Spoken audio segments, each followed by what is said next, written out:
right now, I can sit there and tell you 100% I am grateful for every bad thing that happened to me, because without all that bad, I wouldn't be able to counsel or help the people that I help.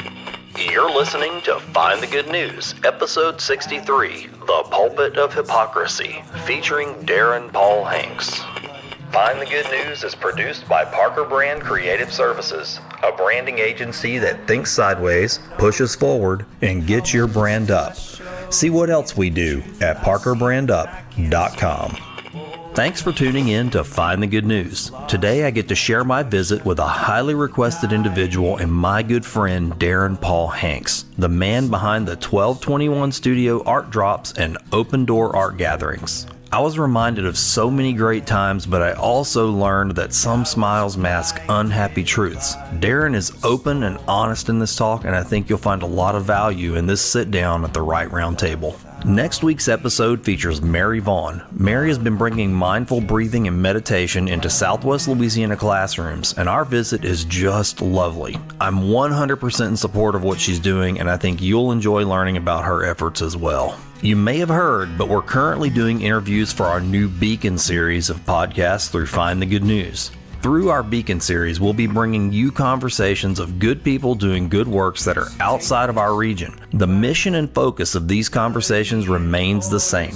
I'm making an honest effort to boost the good news signal and send more good news out further than ever before, but also bringing good news from other areas into our region. So wherever you're listening, stay tuned to good news. I may be reaching out to you. That's all I want to tell you about today. It's time to make some new connections, look for the things that bind us, build some bridges, tell some truth, and press play on a little good news. When I moved back home almost 15 years ago, I found myself in the Bardo of becoming. Old things in my life were passing away, familiar relationships had vaporized, new experiences were right in front of me, and with that came new people. I was fortunate in that the gravity of the Bardo drew good people into my life, and one of those people was Darren Paul Hanks. Darren and I were fast friends, immediately finding we had a variety of things in common. We connected over entertainment, comic books, and even worked in the same creative industry. Darren was jolly and a willing helper, sensing the needs of others and selflessly offering assistance in whatever capacity he could. Years passed by, our circle of friends grew, and when Darren would arrive, you knew that a certain type of joy and love had arrived as well, no matter what we were doing. Time passes and things change, and friend groups dissolve, but many of the bonds are forged of more resilient materials. That's the type of friend bond I feel with Darren Hanks, the kind that survives as the world around us changes. I've held Darren in high regard for a long time now. He has seen my children grow. He stood beside me as my best man when I married Michelle. He loved us as we welcomed a new child into the world. He's a good man, so I wasn't surprised when many people asked me to bring him in for a visit on Find the Good News, not even realizing that I had a long, pre-existing relationship with the man. I learned many things I did not know about this man that I call my friend. For all the love that he shares with the world through his personal 1221 Studios brand, Darren has struggled for so long to find love for himself. So much of this great love for others has come from a deep-seated and skewed personal view of himself. In sharing his love for others through his open door art nights and art drops, Darren has settled into the best version of who he is and has found comfort, even love, for this man that he has become. While he often says that he speaks from the pulpit of hypocrisy, I tend to believe he instead speaks from the truth derived from true honesty about himself. Darren does the hard work, the deep looking, the wrestling, the digging, the heart and mind work that we should all do. While he's busy working on his life, he still makes time to reach out to others. The wheel of time will turn again, and the Bardo of becoming will continue to bring change. But I have this sense that my friendship with Darren will be there through it all. He is an encouragement for anyone that has ever had a negative view of themselves, a reminder that we can all change our minds and hearts, and I am so happy to call him my good friend. Wake up, it's morning. You're dreaming up a story. I can hear the way it's going, 'cause you're laughing in your sleep on the path to your deliverance. and a holy wall of light pouring through your window. Old news, bad news, fake news. Sometimes you just want to shut it all down and get no news at all. With Find the Good News, I aim to change that by focusing on good people doing good work. I visit with artists, educators, civic and spiritual leaders, musicians, business owners, students, volunteers, and everyday citizens who are using their creativity, resources, and talents to bring hope and happiness to their corner of the world. In each episode, I dig into the hearts and minds of my extraordinary guests. We have street-level conversations about relatable things going on in their lives. Discover the critical life experiences that shape them, the perspectives that drive them, and the fundamental beliefs that are anchoring them to a path of goodness. There's a lot of news in the world. My name is Oran Parker, and I'm going to find the good. And I love you just as well. You and I mean, we weren't recording, but for everybody listening, off pod, we were just talking about the nature of friendship versus being there for people. Yeah. Right? I mean, yeah. So I think that's interesting because I was like, well, yeah, I get it. Because I mean, there's a difference between being there for somebody at this table and then being a friend that you're there all the time for thick and thin, happiness, sadness, when the weather changes. That's a whole different thing. Like you, to me, I mean, if I just sit and think about you, I mean, I have all these good thoughts. I mean, just so many good thoughts, and I don't see you all the time. Well, it's funny you say that because I was actually had a question for you before we really started. Yeah. It was like, how do you see me? Yeah. And then, because we've been friends for a while now. Oh, yeah. Right? And I kind of forced my friendship on you when y'all did that move. And I was like, hey, man, we're going to help you move, So, yeah. But you know what I mean, though? Like, what do I see? What do I perceive you as? And then eventually you'll learn, obviously, more about me than you probably ever wanted to know. So. Well, yeah, man. Okay, that's a good way to start. Actually, I can answer. But you know how you do the intros, and when you sent me that message, you talked about how you perceive somebody. So sitting across from a friend that we've been friends for a long time. And there's some things you probably won't know about me. No, I'm sure, dude. Well, I mean, you're the kind of friend to me, like what I consider real friendship. Like, really, I've had friends in my life, people that I go, oh, they're friends, and they're friends for a time. Yeah. But like my friend Dan. Yeah. You've heard me talk about my buddy Dan. And tell you stories. The ninja or whatever, like with the palm tree. Yeah. Well, if I tell you about Dan. Is that what it was? He was. I'm sorry, man. I'm going to call him on the spot. I'm going to tell one of Dan's story. He was trying to toughen his shins up, so he went out to the tallow tree and did the Jean-Claude Van Damme kickboxer training. I love that story, man. But when I tell you that story, it's like you can probably tell that I really think a lot of him. No, absolutely, man. Because you put a lot of, and I can tell even when listening to this, I'm up to. I think like episode 60 right now. Yeah, I do consecutive. Oh, damn, dude. You've listened to a lot of them. I watch them in consecutive order though. Oh, okay. I can't break it. Yes, absolutely. Okay. And I don't know. It was Breeny's. Breeny. That was 60. Is that 50? She's in the 50s. Okay, then so it's like 50 something. Yeah. But anyway, I can tell in your voice when you get really excited. But there's an Oran voice that I can hear. Well, because we hung out about that. Yeah. And it was like I think it was in Ronnie Collins episode. Yeah. You gonna play something for me? And I was like, dude, he's all fired up right now. So yeah. Well, dude, I mean, how many other people? There's nobody else that's been on this show that I have hung out with as many times as you. I mean, you and I have. We've laughed. I mean, dude, you came over and cooked that beautiful stew for my bachelor party. You were my best man at my wedding. And I forgot you didn't like shrimp. But it didn't matter. But hey, you know what? It changed my life because I eat shrimp now. Well, you said I heard you talk in another episode, and look, I got details of episodes. You talk about how as long as it's cooked down. Yeah, cooked down. Yeah, so, and that was good, man. And then the eggs, I'd never had eggs in a stew, and I started putting my gumbo. So like, those are small things that I think we can throw them away and go, oh, this is the way my life is now. Like when I make my gumbo, I put eggs in it. That don't seem like it's important. But when somebody eats my gumbo and then they go, the other day, in fact, girl came over with one of Jonah's friends. She scooped and she goes, oh, there's eggs in there. And I was like, yeah. And I just didn't think about it. But you sitting here, I go, every time I've made that since the day you did it, now I do it. That's part of my little story. You know what I mean? And those are the details that are like, I think those are the things we forget about sometimes about relationships. It's like, oh, we're waiting for the big romance of a relationship or the big hug, or the big like red letter dates on the calendar, but it's that small little stuff like that rubs off, man. But I think for me and everything, it's little details, man. Yeah. I'm a very detail-oriented person, and it's like the little things. I'll notice things, and it almost to the level of creepy. Like I remember people when I meet them, the outfit they were wearing, like if there's a certain color, and people are just like stalker, No, or like serial killer type. Yeah. But anyway, it's but I remember you're paying attention, and it makes and then it's like, to me, I find little connections like that. Yeah. And like you said, the big hug is important, just as important as the small details. But I really appreciate the small details like that.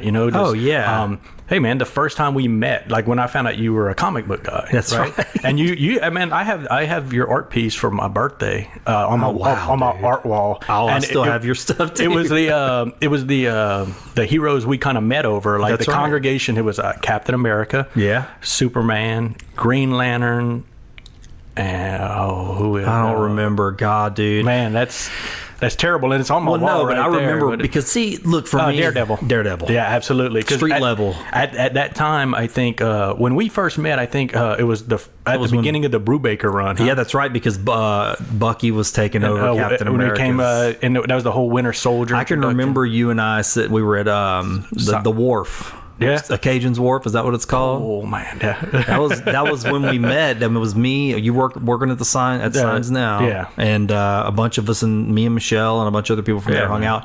And you and I ended up falling in love that night, man. We talked, dude, romance, dude. We talked comic books the whole night, dude. I mean, for hours and hours. It was fun, man. But no, and that's good times, man. I mean, unfortunately, I don't collect anymore, man. I don't either. I have this massive set of just now. I read the news to kind of keep up. But, sad that I lost touch with that. But man, it happens. I do the same thing. I mean, I collected though from.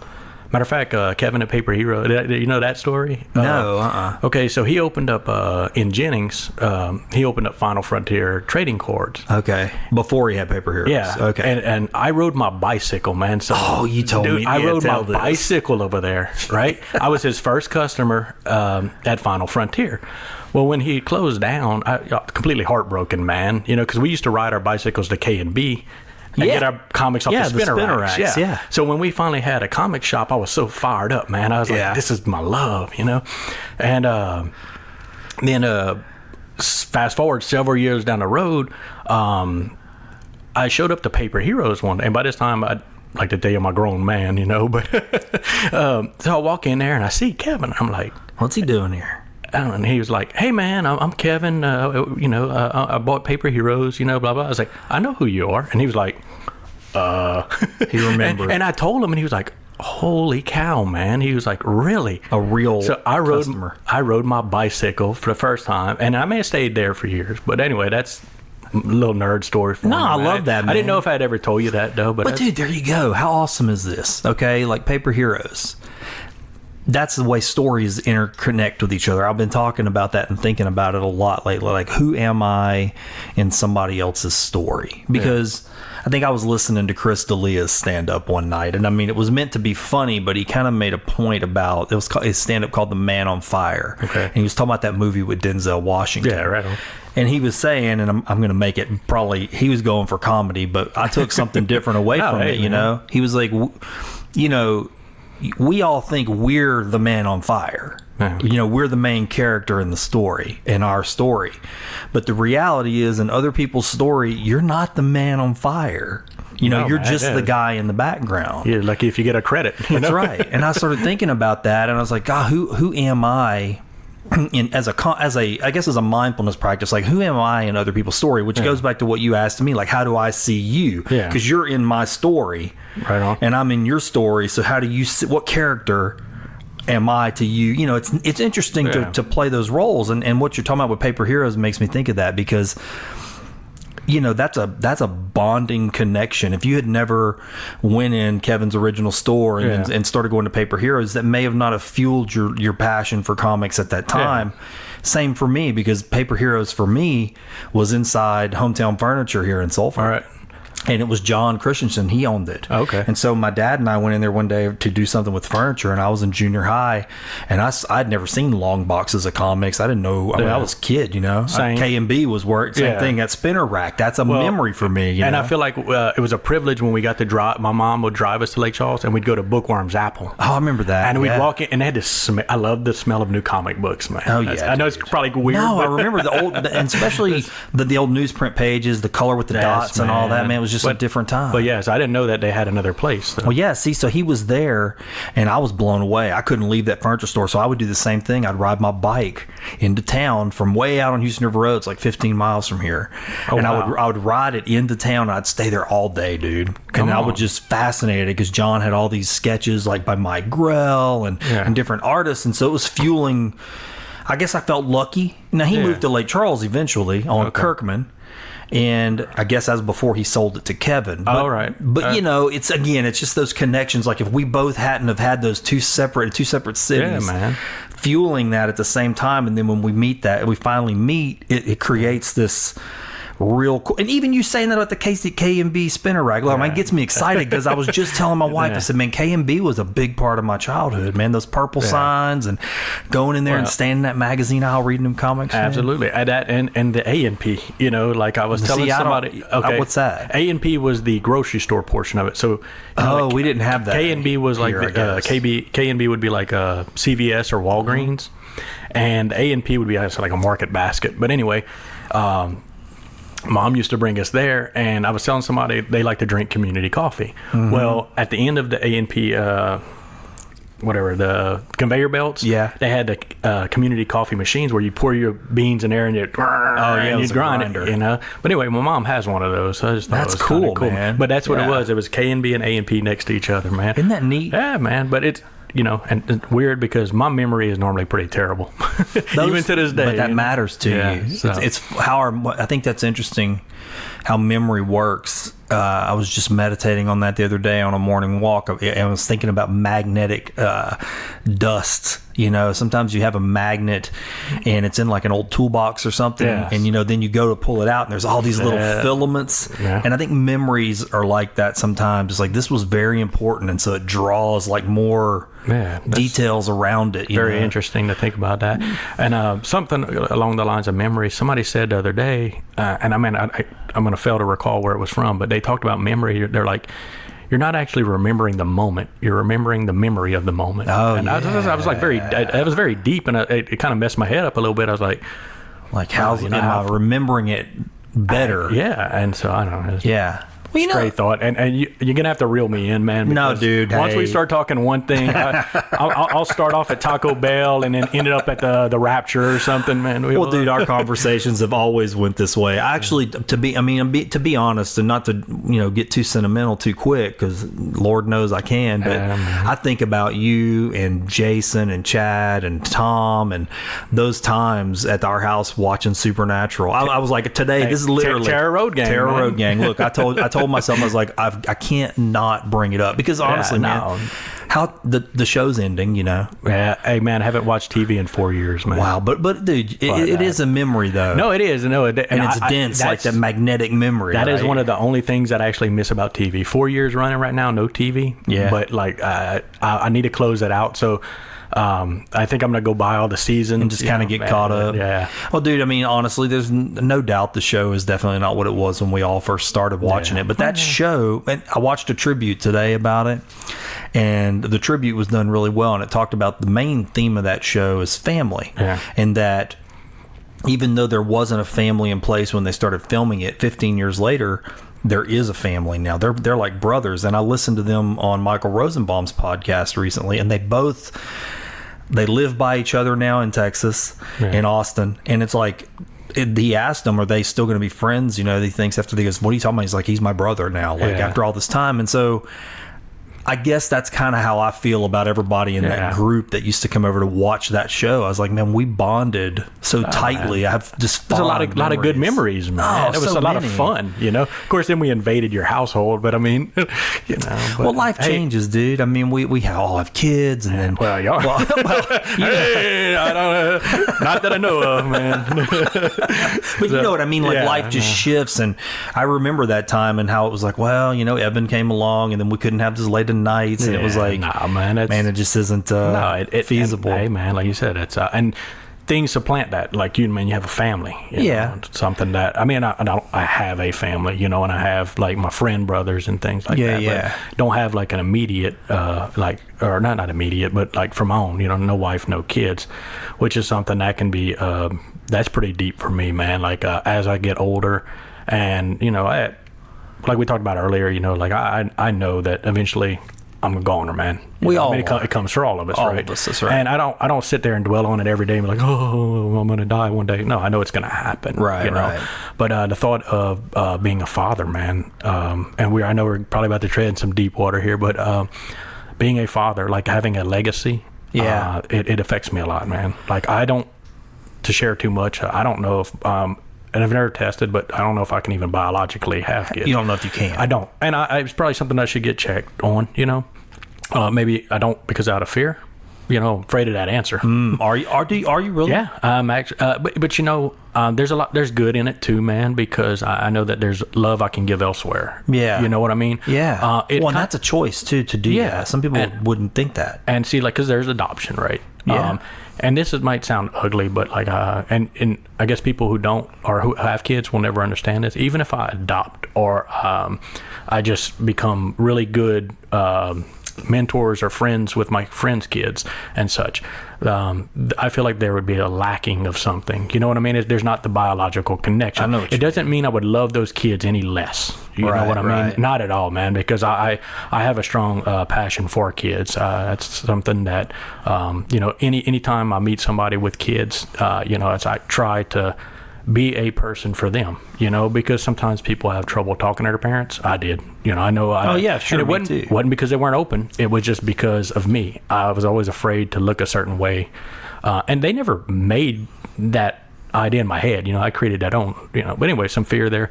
But that's something that affects me a bit, man, about maybe never being a true father, I guess, if you can call it that. Yeah. That might sound ugly. See, it's interesting. I've never actually had a conversation like this with anybody before. And it makes me think about how sometimes the opposite thing can maybe happen to people who have kids early on. And I could say, I only can say that about myself. So, you know, I had sort of the opposite thing happen to me. You know, I got married young, and I married somebody who already had a child. And then very quickly we had another child. And so children were, it was like there was no waiting pool. It was children right out the gate.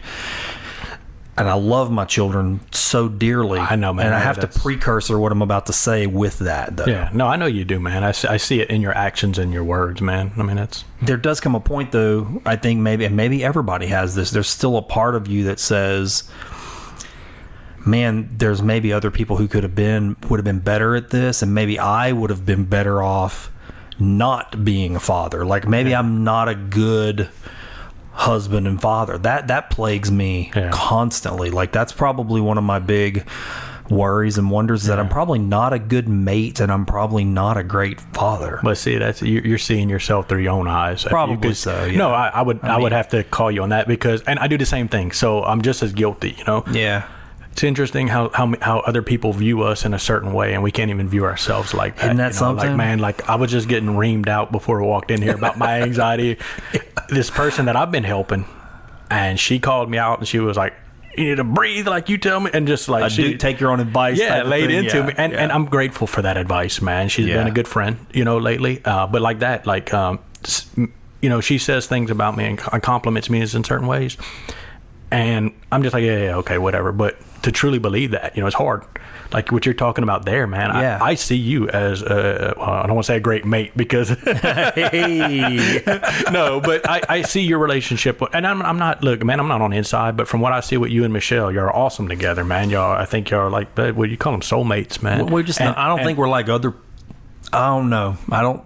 It's different with us. I see you a certain way, man. Like I see a good father. I see a good man. I see a caring man.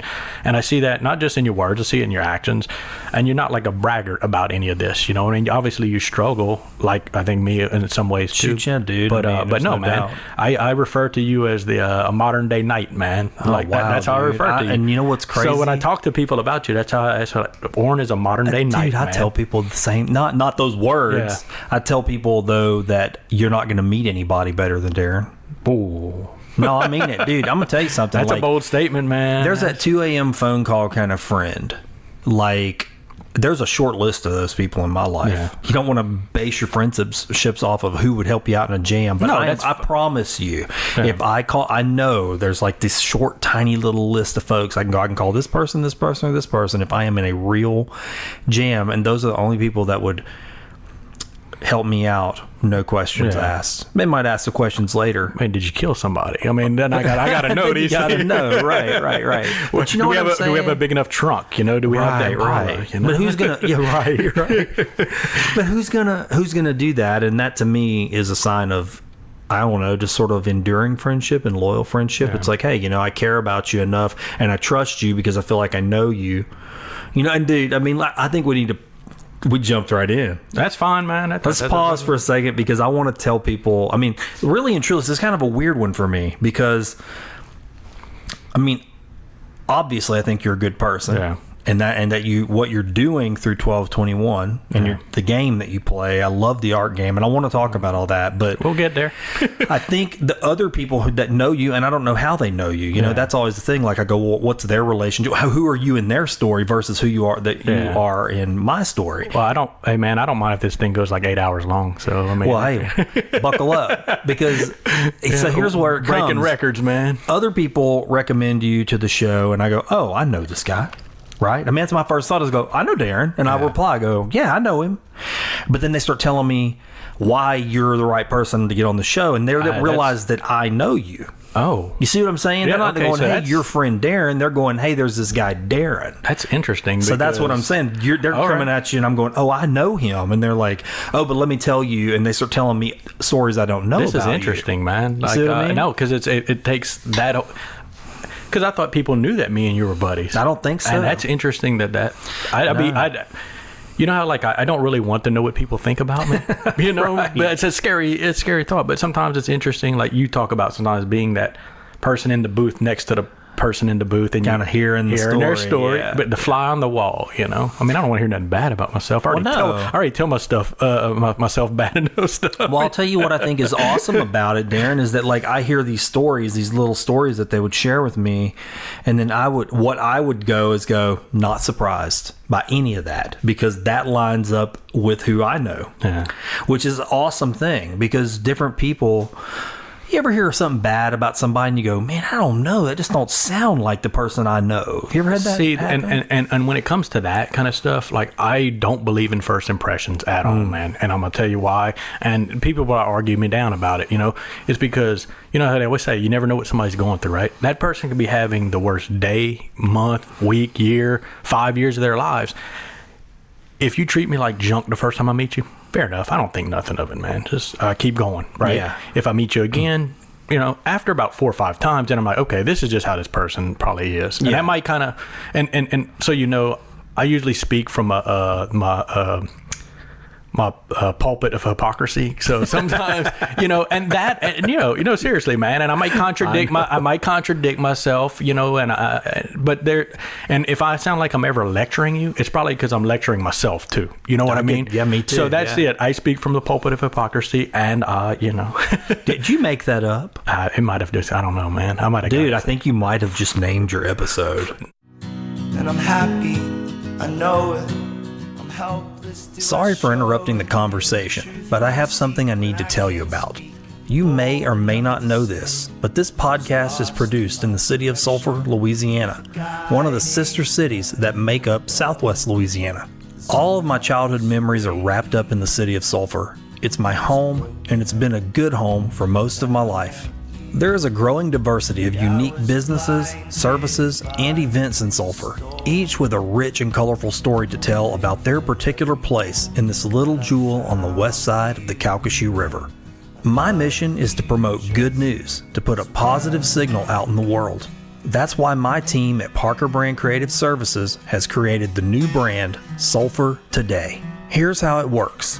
Post your Sulphur event, service, photos, videos, or information using the hashtag Sulphur Today. That's it. My team and I will scan and curate those posts through the social media platforms we've put in place. Before you make your post, just type hashtag. That's a £sign for the folks that don't know what a hashtag is. And the words Sulphur Today with no space. My team at Parker Brand is monitoring this tag right now, and they're ready to create positive digital curb appeal for our city by sharing all the very best Sulphur has to offer through the Sulphur Today social media pages. As the Sulphur Today project grows, we will be scheduling interviews and video sessions with businesses, events, and services so they can tell their story of Sulphur Today in a series of ongoing micro-documentaries. Look for the eye-catching Sulphur Today sign when you're out and about. And be ready, we may be stopping by to visit you for a photo op. And don't forget to stop by the Parker Brand Creative Services studio in Sulphur to grab a Sulphur Today decal for your vehicle or business. We want people visiting our area to know that they can find all the wonderful things we have to offer with ease and be a part of our history by utilizing the Sulphur Today pages or by searching the Sulphur Today hashtag. Do you want to help us tell the story of Sulphur Today? Here's what I need you to do right now. Visit and like the Facebook page at facebook.com/Sulphur Today. And be sure to share positive Sulphur information and post often using the hashtag Sulphur Today. Now, back to Find the Good News. I love you just as well. We already know what my episode's supposed to be named. Is it the Halloween baby? That is it. Yeah, we can get into that later. We got to get into that later. Let's get into that later. Save we jumping around, but that's all truth though, man. You can like subtitle it, the Halloween baby. You'd be like we might be able to do a comic book on it, and have it ongoing. So funny, man. But it's seriously, man. I feel like sometimes I am a hypocrite. I am too. And then you talk about being a good man, right? And people tell me that all the time, and I'm not saying that to be braggart, people you hear it, and it like makes me uncomfortable to know, and that's sad. Why would that make you uncomfortable knowing you're a good person? But I think sometimes that words and actions are different though, man. I try to be good in my words and good in my actions, but sometimes my thoughts betray all of that, man. And that's probably not an area we're going to go into. So, well, no, I understand. I'm trying to keep this PG rated, Well, okay. I understand though. I talk about that sometimes on the pod and sometimes off, but that's something that I think is worth struggling with. We were talking about this at work the other morning about violent thoughts or angry thoughts. We were talking about it came up in the context of spanking your children. Yeah. And we were talking about it, and I said, I don't spank my children. Mm-hmm.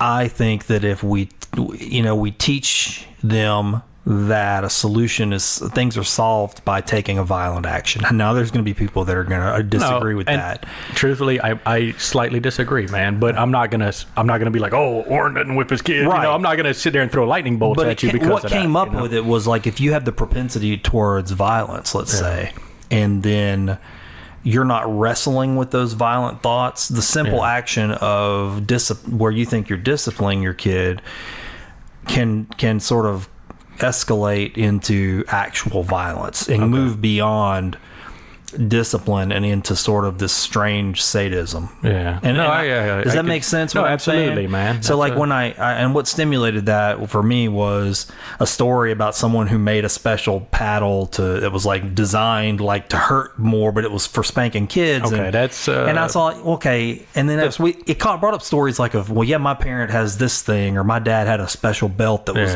thinner and it caused more lashes, and I thought, just take that for a moment and go, I'm designing a better weapon to inflict more pain on my child. You can say it's discipline, but the minute you start designing that as a better weapon, you've moved into... I said, I'm not against discipline. I just was kind of going. So I guess I'm getting off track. No, it's fine. It gets into a deeper wormhole. Bro, we welcome to jump around. Man. I was just thinking about my own thoughts because I have violent thoughts, or angry thoughts, or somebody does something to me, and you have these moments of imagination where you're like, man, I could do this, or I could say that, or I know this about them, and there's all these little tasty, juicy. I would never shoot them, but I could murder them with the fart or something. Yeah, but you know what I mean? Those little insidious thoughts that are lurking around, and I thought, that's the kind of stuff that for me, I have them, but I want to wrestle. I do want to wrestle with them. I don't want to be like they're. It's almost like a little cheerleader zone in your mind somewhere that's like, yeah, go, get them. I don't want to listen to this. Yeah, you don't want to be a puppet of your thoughts, man. I don't want to be that way. So when I have those, especially those, I see them, I go, oh, I know what you are. You want to mess me all up. Yeah. No, I mean, and look, man, thoughts and actions are, again, two very different things, man. I don't want to say it's all right to have those thoughts, but they're going to happen, I assume, to most people. Yeah. And usually when I'm thinking bad stuff, I try to be excessively nice to offset it. So man, like, man, I try to live like by your smile principle, man. I try to smile a lot. You do smile a lot. It's because I got pretty teeth. And I got dimples. So, but you have an infectious smile. Your face lights up. But I try to be. I try, and I don't mean this like in superior. I try to be kind to everybody, man. Yeah. It doesn't matter if you're serving me a sandwich, or if you're the CEO, because in the end, none of that. Like, I wish people would. And who am I in this universe? I'm an atom, compared to this universe. But I am so unimpressed with things. Like, people are like, oh, I got 12 doctorates. I'm like, okay, like I hang out with the comic book nerd before, like so. Those things don't like. And I don't know if that's weird or not, but like, people like, I can be impressed by it. I was like, okay, so it's like, I can appreciate, not impressed, I can appreciate nice things. Hey, I live in this mansion on Shell Beach, and I don't know anybody over there, so it doesn't matter, but like, I'm like, wow, that is a really nice house, but I'm not like in awe of it, if that makes sense. No, I understand. I drive a Ferrari. Okay. Yeah, you're talking about equanimity there. Your feeling is the same. I don't know the definition of that. So. Well, you're saying that it's equal for all. Like, you have the same love for that person, or the person that lives somewhere else. It doesn't matter to you. That's not how you're gauging their value. No, it's nobody can see this, but it's in your heart, man. It's like your character, what you do. And man, we don't even have to agree on 90% of things. I can still love you, man, and care about you, and have conversations with you. I don't hate people. In that, if that makes any kind of sense. I don't hate you. I'm not envious, I'm not an envious person, like, I appreciate nice things. I appreciate people, but mostly for me, it's about who you are and what you do. Right. And how, hey man, big thing, we were getting to my dating life here, but a big thing about dating for me, man, is, and I don't mean to give it away, but it's how you treat like the wait staff, man. If you have a junky attitude towards them for no apparent reason, even if I don't know, man, I'm done. I don't have. I've wasted enough time in my life. I'm not wasting on somebody that actually reveals a nature, right? Yeah. And you see that in somebody. Oh man, it's it's bad. I don't know why I understand we have problems sometimes, and sometimes we want to lash out a little bit. I'm not saying that's acceptable, but we do it, man. Let's just face facts. I think we all lash out a little bit, but how somebody actually continually treats other humans, the elderly, little children, the wait staff, man, and I don't mean anything by that, but that's how you treat, well, I do mean something by that, but how you treat another human being, man. I mean, hey, here's the deal. Even if I don't agree with what you're doing, you're still a life, like, I mean, I can sit there and completely disagree with you about all these things, right? And if I see you in need and hurt, I'm gonna help you, man. Yeah. Yeah. Some people can't distinguish between the two. It's like we can't agree. So if you're hurting, I don't care. That's happened to me before. I'm all over the planet with this right now. No. I mean, this is good. I like this. Reel me in, man. No, this is good because it gets me thinking. I mean, I recently had to have a conversation with somebody that is sort of been a source of real conflict in my life for a long, long time. And it was like, they kind of disappear and then come back, and then disappear and come back. But usually when they come back, and I don't know this, but it seems like they let enough time pass and they kind of think I'm just going to forget like that they're sort of dangerous. Like they've hurt me a bunch of times and said nasty words. And I always think back, go, how many nasty, and I really do. I did like sort of an analysis, like how many times have I said nasty words to this person? And honestly, I couldn't recall a lot of times that I did, because I always tried to go in nice, but man, they just can't not attack. And so this time I was the first time in really decades plus that I just said, hey, we're not communicating, but this is my nice way of letting you know the reason is because you're not safe. You're not safe to me. I'm going to need more than just some time. I'm actually going to need like an actual clarification that you understand the rules of our communication now. Does that make sense? No, absolutely. And that's a hard thing to tell people. It's like, look, you just have to follow these rules or we can't communicate because you have the propensity to attack me. No, and I feel the same way, man. What do they say? Communication is key for everything, right? But then I've also seen something recently. They said communication is important, but comprehension is important. So like what you're talking about, or I'm assuming what you're talking about, to me is like laying down a set of ground rules.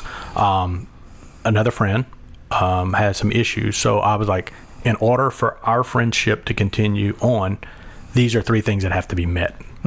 If it goes beyond that, we'll still be friends, but that friendship ends at I don't know if that makes sense, but ends at a certain level. You know, you're not going to go past that point. No, because I can help you along so far, but if all you do is beat me down, then I mean, I'll still love you, but we're not going to be hanging out on a regular basis. I don't. Yeah, man, I've worked a long time on myself to get myself to where I'm at mentally. That I don't know. I've worked really hard to get where I'm at mentally today. Yeah. Right? And I struggle with a lot of stuff mentally. Like a lot of people view me a long time ago as a lot of things that I wasn't. You know? And man, like like what? Give me an example of that. Okay, like some people. I'll segue into this little story about cowboys. Okay, but the bar. But yeah. Okay. But okay, so when I was, I don't know, man, knee high, man, and this is pretty dark, man. I've never liked myself. Like, where does that come from, man? Like, I mean, at that age, like, and no traumatic childhood experiences. There was nothing deep, dark. There's no secrets, you know. But just something still inside. Out of place. Man, thought I was ugly. Didn't like myself. I was very shy and timid, and a lot of people would argue that, like, whatever, man. I say, even to this day, I still get a little bit of anxiety when I'm in public places. Yeah, I'll see somebody, and I'm like, I know they know me. I know them. Should I go talk to them? If I'm going to talk to them, how long should I talk to them?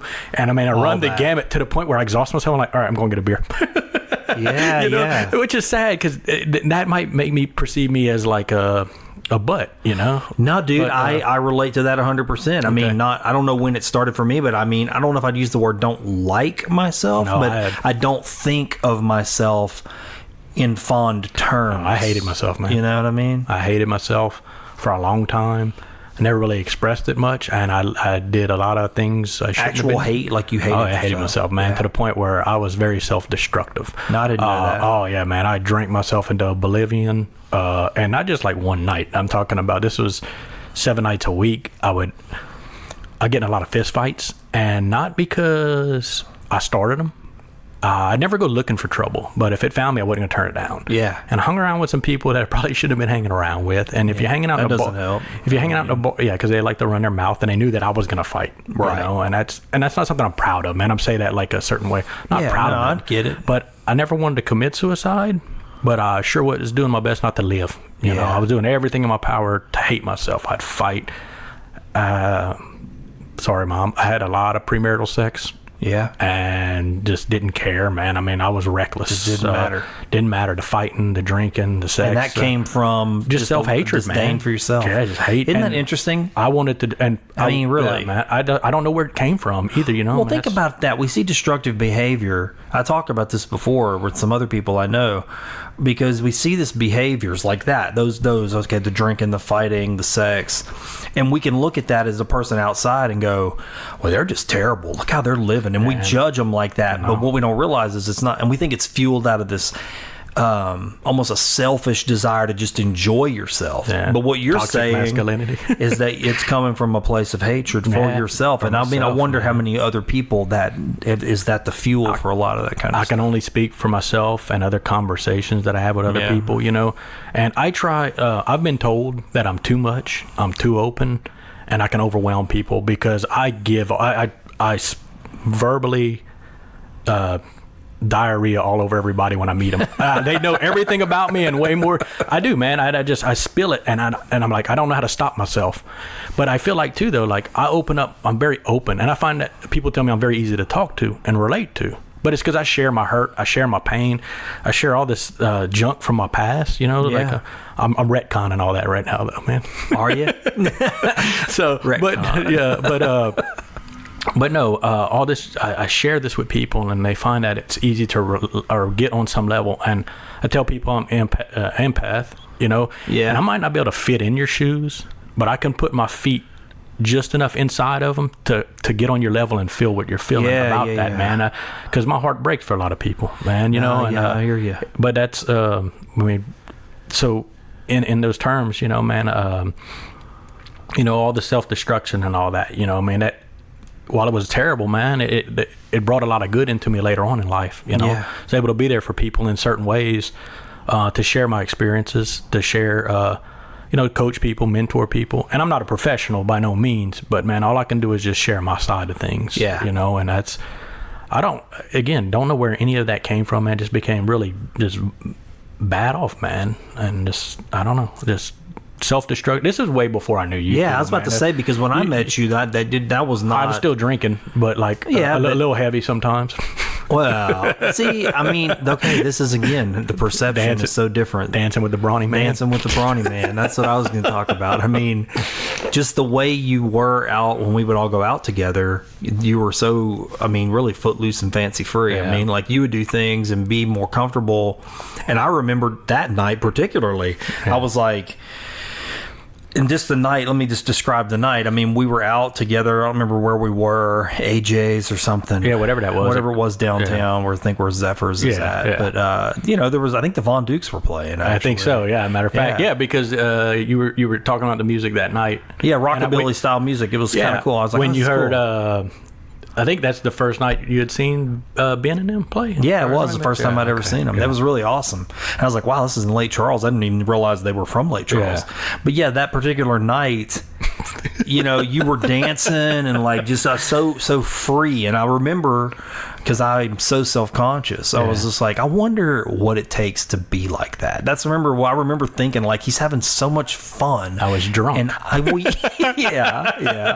that's I know, but you always seem like you were willing to go like a little bit extra. Yeah. Well, you know, and I mean, I always thought, man, he's able to have so much fun. I'm not able to do this. You know, man, as bad as drinking was for me for a long time, and look, I haven't quit or nothing. I didn't go to rehab or nothing like that.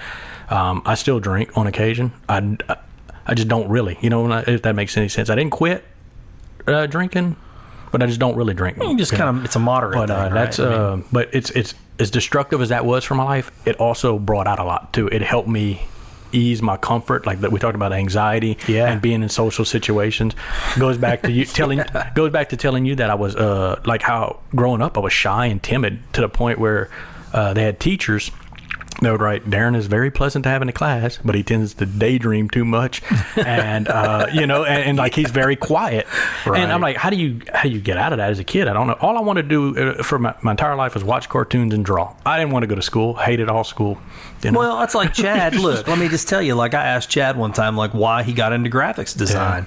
And I don't know if you've ever heard the story, but I don't know. He said, you know, where he lived at. He said, I mean, there wasn't. Nobody even knew what graphics design was, and they were. He said somebody saw him drawing Ninja Turtle cartoons in his notebook, and they were like, "Hey, that's pretty good. You should go into graphics design." And so he did.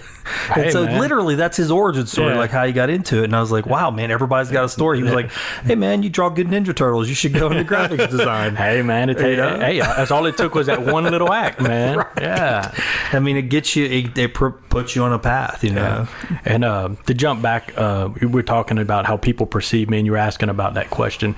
Well, one night I was at Cowboys, man, And this is back in my pretty boy days, I guess you could call me. Pretty boy days. I had Super Saiyan hair. I bleached it all out, and it was all spiked. So I've never seen that. No, you haven't, because you only knew me when I was half bald. When I looked like that creepy guy from Heroes, the puppet master. Oh. Or no, I look like an angry grimace, man. You know. So Okay. that's how I look. I like the angry grimace. Okay. Didn't I write that on the Terror Road game? I think you might have, man. But was at Cowboys one night. And I was all decked out in my gear, man, and Looking good. yeah, man, looking sharp. And I had some girls that were younger than me that went to high school together. And one girl, I was like, usually I see people, man, and I try to be friendly. You know, when I'm drinking, obviously a bit more friendly, I'm more outgoing. Yeah. And so I'm like, hey, you know, and I bought him a drink and a shot, and we started visiting, you know, and with no designs on this girl, but like we're just talking and hanging out, and she goes, wow. I'm like, what? She's like, you are nothing like I thought you were. I had this visual of you, and you completely have blown that out the water. She thought that I was this like arrogant, narcissistic. Gotcha. You know, Yeah, and right. I was like, and then I lost my stuff. I was like, you see, this is where I have a problem. Y'all look at people and you're blah, blah, and I'm just laying into her. Went off on her, but like yeah. not in an ugly way. She knew I was, but I was serious, but not serious. Yeah, no. So stuff like that, the perception of who I was, and then lead to this, man. I worked at this job for 10 years, and I was drunk probably all 10 of those years. Like literally. Yeah. Again, I talk about this so lightly, like I'm proud of these events. No, but you're yeah. just telling the truth. Man, I mean, that's just what it was. Because I'd go out all night, party. I'd wake up, go to work. I'd sweat it out. And at lunchtime, we'd go drink again. I'd come back, and it still smelled like booze from the morning of, you know, so they couldn't tell the difference. But it's scary because obviously I was a highly functioning drunk, because people were like, man, I couldn't even tell you were drunk. I'm like, that's scary to know that I was that blasted and acting normal. But in those 10 years, I met a really good friend of mine, Ashley, and she's actually the one that got me back into church about 4 or 5 years ago. Really? Okay. We've had an on again, off again friendship over years. But anyway, Ashley's a very sweet and kind person, man. Super awesome, human, you know, and she's passed that on to her daughter Paisley, man. Hey, that little girl's an incredible human. She's gonna do wonderful things, and to see her gives me hope for like this next generation of people coming up because of how that little kid acts. Yeah, you know, she acts like an adult, man. Wow. But anyway, going into that, I had a conversation with Ashley. I don't know if it was prior to me getting back into church or not, but we started talking about those days that we worked together in that job, and I was telling her, I was like, you know, I told her about the self-hatred, you know, and about how in my life, man, I know suicide's a thing on the show, like I've talked about. Yeah, it comes up a lot. Hey, man, I never held a gun to my head, nothing like that. Never took a bunch of pills or anything, but just full disclosure, there was years, man, every day wake up and I just don't want to live. Don't want to be here. Don't want to be here, man. Purposeless, feel like, why am I here? That kind of stuff. No, man, just every excuse you can possibly think of. I'm lonely, life sucks, what am I doing, blah, blah, blah, blah, blah. You know, every excuse or whatever reason you can think of, I thought of it, man. But every day I woke up and I found a reason not to, you know, and mostly it comes from family for me. I was like, I don't care how garbage my life is, I would never put my mom or dad through that kind of pain. You know, maybe that's arrogant or selfish of me, but I couldn't do it, man. And you knew the call. That was a deterrent for you. Like, that was the thing, man. Their love for me, you know. And I'm glad I never did anything. I'm glad I'm not dead right now, which I very easily, with all the self-destruction, I could very easily be dead right now, or worse in condition, or in jail for life, right? But I'm grateful every morning too for being alive, because if it wasn't for the endurance that I had to get through all of this, I would have never discovered what like true happiness was. I finally have witnessed true happiness, man, and that's big in my life, man. You know, and you know, I mean, you know, there is a difference between happiness and joy, but man, to make it through all of this, and one day now doing what I do, while it's not where I completely want to be right now, to be able to work my 2 jobs and go home and do artwork, man, that's what I love to do. And I am actually discovering happiness. I still go through rough times. We talked about that before we even got on here. That's right. Going through a pretty tough couple of weeks here. Right. But it's all right, you know. But to finally witness happiness, man. It's interesting to hear you say that, Darren, because like I think back to all the times we spent together and then the things that we talked about, and I look outside looking in. I see you now And I even have told some of the other guys that. I go, oh, Darren's happy. You can tell he's happier than he seemed to be back in even those days. Even though we were having fun and we were laughing and we had good times when we were together, your overall happiness, when I look at you now, I go, he's in a space that's more who he is. Yeah, well, we can speak on that too in a minute. But with the Ashley story, I told her about my past, like that self-hatred. She's like, whatever. This is a good friend now. She knew nothing about the suicidal thoughts, the self-hatred. And she was like, you were always so happy and lively and people wanted to be around you and you were so much fun. But underneath. Oh, I was like, but I said, y'all never saw when I'd go home how lonely and terrible I felt about myself, you know? But, you know, she didn't know, and it shocked her. You know, because people wanted to hang out. I'm not to brag, but people were like, man, what are you doing this week? Yeah, you're right. Fun guy, let's go. Yeah.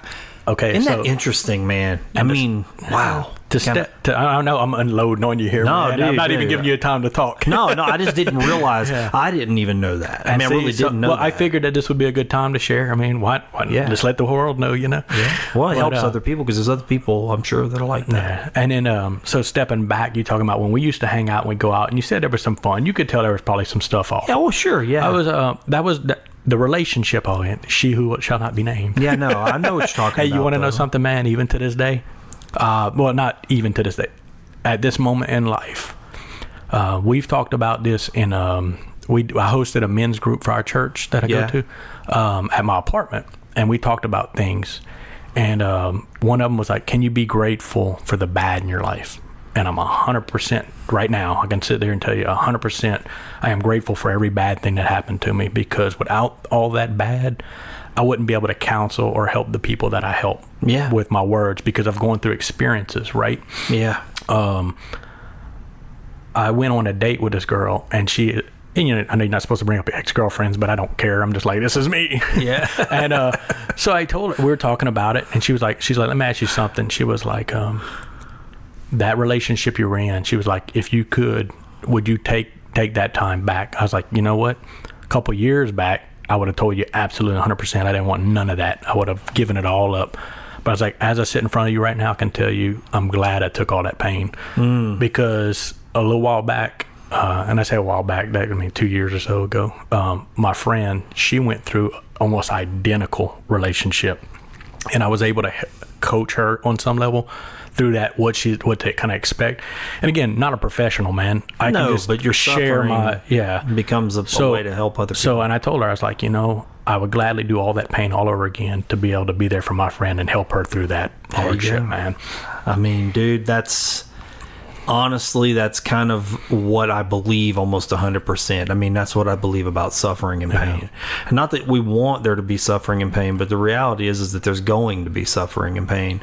And what a blessing it is when other people come to us who have been through what we've been through and can help us, you know, kind of guide us through those treacherous waters. And that she chose me was an honor, man. Like, I don't want to see my friends suffer, but that you chose me to come to help you through this. Well, and then that shows you respect that person on some level. Not only that, but you become just in your existence alone, if you're happier, if you're living a better life, if you're making your way and you are moving on and you're showing that you can have a whole healthy existence, they look at you and go, okay, I know that today this feels like the end of the world and I'm wrecked, but I can look at Darren and I see the future potentially for me. So this isn't forever. This is just temporary. And you're just a sign of that to you coming through your suffering and healing and living your life and finding happiness and goodness. I mean, that just becomes I guess a road sign. Somebody saying, hey, here's the way, you know, you can come here too.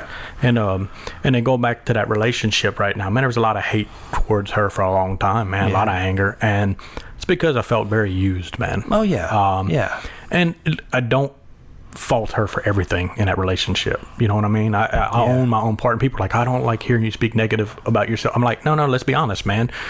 The dissolution of relationships are usually two parts, right? Who's to say one's stronger than the other? You know what I mean? So with her, like, even to this day, man, like, I don't know how I'd ever react if I saw her, but I'd probably hug her and be like, thank you. Because you know what, man? That wasn't meant for me, obviously. And without all that pain and hurt, I wouldn't be who I am today, man. So I'm very grateful for that, man. So even through all the hurt, the pain, the suffering, the darkness and things like that, man, there's good, to come out of all this, man. Just hang on, like you ever see. I don't know if it's either the little cat on the little rope, hanging in there, and then the other one with the what is the egret or whatever. He's got the frog in his throat, and he's like, "Don't give up, don't give up." But anyway, man, that's but no, man, I never really shared. I don't think I ever shared any of that with you, or actually, I have like one friend that I've shared pretty much everything with, and while I consider you a dear friend, there's some things I guess I didn't know. I don't know if in the time frame that we really used to hang out a lot, I don't think there was an appropriate moment for me to to share those things. And in those times too, man, I didn't even know how to speak on these things. Well, you were, right, because you hadn't had time to sort any of that out yourself. Yeah. I remember that time period. I mean, I do. I remember what you were going through. And I do remember a lot of things all happened around the same time. Yeah. I mean, it was like, Eben was born, and then we kind of quit having the get-togethers. Yeah. And so then that happened, and it was like somebody else moved away. And I remember you could almost see like the magnetic pull was sending everybody off in these different directions. Yeah, man. It was like it was the binder wasn't there anymore. Not that the friendship wasn't there, but the binder wasn't there. And I think that's just life in general, man. No matter how far apart we drift in the way in life, we're still friends. Yeah. You know what I mean? Like you were talking about calling me at 2 a.m. I'll be there, man.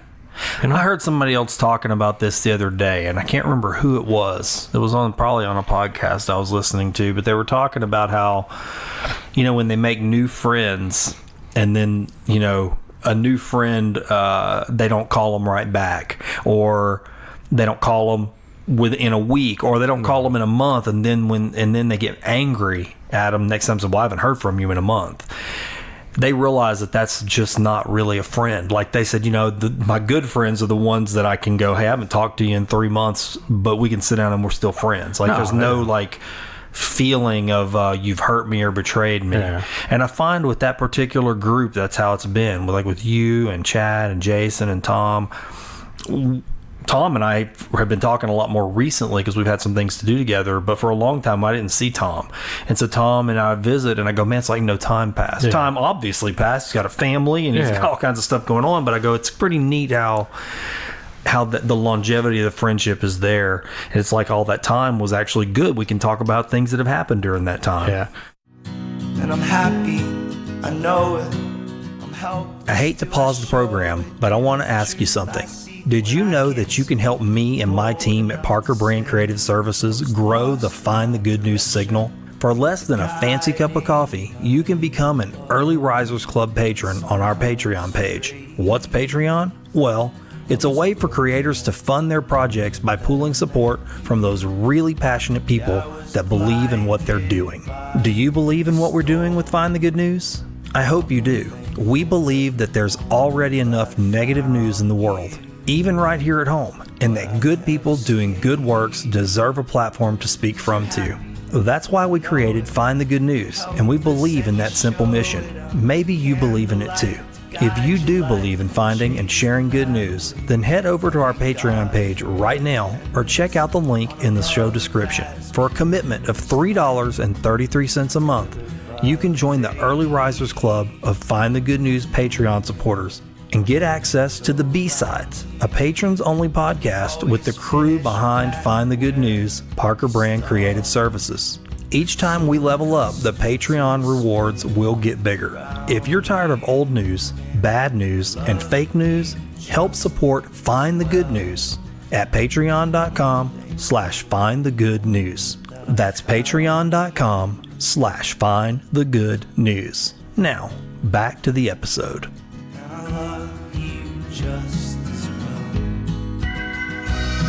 Oh, and I mean, I think that's healthy, man. We're not dating, you know what I mean? We're not gonna see each other every day, you know what I mean? No, seriously. No, I do. But I don't want to say it's gonna come out sounding worse than it actually is. I'm a terrible friend, man. Like I do not stay in touch with people, and I mean, I know we all have that, but like you said though. But when I do meet up with the friendship, like I told you, I was nervous walking in. Who gets nervous coming in to hang out with their friend? You know what I mean? Like, no, but I'm sitting there in the truck, probably yelling, punching the steering wheel, like, whoo, woo, trying to get. I but get no, it, man. And then we sat down and it eased, man. Oh yeah. But it's I don't know, been friends a long time, and how do you get nervous coming in there? But the thing is, how long has passed? I actually almost wrote down the date the last time me and you hung out. Well, the last time you and I hung out alone, it's been a long time. Yeah. I mean, you and me and Michelle have been to lunch. Yeah, went to lunch, but actually, we, like sit and have a meal. I don't remember. Did we go have a hamburger somewhere? Dude, the last time we actually hung out, I think I was still working offshore, and I came over here to hang out one day. Oh, you did. That's right. Maybe. Yeah, because I think the last. Did we go eat somewhere like at Five Guys or something one night and go to a movie? I think we were supposed to. Man, I think we were supposed to, but it didn't happen. Do it. Or it's been a long time. But yeah, so I actually just because I used to try to make it a mission, like every other Friday when I was doing that 28, I'd be like, "We'll go by and visit, man," and I come here on Friday. That's right. But you've been replaced, man. Chick-fil-A has taken your. No, so that's what I do.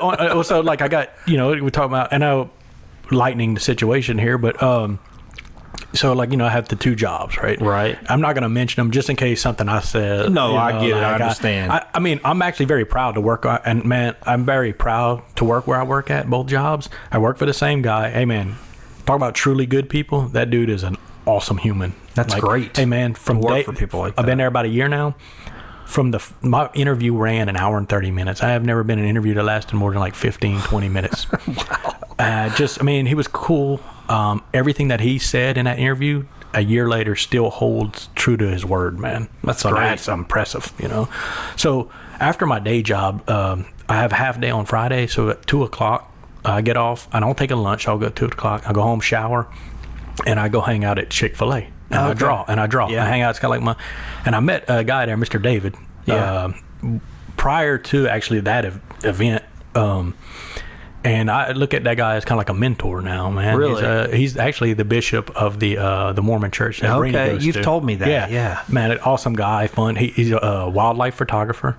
He paints. And he's like, I don't know what I'm doing. I'm like, well, for somebody who doesn't know what they're doing, you're doing a pretty good job at it. He's just doing what he wants to do. But anyway, so it's kind of like a Friday thing, man. I get to go over there and get some life counsel, and we talk about art and things. Yeah, good guy. So that's my Friday, man. And then I do open door night Friday. We'll get into that later, but But yeah, I want to hear about that too because I mean, there's something special about what you're doing with that. But yeah, no. So that's kind of like a mentorship for me, like with him, man.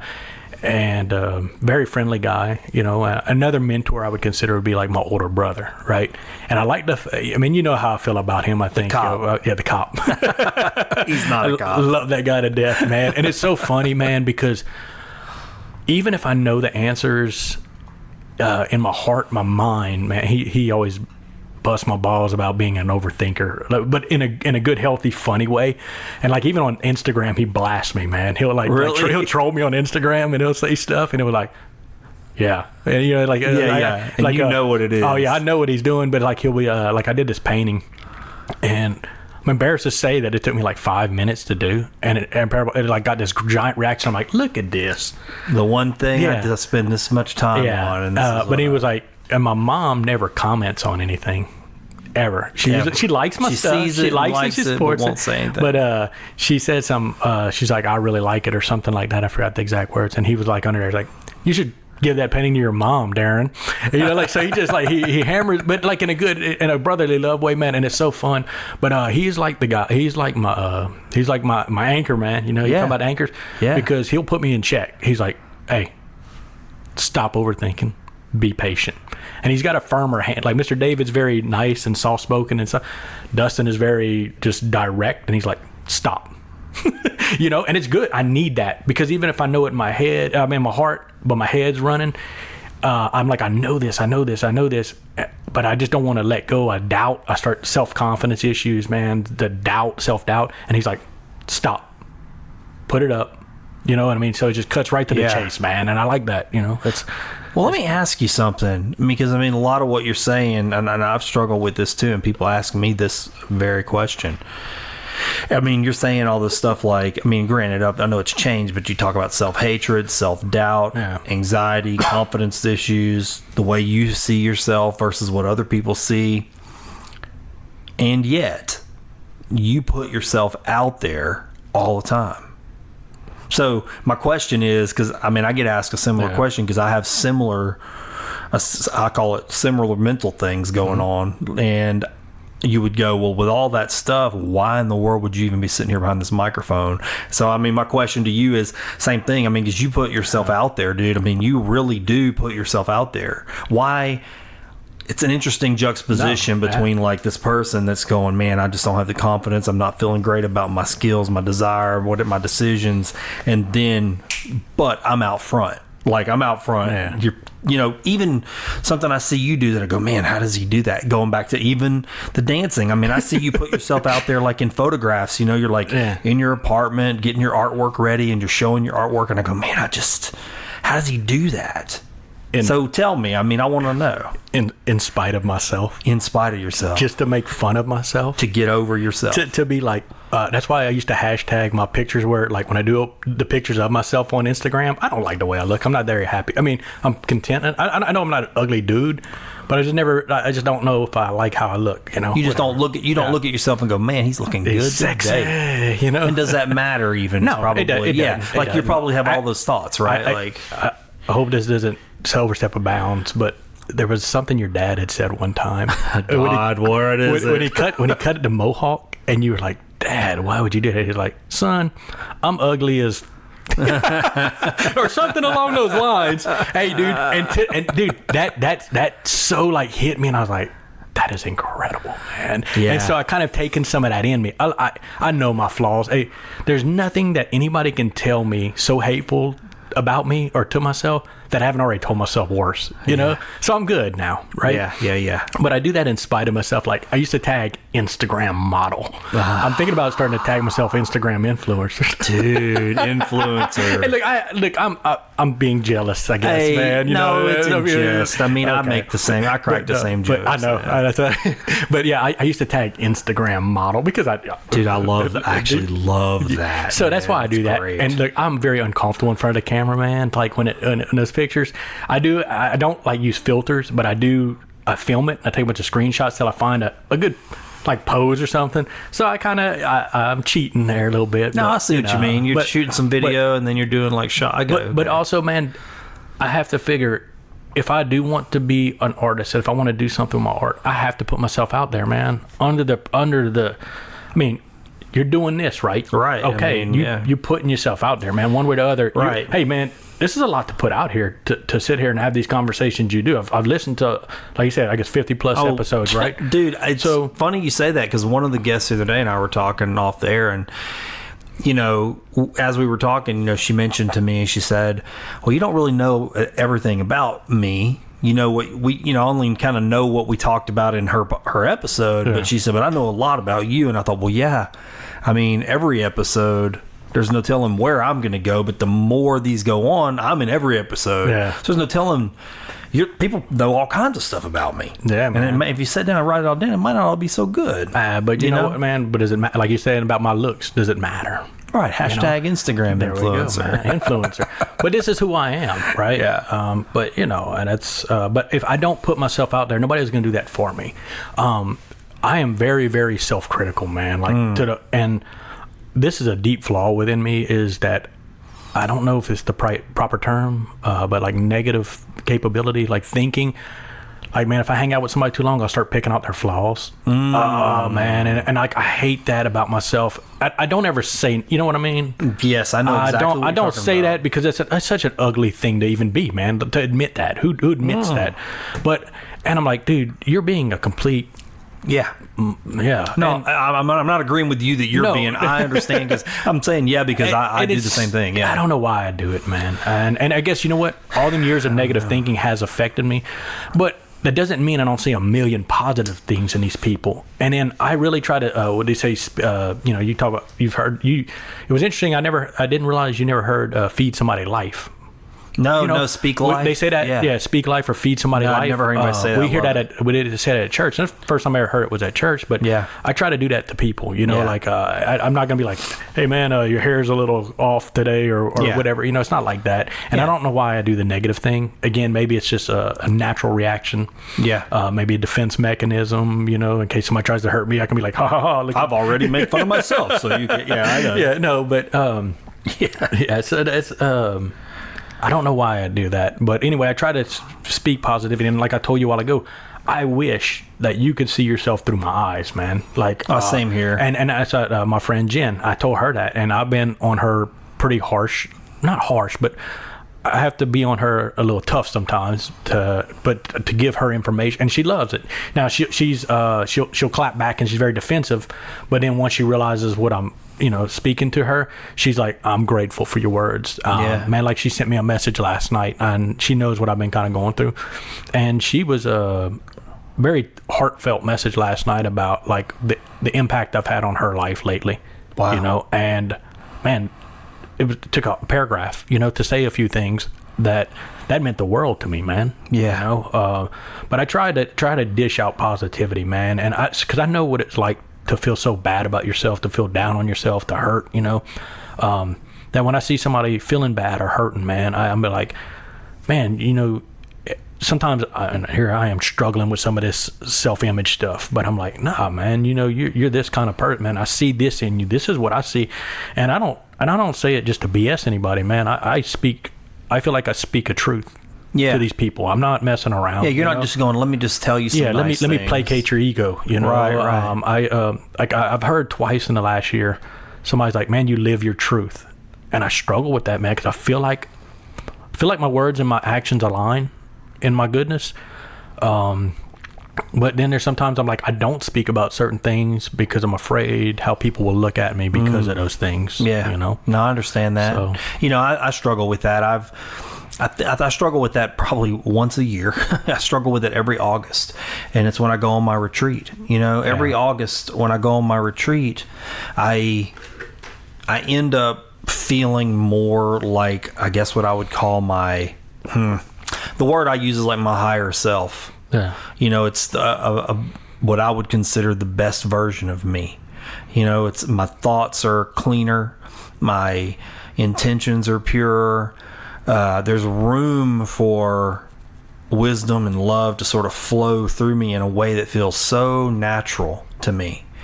And so I had during that little retreat, just even during those 3 days, I begin to feel like, really the best way to say it is like I begin to feel like my heart sort of unfold. And as it unfolds during that weekend, I have this thought every year. I go, how can I bring into alignment this me and then the me that is going to come home and begin to engage with people again, and do the day-to-day. I'm not talking about the day-to-day chores like washing dishes, folding clothes. That stuff, I find a lot of peace in the mundane, that stuff. But I'm talking about like when you're faced with stressful struggles, that like complex things like aggression, violence, loneliness, pain, anything like that you're getting from other people. How can this elevated version of me come down and be in that place with them? And can I bring that reflection and make it more real and true? And it's such a slow thing. Like this year, this is maybe the first year that I'm finally starting to see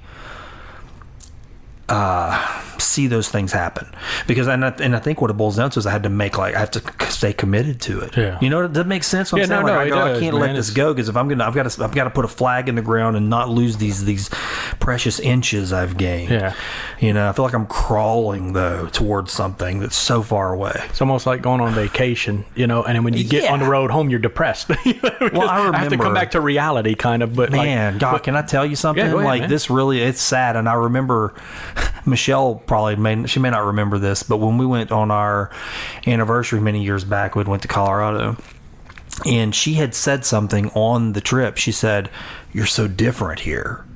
You're so different here in the mountains. You're just happier." And I was like, well, I'm happier because I'm away from all these things. And then on the last couple of days, we were driving back, and then I remember I got a call. It was something to deal with work, and it was a stressful thing, and I had to take the call and pull over on the side of the road and deal with it. And she said,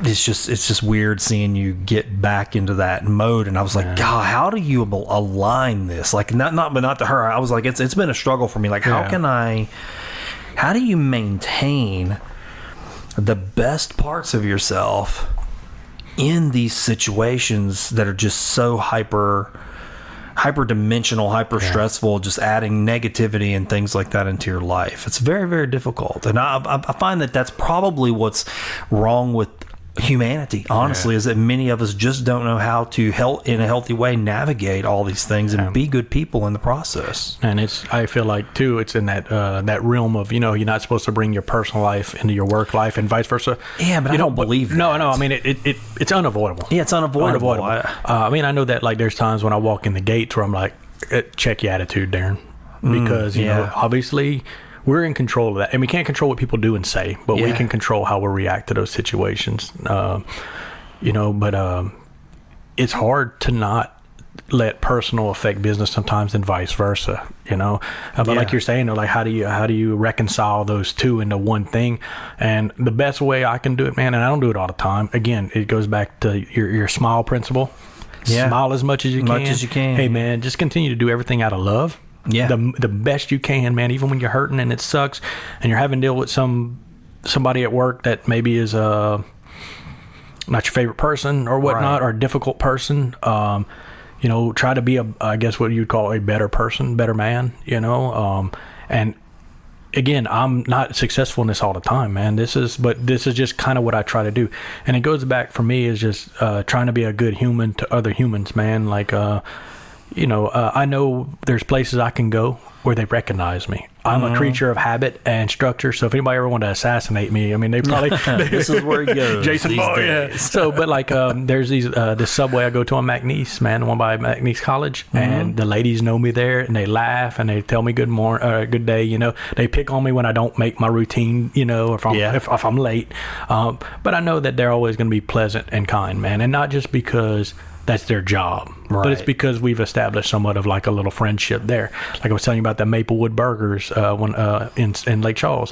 When I go over there, is that girl Michaela? I mean, dude, the girl's lit up with energy, And I met her husband. I was telling you, like, didn't even really know her, but she asked me. I helped her out with something, met her husband, cool guy. But like every time I go in there, she's just vibrant and just like happy to see me. She's like, Mr. Darren, Yeah. And it's cool. It's cool to go into somewhere and be recognized, and well regarded. I don't need that attention. I don't do great in crowds. One-on-one, man, I love it. You know? Me too. I'm the same way. And I think that's still why I drink a few beers if I go somewhere like Chuck Fest. I had a couple beers last night, but it was to ease when I'm on a mission. Okay, so I did those art drops last night. That was like a last minute deal. Yeah, I wondered about that. Okay, so can we talk about that? Yeah, man. We go wherever you want to go, man. Let's talk about that, and I want to get back to Chuck Fest because let's talk about that, and then I want to rewind so people who don't know you know what you're talking about. Okay. So you went to Chuck Fest. Where do you want to start? Right? Well, just tell me about the art drops last night. Okay. But then tell me, like, let's go back to like when you started doing that. Okay. I actually I've been talking about some of the like earlier before we got on. I was talking about how I've been discouraged lately. I've dumped a lot on you in a short amount of time, but that was part of it. I couldn't figure out a source, but obviously part of it's the source is like I was talking about my dad that was in the hospital for a little while. Yeah. Then there's the discouragement of trying to get these art pieces knocked out, and struggling with my artwork sometimes, man. It's just not working, and I don't want to leave it alone. It's like picking a scab. I can't just stand up and walk away. I got to fix the problem. I hear you. But anyway, so I wasn't sure if I was going to do that art drop at Chuck Fest because I was like, man, I don't want to announce it and not be able to have the pieces ready. Well, it just so happened I was able to knock them out. I had them ready. I based all the characters off some of the bands playing. Oh, that's cool. So that's what that was. That was Large Marge, Tugboats, The Cards, Infinite Bus, and Crybaby. So I did those bands. There was artwork reflecting. So you did pieces for the bands. Not really. The characters were based on. Yeah, that's so cool, the name of the band. That's kind of how I create my artwork. A word and then. Nice. But anyway, so I dropped them around Chuck Fest last night. I hadn't got any responses. Anybody found them, but I know 3 of them were gone. So I hopefully didn't get picked up as trash. Oh no! It wouldn't be the first time that's happened, but it. I'm going to sidetrack for a minute here on that, talking about being about the artwork and being being discouraged.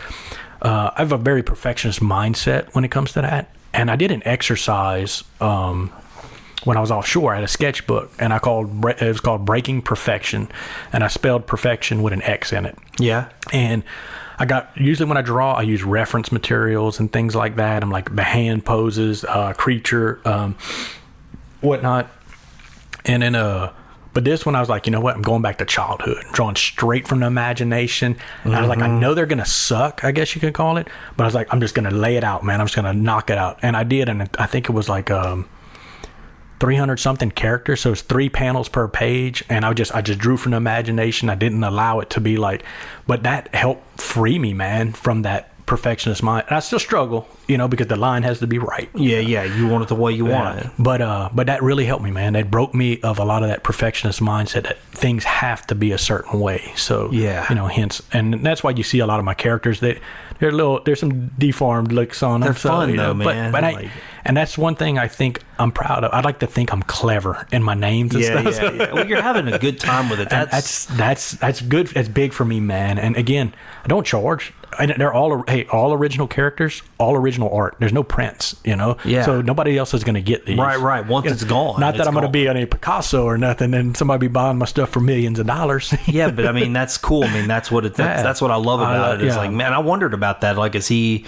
creating backups of these, or is it just not at all, man? It's kind of my older brother kind of slapped me around. He was like, if you want to be a businessman, you're gonna have to make prints. And he's right, you know, he's right. But no, he sees the value in what I do with it too, though. You know what I mean? He's not just picking on me, but because he knows business, I don't. You know what I mean? And so I rely on him, even though he's not an art businessman. But truthfully, he's the reason why I'm an artist. He's the reason why I read comics, man. Your brother, he's my hero, man. Because he was reading them first, right? I mean, that was, if I remember right. People want to be doctors and lawyers and firemen. Right. Darren wanted to be Dustin. Nice. But what's that like? 'Cause I don't even know what that's like. Yeah. I'm the older brother. Yeah. And I don't know what that's like to have somebody older that I look up to. I've never had a mentor, man. It's got to be. It had its ups and downs, you know. Yeah, well, I bet it does, but I bet it's probably neat to have somebody like that in your life. The relationship we have now, you know, man, is and we don't get to see each other as much as I'd like to, but you know, again, dude's got 5 kids. You know, I mean, so he's basically taking the Hanks legacy. I don't need to have kids. See, that's kind of what I hope. Not just kind of jumping off track, probably even further, but talking about that. I mean, I hope that's what the boys. And maybe my daughter too at some point in her life will feel like they'll go, you know, Dad was somebody I could talk to, I could look up to. Like if I had trouble, I could go there for a variety of things, something I could lean on. Not just somebody that took care of me, you know, food, water, shelter, but like somebody that, like, when I had a thought, I could work it out with them. Yeah. You know, does that make sense? No, absolutely, man. Because I feel like, too, though, like, we don't realize these things until later in life. You know what I mean? Like, all the things that my dad used to be like, about, you know, I'm like, whatever, man. You know, and then I'm like, man, I wish I'd have paid attention. You know? And I see people post sometimes, they're like, my parents never told me how hard parenting would be, or how hard having a child would be, or how hard life would be. No, they actually did try to tell us how hard life would be. We just didn't listen. You know what I mean? Seriously. So, I mean, we just didn't listen, you know? And now we try to figure it out. But anyway, I mean, we're getting way off track on here, but having an older brother, man, you know, I don't know. I mean, I don't know how to really explain it, man. You know what I mean? I see it also like very much. While there's blood there, I see it very much like a friendship too. Yeah, that's you know what I mean. It's you know, but there's the biological connection. You know. Yeah. And you know, man, and I feel bad I haven't mentioned my younger brother, but you know, I love my younger brother too. It's not like let me dismiss him, but it's kind of like your story though kind of has a navigation right into your older brother. Yeah, no, man, and that's the whole story. Like you said, kind of connects to my older brother and.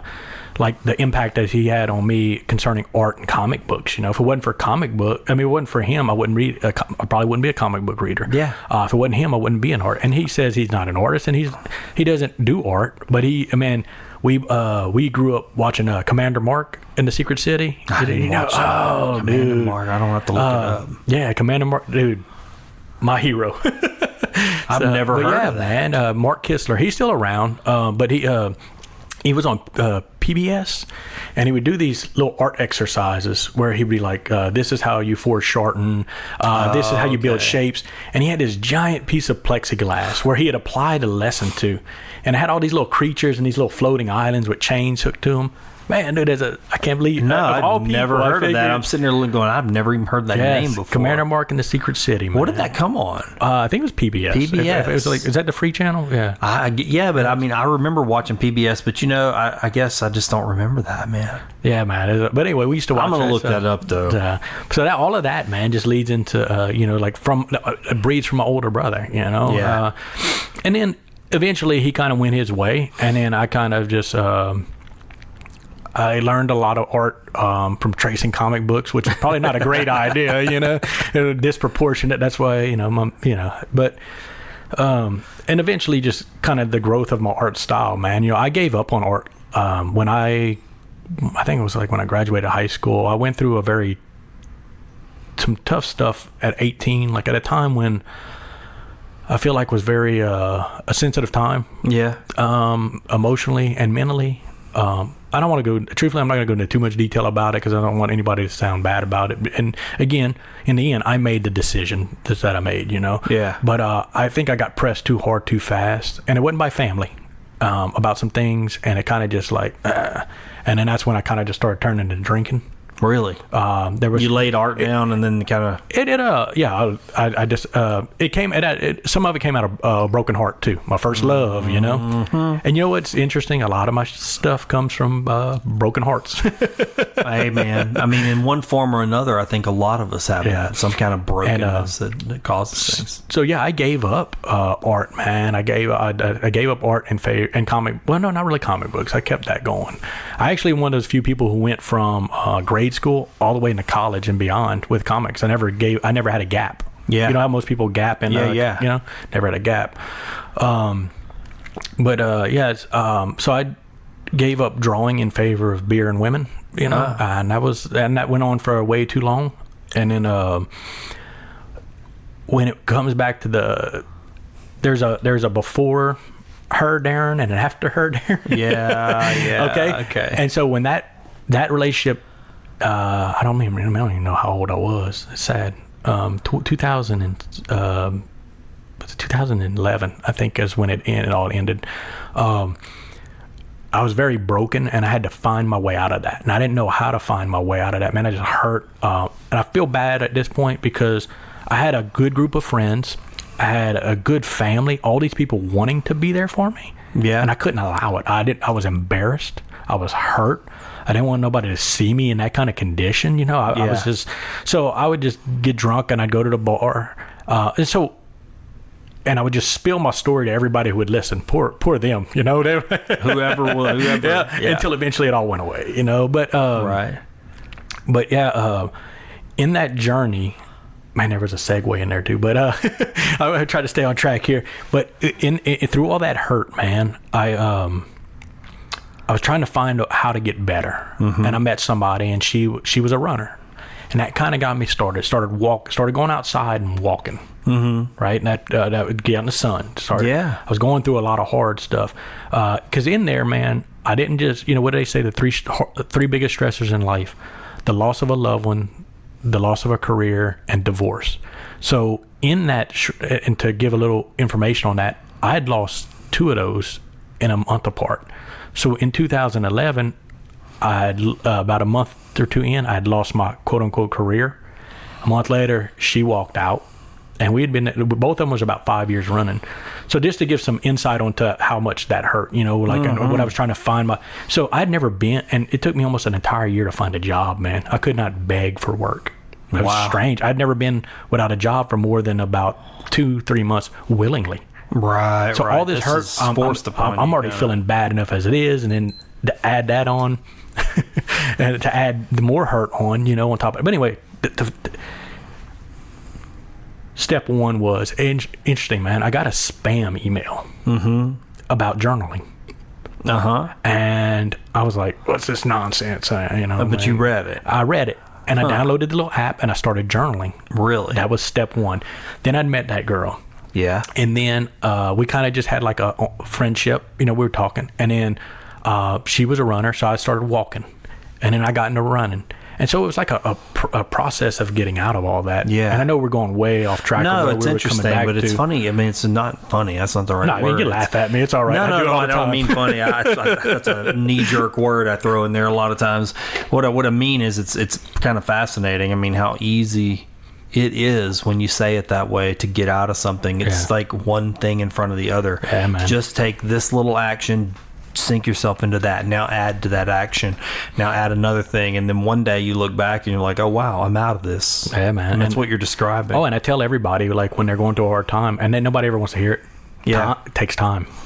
Nobody ever wants to hear that because they want immediate. Yeah, well, we live in a world that's telling us we can have everything. And see, I'm actually subtracting myself from the world. Like, I don't speed. I take my time. Yeah. We're about to get into traffic, and but no, like I find myself, like, when I go to eat somewhere, I go do a lot by myself. Yeah. And there's several reasons, but like one of them is like I always feel like I'm worrying about the other person if they're having a good time. No, yeah, I understand that. But it's not just that. It's just because people have lives. They have children. They have jobs. Yeah. And so I don't want to say I don't want to bug them, but I just kind of go do my own thing. Hey, man, but when I go eat somewhere, I put my phones up, man. Yeah. I enjoy the meal. I people watch. Yeah. And, you're describing something I can relate to. I mean, I like spending time by myself, and even like traveling and stuff. I find that when I go with other people, I worry about them more. It takes me out of the experience a lot of times because I'm more of a wanderer. Like, if I go left and it's not the right way, if I was supposed to go right but I went left, I'll drive to the end of wherever left goes and go, well, now I know what's down here, and I'll turn around and go back and then go the right way. That doesn't bother me.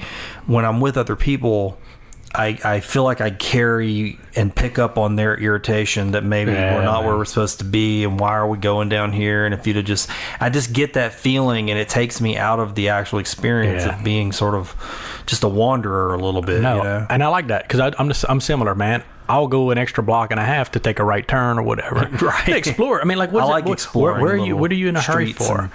Now, I will have to say, though, like, once I get something in my head, like a mission, like, okay, I was doing that art drop yesterday, and it was me and my buddy Jay, and he was visiting with people, and I'm like, I got to get this done, man. Right. So until I got the mission done, then could I enjoy myself. So I went and did all the drops real quick, and I came back. I was like, all right, now I can relax and have fun. See, I get that. Like this morning, I was like that. I got up and drove down to Rutherford Beach to watch the sun come up, and I was like, on my way back, in my brain, my analytical mind was like, okay, the best way to go back home is to take this highway and then take a right here, and then this way skip the ferry, and then you can get back and you get back to Lake Charles and then hit Sulphur. And I was doing all that stuff in my head.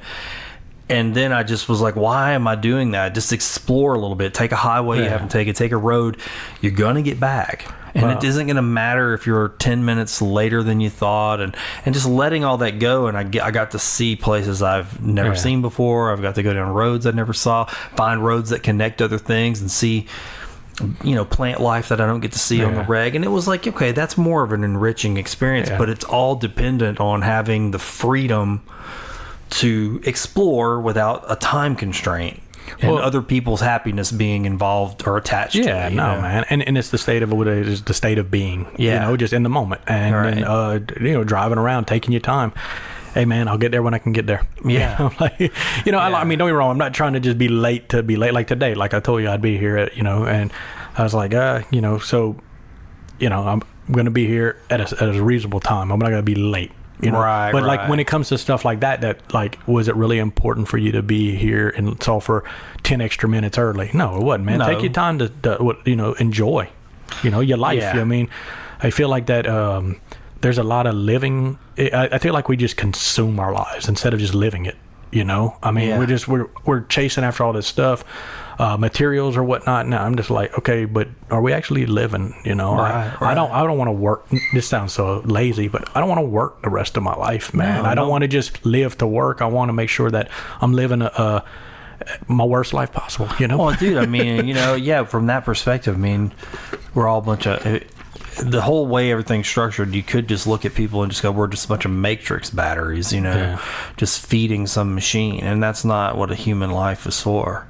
Yeah. I don't want to live like that either. No, man, I don't want to be like a peg, Yeah. I just don't want to be like a chess piece for the world and just like, going about the mundane. And so speaking of not doing things around the mundane, let's get to your art 1221 studio. Right, so I want to talk about that because that's very unique. And I mean, you doing that these last few years, I always enjoy watching you come up with your characters. But then I'm not going to lie to you. Like I go, when you start doing your game Yeah. with those, and you can explain that to people that Okay. don't know what it is, but when you start, for some reason, I always go, oh, that's right, he's about to go give them away. Yeah. In my mind, I always, for some reason, don't connect that you're getting ready for the game. Yeah. I just see them as, oh, look, his next character, character, and then all of a sudden, you start doing your drops, and I'm like, oh, that's right. Yeah. I don't know why I do that, but I do it every year, and I won't next year. It's I think it's Jake Parker. I don't know if you're familiar with him. I'm not.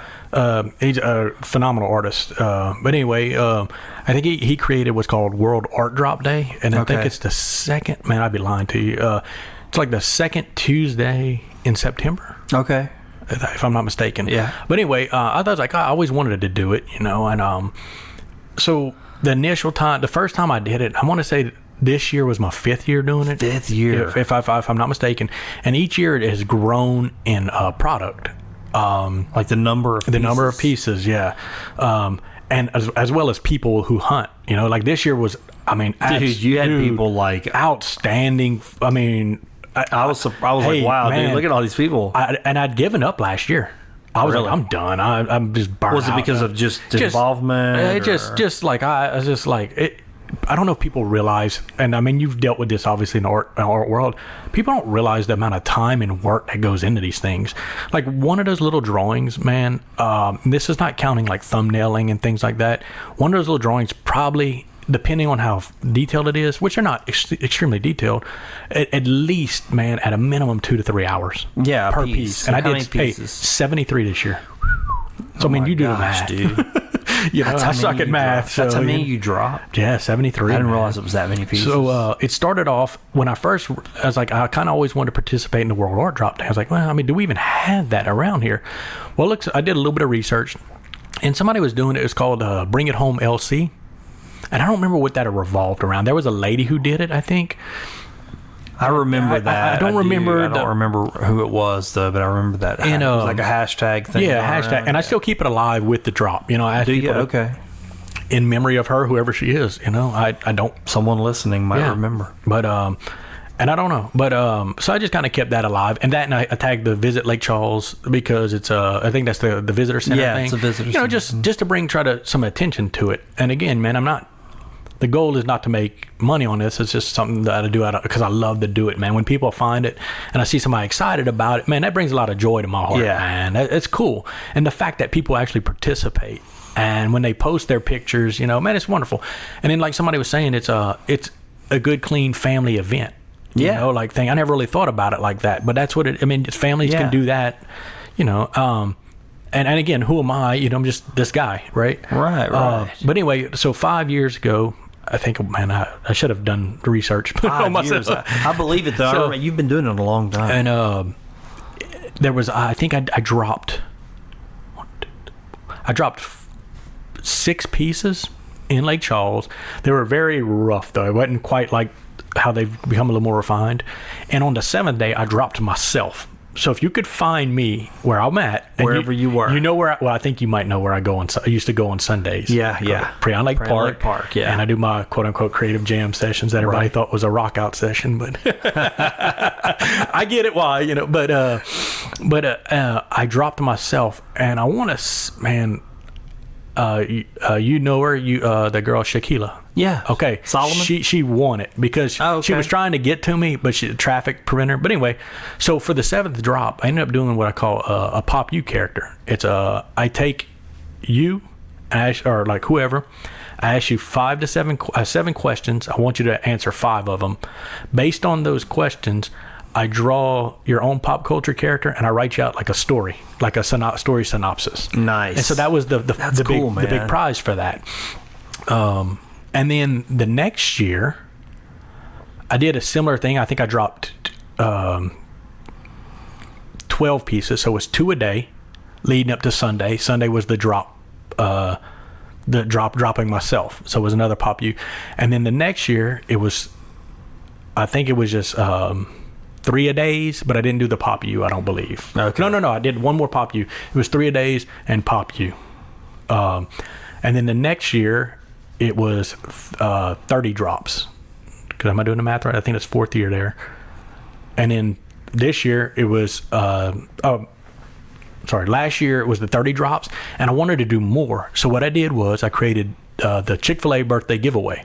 Okay. So I was going to go eat at Chick-fil-A, and I was going to give away an equal amount of pieces to the age I turned. So I was turning 42. So I did 42 pieces. And the concept behind that, which I didn't plot it out or plan it well, was for you to come say hi, grab a piece of artwork for yourself, grab one for a friend, or somebody who made a difference in your life. If they made you smile, if it's did a good deed, changed your life, whatever it may be, whether it be a family, a friend, a stranger. You see somebody doing, hey man, here's some artwork. And the idea was for them to take a picture with them and share their story. And that way we could share like some good in the world. Kind of like what you're doing here vocally, except visually. Yeah. And it didn't really go over well. It just. What do you mean? Like I just kind of like midway through it, I was like, I kind of lost hope in it, so I just gave away all the pieces. So you didn't have like the turnout. But here's the deal. In equal defense, I think like one person did it. Yeah, and that's fine. You know, man. Hey, it reached one person. Somebody gave it to somebody. Yeah. And then, but here's the deal. I gave away a bunch of artwork, so it reached somebody else. Right. You know? Somebody. So it's touching somebody's life. I mean, that's. There was that, man. And then this year. Because at the end of that, I was just kind of like, man, I'm burnt out. I'm discouraged a little bit. I was like, I love discouraged just from the participation not being. I think it's again the amount of work that goes into that art drop, man. Like it sounds silly, but hey, man, working the job, going package these up, going find a location. Taking the photo, and it sounds people are like, man, that dude's lazy. You know?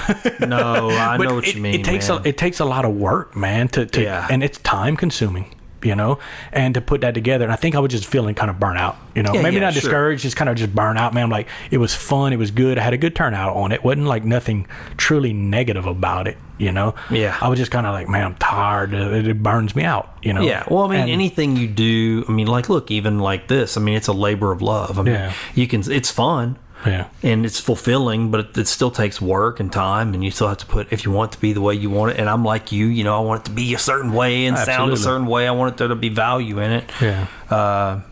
So yeah, I mean, it does take work and time. I mean, it's not just empty of energy. No, but so it was good, man. And I enjoyed it, but like I was like, man, it's just time to like call it quits on this project, you know. And man, like last year was a truly, truly powerful and life-changing year for me, man. Really? And what happened? Okay, so I'm trying to do time frame here. So you knew that I was working offshore and all. Yeah, I remember that. And you got the start of the new job, and so that was actually I'm gonna screw up the timeline in the days. I'll do the best I can navigating this for you. I was already having a tough time offshore. I was just like, man, it went from the 28 and 28, which I loved, to 28 and 14. Yeah. You know, 14 days off is a lot of time, but when you're out somewhere 28 days and you come home, man, that's not a whole lot of time. Right. And then they were cutting pay and benefits. And hey, man, that's life. It happens. You know, we're all expendable. I mean, in any job. But some side stuff was happening over there. Also, I think like the Sunday or that weekend before. So we crew changed on Thursday or Wednesdays, I believe. And that weekend before, I was preparing myself to like get, you know, mentally to go back and everything. And my mom called. My dad was in the emergency room, which we've kind of talked just recently. This happened again, but this was so I went and drove to Jennings. I remember this. And man, it first time I ever seen. You know, see, I'd been having health issues for years, man, and. It was the first time I saw him after a major stroke. You know, I've seen him have like little seizures and stuff, and it bothers me, you know. But and I was like, hey, man. And usually he has some nasty jokes or something to say, but I was like, hey, man, doctor said you still have a brain, because we always joke with him about that. Yeah, you know? And he was like, whoa, and he liked the droop and the hey, man, just messed my brain up bad, and just made me really consider how I was living and then just in general stuff. And I was back in church. Like I said, Ashley had got me going back in church at this time, you know, but I was just kind of halfway in it. Yeah. And man, and that really messed my head up. And I got offshore and then had some stuff. I'm not going to go into details of that because it's just negative nonsense, but needless to say, they were trying to get me I got out there and the next day they were trying to ship me to another boat, and it was a messed up situation, but I was like, fine, whatever, man, fly me in. So they flew me in. I drove a mile away from Fouchon. I was like, hey, man, this is Darren. You can consider this my resignation. And I probably shouldn't have went out like that, man. I probably should have acted more rational. You just hit a wall, though, man. I was just done, man. Yeah. And you know what? I don't regret the decision at all. I loved doing that job, though. I really did, man, when it was a 28, and I worked with a good crew and stuff. A lot of good people out there. Yeah. But anyway, I probably shouldn't have walked like that, man. That probably wasn't the smart move financially, or, but I didn't know what to do. I was just like, I'm done with this job. And I was looking for an out too, kind of, and this prevented. And so I was always going to say something negative, but I'm not. So I went home, and so I ended up staying with my mom for the rest of the year. I still had my place in Lake Charles, but I kind of just stayed because this was late in the year. This was, I think, around Thanksgiving, maybe. It's a couple of months left in the year. So I just kind of, man, and it was a beautiful thing, man, to be able to get there, to stay with my mom and help her. I know she is. We always say that there's a special place reserved in heaven for her because she had to put up with 4 boys, my dad being one of them. So, but yeah, she raised a bunch of heathens here, but no, she man, a beautiful, and I'm not just saying this because of my mom, man, but she is the embodiment of love and giving, man. She is I'll call her a saint, man. And, and it's not like you said, she will be very humble about everything that she does good, but like you were talking about how people comment to you without knowing you about me, it's like that with her people that surround her. They see it's a wonderful soul, and man, I love my mom very much. I love my dad very much, so I was able to spend that time with them while he was down, and it had a better, like we were talking about how I avoided Jennings for a long time because it was hurtful to go home. Yeah. And I was like, quit being selfish, man. This is not about you. This is about... So I got off my butt and I started... That was kind of like the onset of that, where it made me feel, okay, I need to start participating in my family a little more on certain levels. And I still suck at it, but I'm getting better, Or I'd like to think so. And so into that year, so that segued into... am I using segue too much? Probably, and probably saying too much.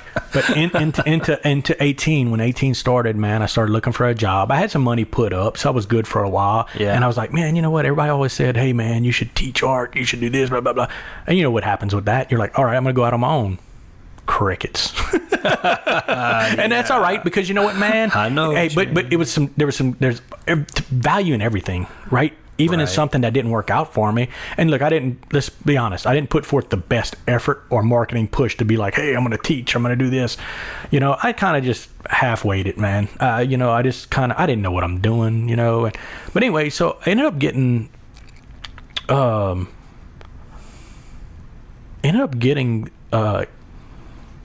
call and like, hey, we think we got a job for you, Well, it was kind of interesting. I don't know how much information I can volunteer here, but I'll do my best. Do your best. Yeah. Okay. But the information I got was, at first, my boss now didn't want to even interview me. He was like, I don't know why you, because I went through like a little hiring service. And he was like, I don't know why you putting this resume on my desk. He doesn't have this. And the guy was like, this is my understanding now from what I got from the story.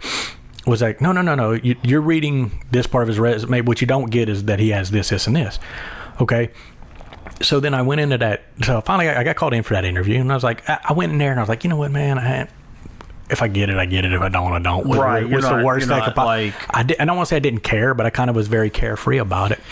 And I went in there, and like I told you, hour and a half interview, man.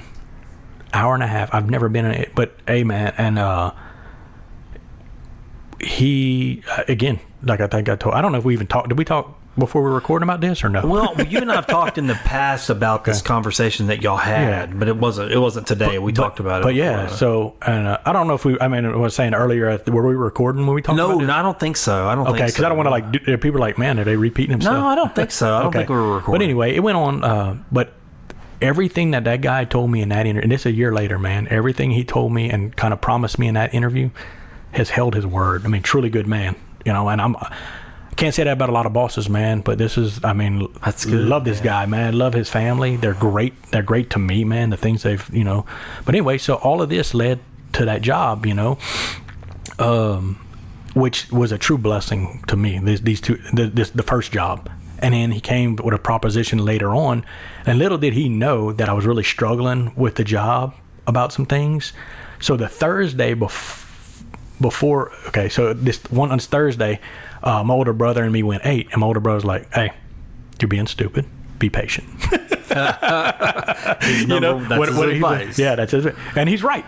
And then the next day on Friday, I went. I talked to Mr. David. Mr. David was kind of not as bold, but he was like, "Just be patient," you know, because I was struggling with the financial end of it, and I was ready to move, not through any bad reasons, but I was kind of just ready to get out on my own. You know, I was living with a friend that had opened up her house to me, and so which I'm forever grateful for that as well, because she got me out of a situation that was less than desirable. You know, so I'm forever grateful to her. So thank you, Patsy.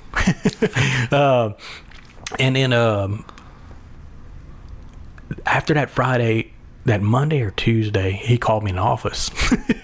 And he was like, "Hey, I need to see you in my office." And I'm like, "Oh, here we go." And he's like, "Don't worry, you're not in trouble, man."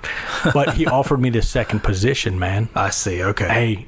Hey, true godsend on that one, man. I mean, there's no other words behind that. It is a true blessing, a true godsend for now the position that I'm in. You know, I'm very grateful every day for this man and his family, and for what they've given me in both jobs. Wow, it's man. Wonderful, man. You know, like, that's awesome. That's truly great. love being there. You know, man. How many people can say that? I mean, like, I don't hear that all the time. Oh, and the interesting part is, man, I never saw myself being in either one of these positions.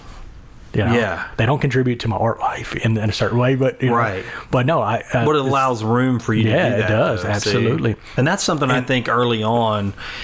And I don't want to jump off too far, but you know, when I first met you, you know, you were doing graphics for a company, and you weren't happy. No, that beat the creative life out of me. Yeah, and it's interesting how it to did the point where I never wanted to touch a pencil. Yeah, I remember that. I remember feeling sad about it. I remember going, man, it sucks that, and not on you, but just on the drudgery of certain industries.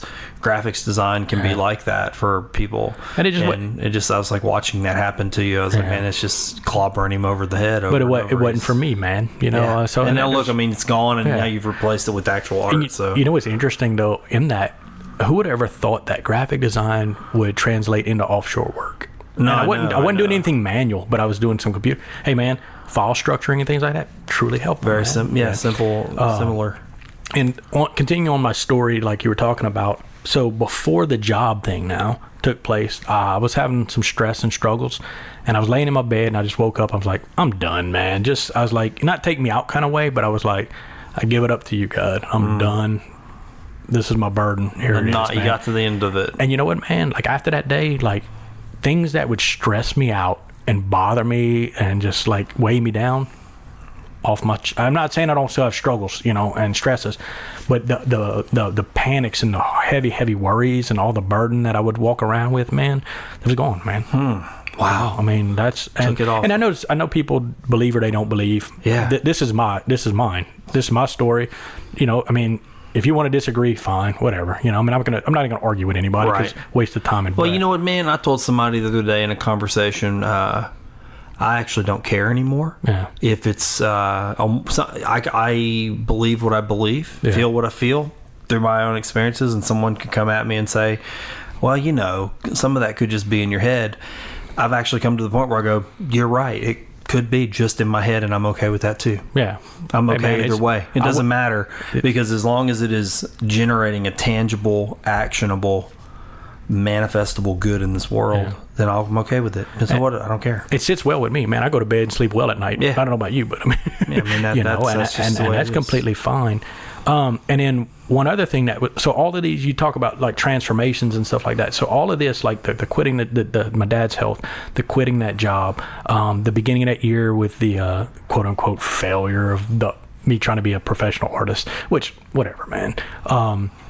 the revelation of the lifting of the burden. The 2 jobs. There was also booty yoga. So through you, and actually that's how I found out about it. And that's been almost a year going on. It's getting close to a year. Like a February, I think I started around February. Yeah. And you found out about that through this podcast. Yes. Wow. There's a lot of stuff that people on here, man. I've heard of some of it vaguely and just kind of like brushed through it or whatnot, and I feel bad about that. I feel like I should investigate more in this community, and like, sure, like me too. and that's why I like this, because and just like what Brainy is doing with the social scene. Yeah. I like that because I always was like, man, Lake Charles, we miss out on a lot. They're like, hey man, at Chuck Fest this weekend, people are like, I didn't even know about that. So sign up for the newsletter, obviously, for the convention, but like there's so much you can do. But she provides a lot of good information of local and it's stuff. Street View stuff too. I love that. And then there's the stuff that you're doing, right? You're introducing me to a lot of people I would have never probably met before, even if I don't meet them personally. That's interesting. Okay. No, you're introducing me to a lot of good stuff. Like I had always heard of. Speaking of this, that was an absolute beautiful story was the Dewana's Closet, man. Oh yeah, what a great one, man. Dude. I love that story. Absolutely, I could probably listen to that one episode several times, but man, it's a truly beautiful story. But I'd heard about that before, never really knew. But see, here you are, you're bringing this to the light. Not that people didn't know what it was already, but you're introducing her to a whole nother set of people. Don't have kids, so why should I even know about this? No, that's right. That's exactly right. If you're willing, I'm hoping that. I always have hoped that for Finding Good News is that if people... we all kind of, some people do. I know you're a completionist, so you're going front to, start with number 1 and go to the end. Some people just go in and cherry pick the ones. And I always encourage folks to go and listen to the ones that you don't think are in your wheelhouse, because you'll find out that even if maybe what they're talking about you don't feel like it relates to you, they're human beings and they're going to have something that relates to you. Well, and I think there's a lot of good. There's a lot of good in there. And I like listening chronologically, but because I struggle breaking it up, man. I'm like, I missed an episode. I don't know what goes on. What's going to happen next week on Finding Good News? But yeah, so part of my transformation too was the booty yoga, man. Yeah, that's awesome. Hey, man, I've got to let her know. Oh, talk about beat the life out of me though, man. After the first day, I was like, I'm never coming back. I remember when I first started seeing you go there, I went, look at this guy. Yeah, man. It's hard, and it looks hard. It breaks you down like physically and mentally and emotionally.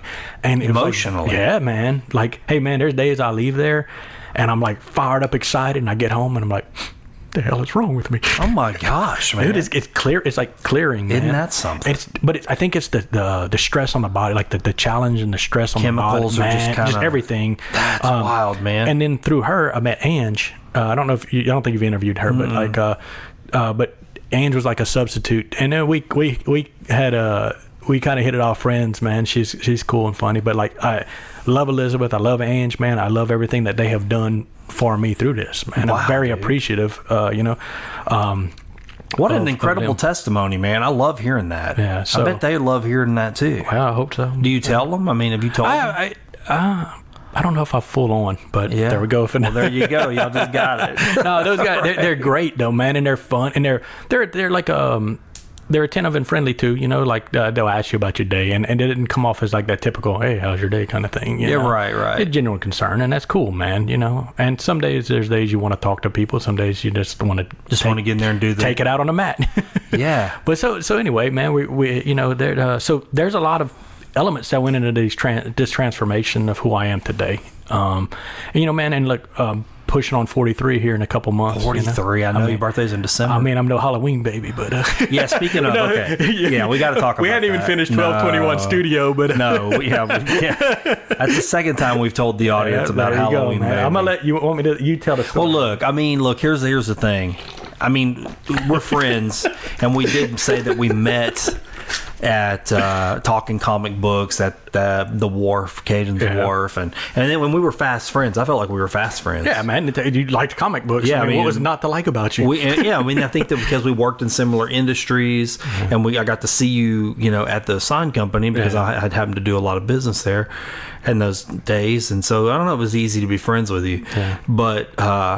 the real test of friendship comes, I guess, when you start doing things that aren't surrounded by those key elements. It's we like comic books and we're both in graphic design, but let's go do something that's not related to those two things. What's beyond that, Right. So what was it? Your parents were moving, yeah, right? my parents were moving, and that was around the beginning of the health issues. I don't even remember what date. But anyway, But we had been hanging out a little bit, but it was not a lot. We had helped you and Michelle move. Remember, I kind of forced myself on you, and you were like, we moved from the and I was townhouse to Sulphur. like, where are you going to be at? We're going to show up and move you. And y'all did. And What a that's huge help. My gosh. And that's when you almost ran over Lance Armstrong at the U.S. Open. Oh, my gosh, dude. I forgot about that.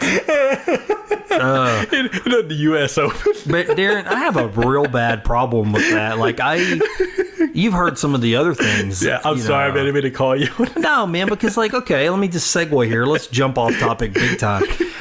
Chad and I were up in DeRidder working one day. You may have heard the story. You know the story about Blue Beetle?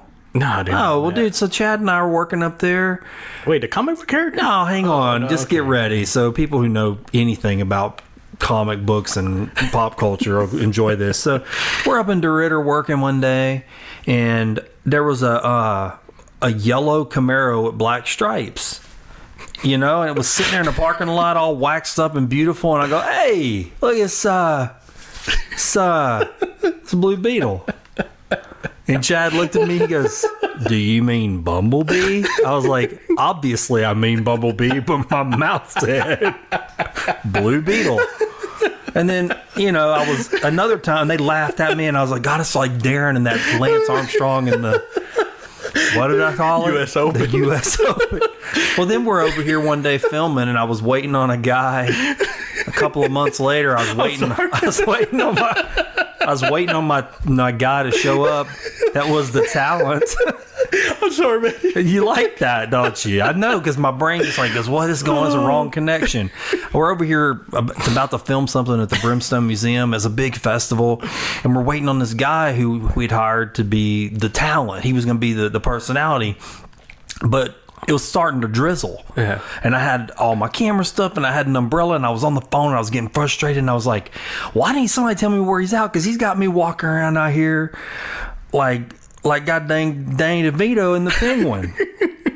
And they were like, bro, why did you say that? Why did you say that? I was like, what did I say? And he said, you said he's got you walking around here like God dang Danny DeVito in The Penguin. I was like, well, obviously what I mean is it's raining and I have an umbrella like Danny DeVito as the Penguin in the movie Batman Returns, obviously. Yeah, how do y'all not connect that? Did you not connect the dots? So he's got me walking around like God dang Danny DeVito and the Penguin. What's your problem, man? Why do you know that? So, dude, all of that to say, the story we're about to tell is of no surprise because you did that.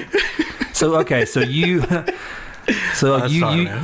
and me I show up at your place, we go to Sonic, and we're kind of getting to know each other. And we're waiting for Gillen. Waiting on our friend Jason. Yeah, that's right. He had too much coke the night before. Not cocaine, but he had too much sugar the night before. Yeah.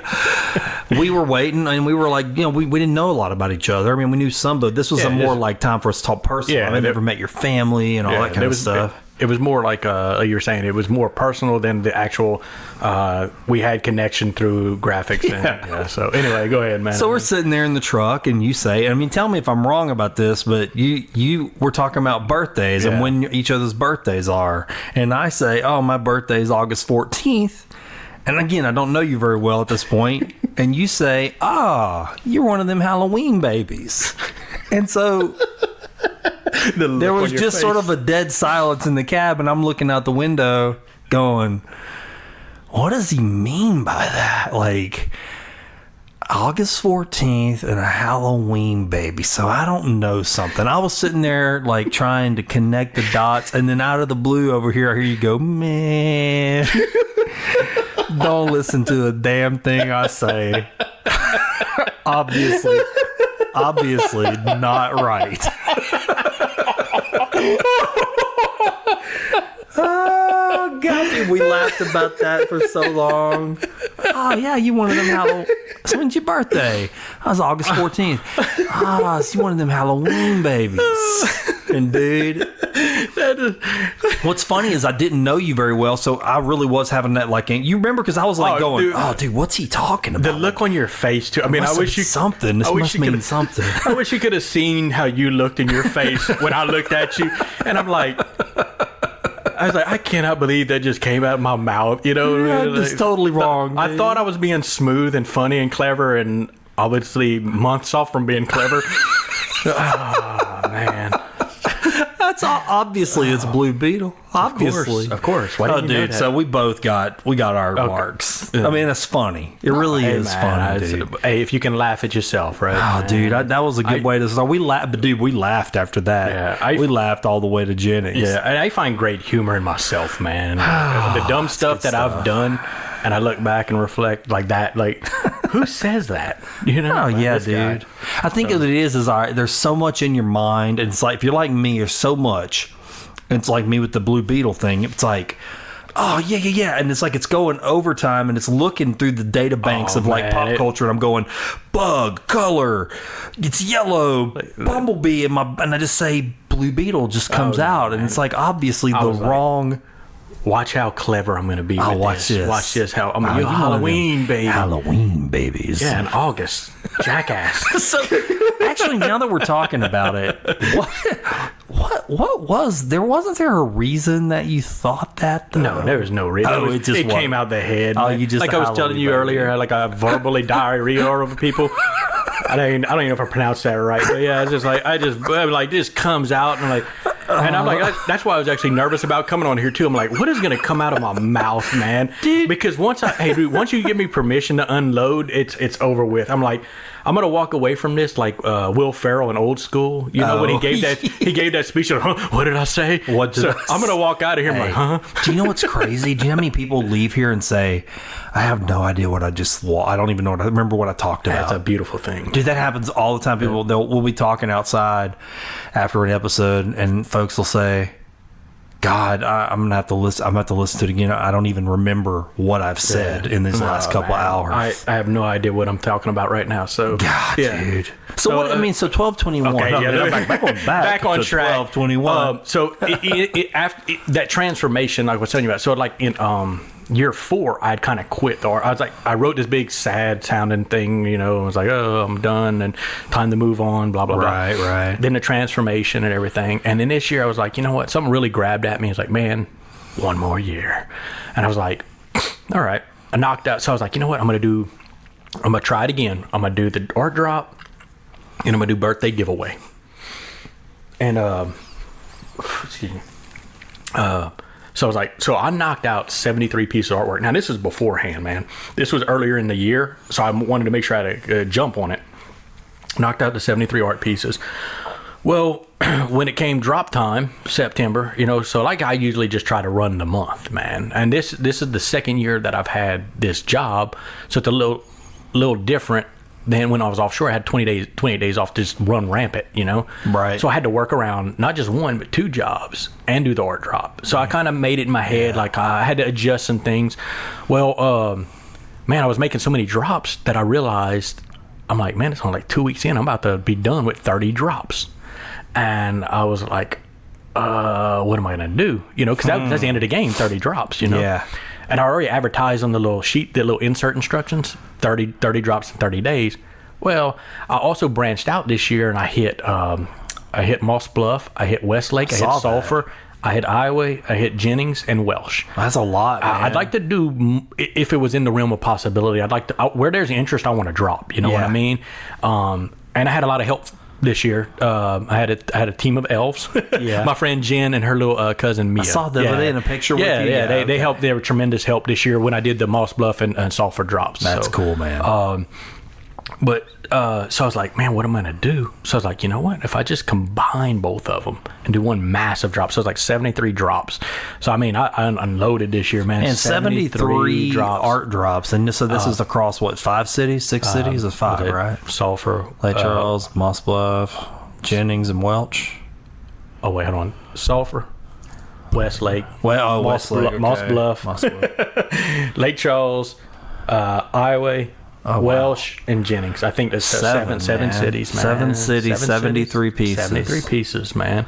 Now, some of the cities didn't get as many drops, obviously. I got a huge reaction in Sulphur this year, man. Really? Yeah, it was good. I'm happy. That's awesome, man. I was surprised. I thought Lake Charles would be like my biggest, which they are. You know, obviously. But I got actually even Moss Bluff too, man. I got a big reaction in Moss Bluff as well. So, and are these people like that? Now, I'm just trying to understand. So, are these people that find this on your Facebook page, or is this people through Instagram? Like, what's the main deal? So I run both. I do Instagram and my 1221 studio art page. And you post through your personal, right? No, this year I didn't do personal. Oh, really? Just the page. And here's the reason why, man. It's a little bit of selfish on my end. I want people to go to my art page. No, I mean that's I don't do selfish. I get it. I don't bombard people with art. I don't think, but I want activity on my art page. You know, I guess I'm not being selfless. You know, it's but I'd rather people go there and flock there. That way, I'm not bombarding personal page with just all my. That's something I struggle with. I'm like, No, I understand, because I mean, look, I can say I got a similar. I don't know if it's a struggle. I knew when I started this show I was going to have to be out front, right? Yeah. I mean, it's I'm the host, I'm the voice, I'm the one that most likely people are going to be talking to 99.9% of the time. So for me, I have to kind of accept that it's in both worlds, because Find the Good News is with Oran Parker. No, you know what I mean? Yeah, so that's a different thing. It's a little weird for me, honestly. So it's a little strange. So I try to, getting back to who I see myself as my higher self versus the person you have to be. Sometimes I want to make sure the show helps me. Does that make sense? The show is a help to me because it gives me more of a reason, because I'm interacting with people on the reg now, whereas most of my interactions before the podcast were mostly just professional interactions. So I guess I understand what you mean. I just almost can't do that with no, man. Because to me, like, this is Oran Parker, right, man? It's part of you're kind of inside my world, and to me, hey, man, the way you're talking about, like, your inner self and how people perceive, or how you perceive yourself, man. Sometimes we lie to ourselves. But like, the thing is that, like, man, you're a good man. You're doing good deeds. You're doing good stuff, no matter what you may think or feel. So I always tell people, forgive yourself. Be easier on yourself. I had some kind of little clever thing about that, but there's some stuff I use about that. It's like, never let anybody treat you like garbage, talk down to you, make you feel less than what you're worth, even yourself. That's a good way to do it. I think there's some other wording that's more clever than that. Yeah. But that's the basis of it, man. And I do the same myself. I'm like, I have to remind myself, don't speak to yourself like garbage, man. You're not a piece of junk, man. Now sometimes I write these things that seem very weighty, and my mom will write me like, you okay? I meant for it to be, you talk about, like you say, you're talking about the bad to get to the good. Yeah, right. But she knows me well enough to know, like, how I used to be. Yeah, so she's worried you're going to go in the cave and then not come back out, right? But I love her for that. I mean, she cares. That's what matters, man. But like you were saying, hey, be Oran Parker. And they Find the Good News is Oran Parker, so you put that on your personal page. Yeah. Not that I'm not 1221 Studio, but there's only certain things from 1221 Studio that I'll share personally. Yeah. You know what I mean? And mostly it has to do with Open Door, because that's more open. I wanted to push people to 1221 Studio, and obviously my Instagram page at Darren Paul _Hanks, which I probably should do 1221 Studio on that too, because that's. Anyway, I don't know. It's whatever, man. I get you. I understand. I understand. But that's where I operate. I used to operate on all three of them: Instagram, Facebook art page, and then Facebook personal page. But I wanted to take out the personal element of that, and I just wanted to focus on my art page, because I want to bring attention to that art page and the things that I'm doing, as well as the artwork, and Instagram as well, because Instagram is like, there's not a whole lot of participation, but it's just the avenue. I love the visual of it. Oh, yeah, I actually have a similar feeling. I don't get as much participation. No, but it's visual, visually, man. You can go in there and get a quick scan of what this place, what it looks like. To me, it's visually stimulating, man. It makes me probably lazy, too, because I like to read, but there's times where I start reading, I'm like, I'm bored. So sometimes, and I know that's not because you had talked about something similar one time about getting people involved to read the material that's under the image, I think, or something like that. Yeah, it's very difficult to do that. And I find myself just as guilty as that. Yeah. But I'm very interested in these things, but I'm like, do I have time? Yeah, no, it's true. So that's sad, I know exactly what you mean. See, I have to, with limited amounts of time, I have to make everything sort of dual purpose. So a lot of times I'm just I'm posting from Instagram over to Facebook, trying to just get the most out of both things at the same time, because I don't have time to really focus on both. Nah. I tend to focus more of my conversations on Facebook, though. I find that I get more rich conversations and interactions with people there than I do on Instagram. But I think a lot more people are active on that. And to me, my older brother's actually on Instagram, but he likes the very non-personal element of it. He can just scroll through and like pictures. He doesn't have to sit there and get consumed by stuff. I have a Facebook rule for my personal page. I scroll through, and if I see 3 negative things, I get off. And look, man, I don't. People are like, you can't avoid the world around you. Sadly, ostrich syndrome. But here's the thing, I'm with you. Can you? Yeah, I agree, and I talk about this all the time. Probably too much, but I mean, I'm the same way. If I see 3 negative things on Facebook, and not just negative, specific types of negative, like almost like malicious negativity. Yeah, I get it, man. Or toxic negativity. Yeah.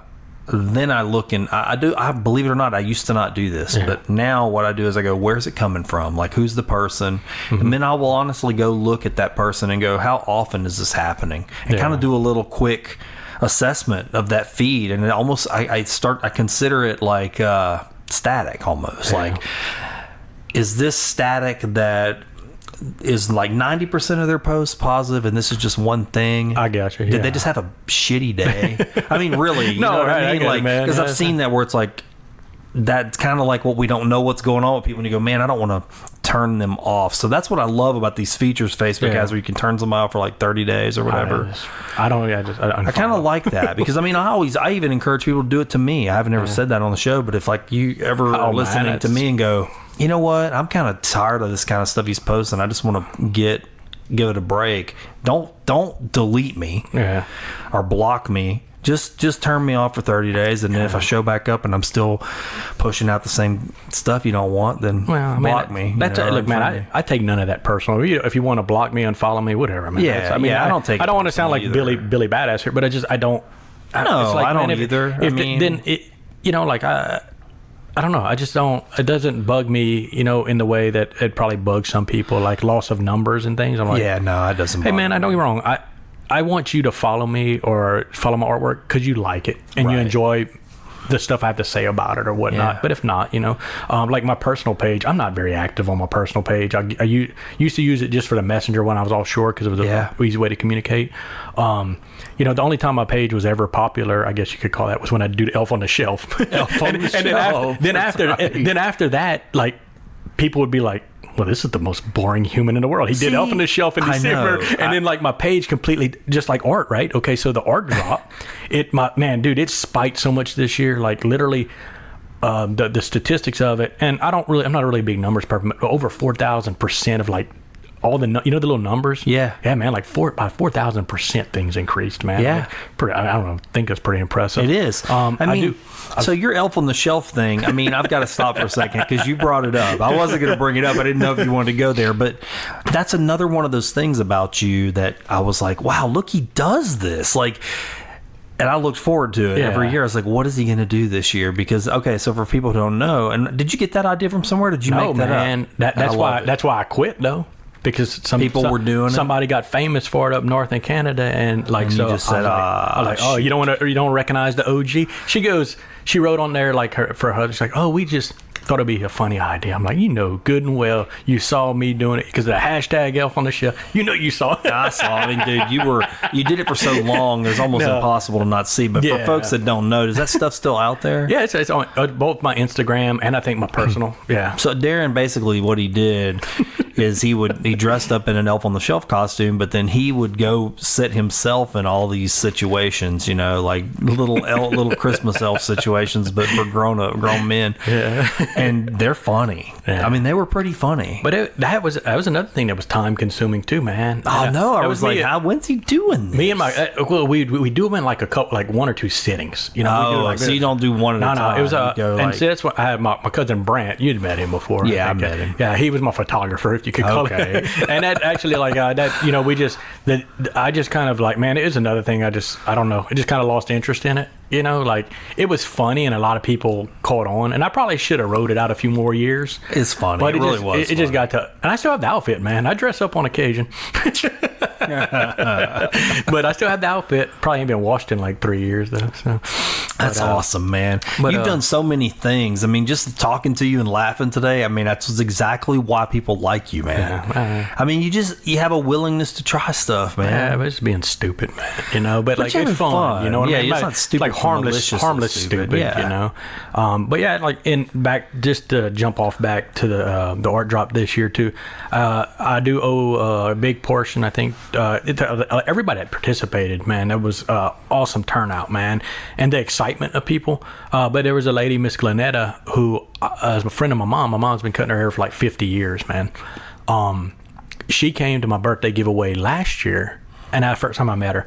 But this year, she was a very big supporter and proponent of it, man. Like, to the point where she discovered like 8 pieces, man, which is insane. God, she went out good. But hold on, man. Hey, but hold on. A lot of people don't know this, and I was going to write something about it, but I'll go ahead and just vocalize it now. And I'm still going to write it. Her daughter teaches, man, and I don't want to lie to you about the school, but I think it's the elementary school on Nelson. Is that Preon Lake Elementary? Maybe. Yeah, maybe so. Okay, I'm terrible. Again, no kids. I don't know that my kids don't go there. She does like a writing. Her daughter teaches this like after school like writing class. Yeah, and for rewards, that's what she found them all for. So she could give them to her, and like that way, if the kids did something good in the writing class, she can reward them with the artwork. Yeah. Or I think Miss Glenda also had the idea of them looking at the characters and writing a story about them or something like that. How awesome is that? That's cool, man. You know, like the gift of giving, you know. It really is. You know, and so, excuse me. So I do owe her a bit of gratitude, man, for what she did for me this year. And she also shared it a lot, not just through her digital, but her vocal, man. Yeah. And, you know, I think everybody participated. So I don't want to just single out one person, but you know what I mean? But like, you know, she did a lot, you know, and she made a good chunk of it what it is, man. You manage all of that so well, because I follow it. Yeah. It's funny because I don't participate only because I actually kind of leave it for other people. Yeah. Does that make sense? No, I did, like, man. You had one here. I did. You know, I left that for Michelle, though. You totally screwed her. Oh, I didn't know you left that for Michelle, because I saw it and I was like, oh, I know where that's at. That's at the office at my little Zen table outside. And then I thought, well, if I know where it's at and I go snag it, then some of these other people who are playing aren't going to have the opportunity. And they look like they were really going after it. And I said, well, I'm just going to like try to help along the clue. And then you had some people in there that are like, I don't know where this is. That went on for a while. Man. And like I also this year too, like that midpoint, I had to like limit the pieces, and not to be ugly or anything like that. But you know, it's like I wanted, again, maybe it's a selfish reason, but I wanted to reach as many people as possible, you know? Yeah. And they had people that found, obviously Miss Glenetta found 8, and it was for a good thing. They had a few other people who had found like 3 or more, you know, and I'm like, okay, that's cool. And I don't want to sound ungrateful or unappreciative, but I want to make sure that everybody gets a little bit of a chance. So I'm like, okay, maybe limiting, you know, most people have about 2 kids, right? I would assume. Maybe. So I'm like, you know, maybe 3. I don't know. But I was like, maybe, you know, so in a good way, I was like, you know, let's limit it to like 2 pieces per person. You know, and the game is all about refinement too. I don't always stick to the same rule. Yeah, you know, man. I try to change it up, keep it. And initially, the whole idea was to advertise for small businesses, locally owned businesses. Oh, putting the pieces in place. As I got more and more pieces, it was harder and harder to find, because a lot of people also work out of their homes and things like that. So I'm like, I don't want to go be put it on somebody's front porch and be like, hey, Right. So yeah, get somebody shot. Get one now, especially now. It seems like more and more people have some kind of porch cam or something like that, and they don't know what. You see some guy out there, and all of a sudden you're getting arrested for putting an art piece, on a park bench. Or So in the art drop, I've only been called on twice. Once this place, I'm not going to mention their name, and they had every right to. They were like, "Hey, we appreciate what you're doing, but can you not drop it here? We got a privacy thing, blah, blah, blah, blah." I'm like, okay, fine, fair enough. Pardon my ignorance, man. I did not know. Well, dude. But that's cool. Hey, man. Yeah, I mean, it's like having Pokemon Go. Yeah. Some of these churches and stuff were like finding that there would be a Pokemon Go character like in their sanctuary. And so people would actually come up in the sanctuary, like their church and stuff, and like get a Pokemon, like a Charizard, zip in the dang altar, and it's you gotta catch a ball. And he's definitely not trying to catch the Holy Ghost, right? No, man. I mean, it's a little strange. And so they did have like signs people were having to put up when that was popular. Man, that's but like when they called, and so the second call, which leads into something good though, man, like it was this year, and a woman, I think she's when I saw, she was like the executive, she's a Davidson, I believe, executive director of Big Brothers Big Sisters. I don't know. Okay. Maybe you should interview her too. Somebody recommended somebody from there. Okay, but I don't think that was she reached out to me and she was like, "Hey, this is." Then her name, this is her title, the executive director, blah blah blah. She's like, I saw y'all did an art drop. She was like, and I was like, oh, here we go, somebody's gonna be mad again, that I didn't get permission. And I was like, all right, fair enough. But anyway, it segued in. She was like, okay, I'm just curious, who is 1221 Studio, and what do y'all do for the community? I'm like, well, I'm 12. It's me. No, but what people don't realize that I don't actually have a studio. I mean, you do, but I understand what you mean. Yeah, right. So, and I just gotta explain to her who I am, what I was doing with the art drop, and blah blah. And in next year, sometime she wants to meet with me, and we're probably gonna partner up on something. How cool is that? I'm hoping, man. I don't want to speak before my time, but that's actually cool. It's a cool connection. To either do a creative class maybe for the kids. Yeah. Or when they do the matching of the brothers and sisters, something creative. How cool is that, man? So that would be cool, man. Yeah, it would be. Definitely. It goes back to being a father thing that we talked about earlier. And I mean, while I'm not a biological father, I try to be a father or mentor or whatever you may call it. Father type figure, though. Yeah, shepherd. Dude, it's why take good to the grave, man. Yeah. Do as much God, dude, ain't that something? Why take good to the grave? Oh, and I like that. But that's so that's some good that has come out of all this, man. It has slowly been building, and they always tell you you quit 5 minutes before you hit success, I guess. That's what they say. Yeah. Well, keep going. Look, man, I almost quit this year, and I did it, and I feel like man, I wouldn't consider myself a successful man in life when it comes to like career and things like that. Okay. I do well. But I wouldn't consider myself this true success. You're not career driven. No, I'm not, man. I'm very personal driven. Like that matters to me. Man, this year mattered to me, man. And what they don't realize maybe is that this was all a blessing for me, man. The joy that I got to see in these people and the kids and the competitive nature. And I'm not a competitor, man. I don't believe in competition. I don't care. I'm not here to win anything. But it's so funny, man, because you see the parents get excited, man. The little stories that they would share with me, that brings a smile to my. You can see it, right, man. God, that brings true joy to my heart, man. That's a wonderful thing. Now I don't know what I'm going to do next year to top this stuff. Well, even just doing it again, even if you do it again, the same way or anything you do, I can imagine taking Eben to look for that stuff, and I know how he reacts. He's competitive, and to find something like that would be just fulfilling. And I think next year I'm going to aim for 100. Wow, and I'd be like, that's going to be the grand finale. Not that I'm going to quit doing art drops, but I think I just want to do 100 in a month if I'm still able, resource wise, 100 in a month.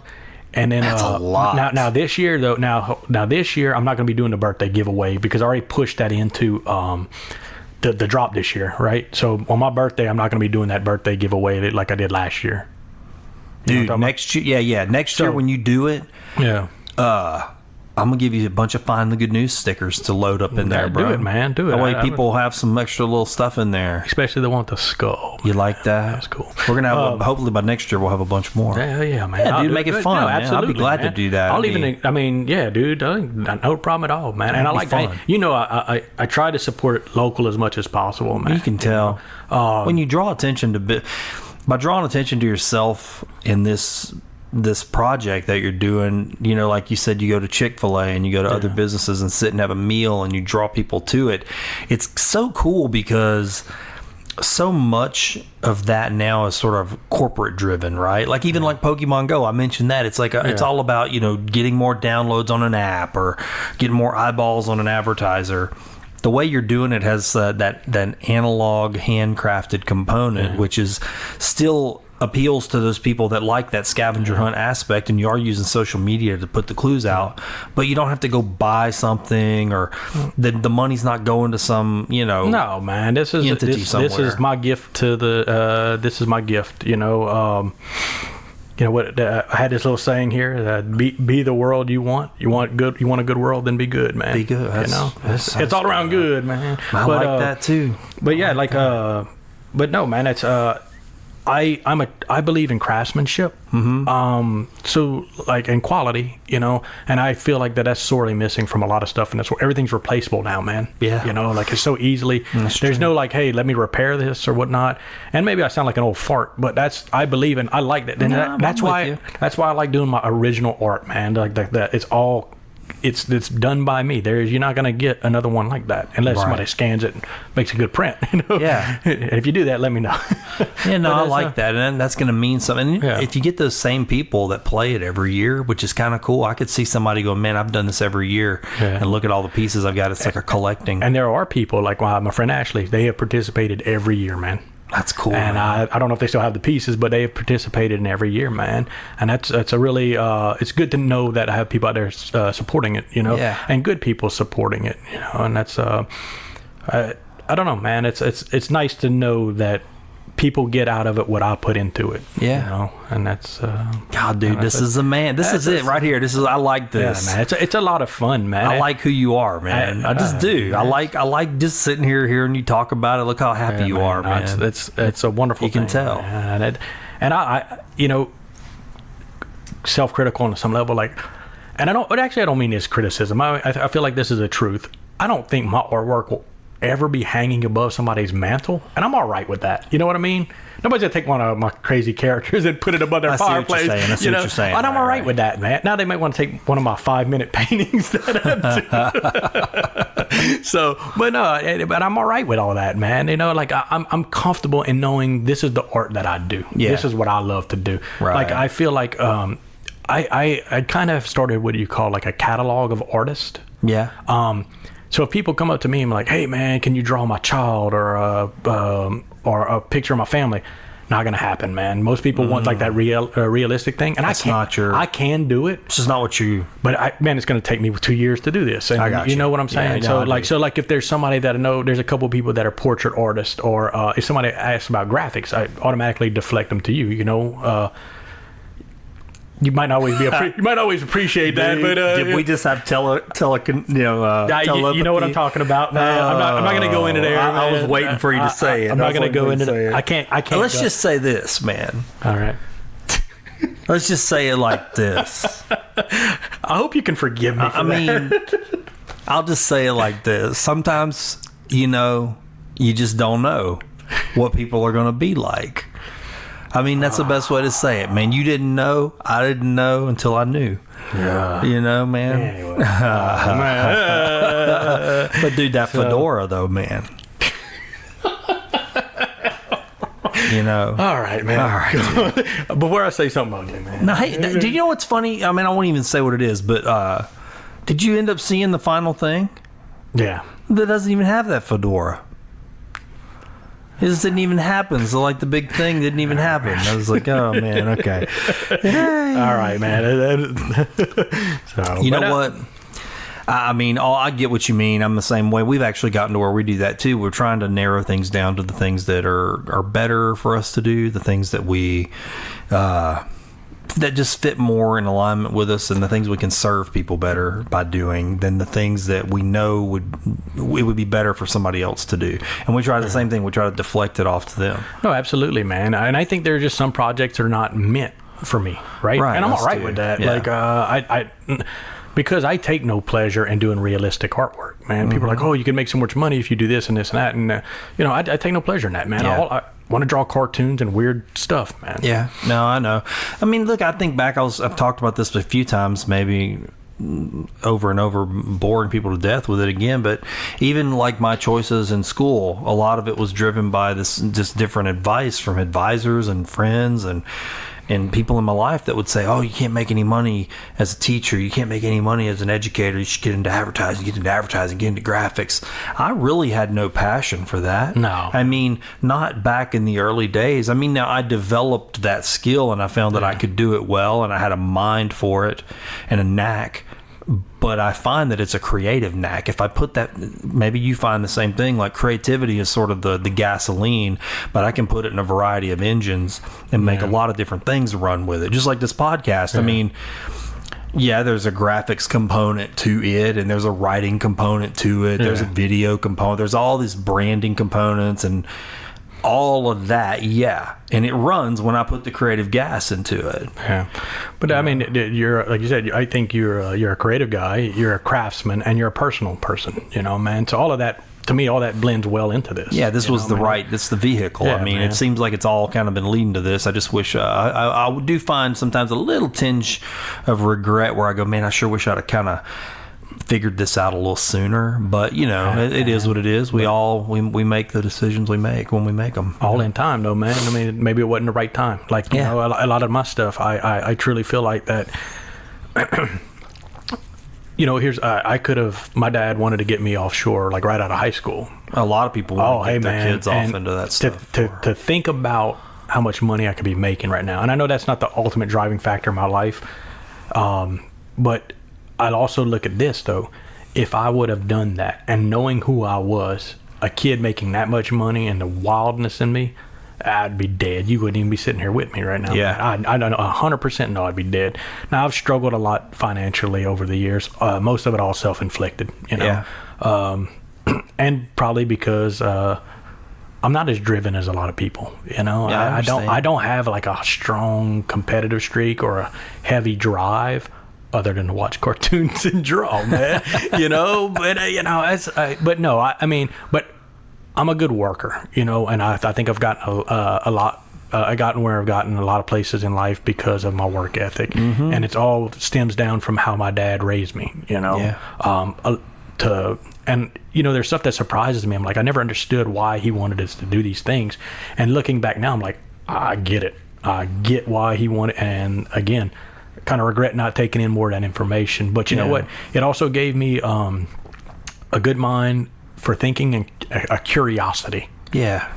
So when somebody gives me a project, even if I don't know, I investigate, man. I look into it. I pull it apart. I think about it, Yeah. So, I remember noticing that about you way back when you were at the sign company. I was like, I even remember I don't know if I talked to you about it, but other people, I was like, Darren is a good graphics designer, but he has a mind for production. Yeah. And I could tell just like he has, and that's something that you can't almost teach anybody. No, I mean, you maybe think you can teach people processes and they can learn it, but you had a mind for breaking things down, the way they work, what's step one, what's step two, what's the best way to, how can we refine? You just had all that sort of just naturally. And it's about caring, man. A lot of people go to a job to collect a paycheck. I walk into most jobs, I say most, I'm like, I want to learn everything I can about this job. You know what I mean? Can I ask you something? Go ahead, man. It's related to that. All right.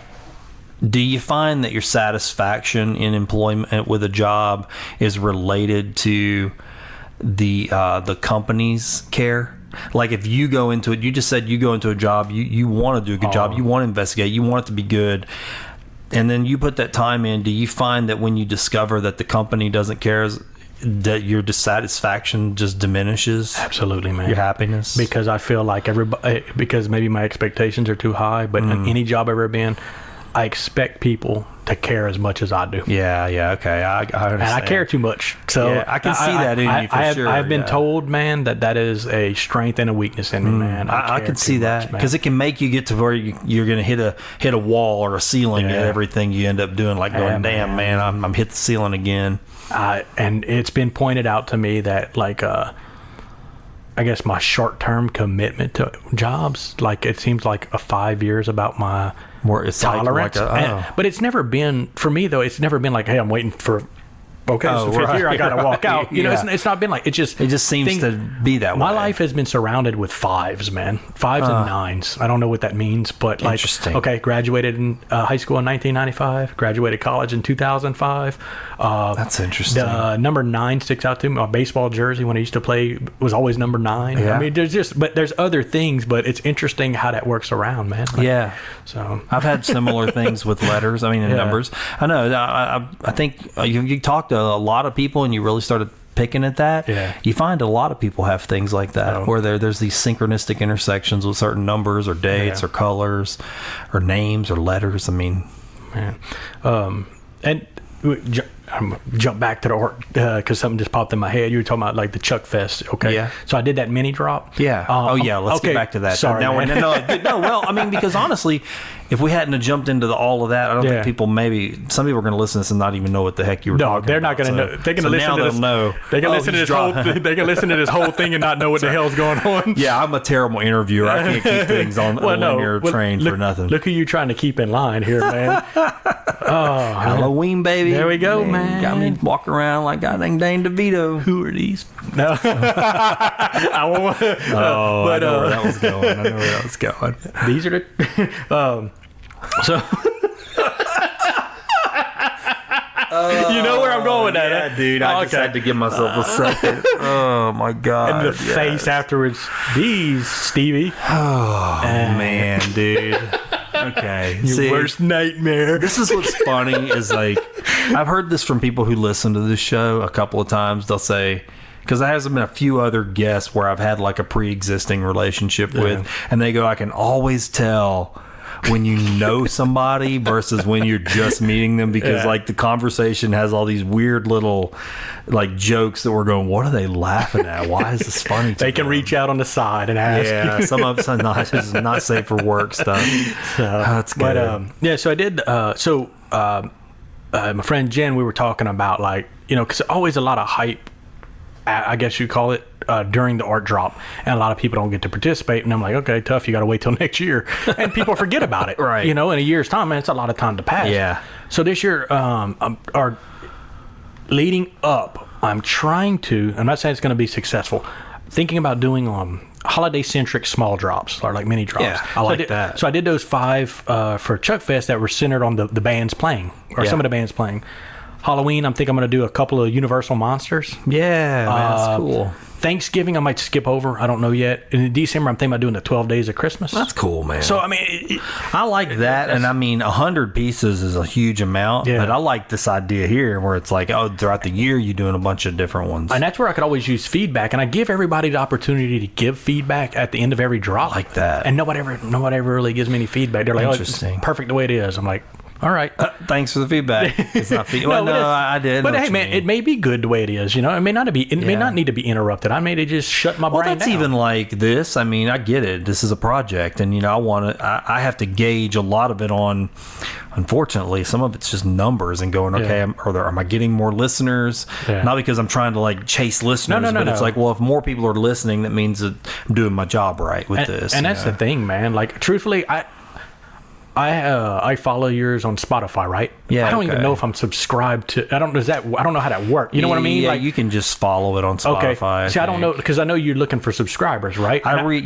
So somebody like me, I should be tech literate. Well, it shows me you're listening. Oh, does it? It does. I can see it says Darren's listening. It doesn't say Darren's listening, but it tells me the numbers of who's coming through Spotify. Well, that's what I was trying to. I was interested in knowing, like, is there a way, like, for other people who might not know on that end. Yeah, you see what I'm saying? Yeah, you're right. Like, the best thing that helps a podcast out is if you subscribe through whatever you're listening to, because it's going to keep it keep it coming back. Got you. Okay. But if it's coming back, you're already doing that. Okay. Well, I just want to make sure and that then just liking it or whatever system you're using. And boy, this is me promoting this. No, but like, go ahead, if you're man. a listener, the best thing you can do to help. Yeah.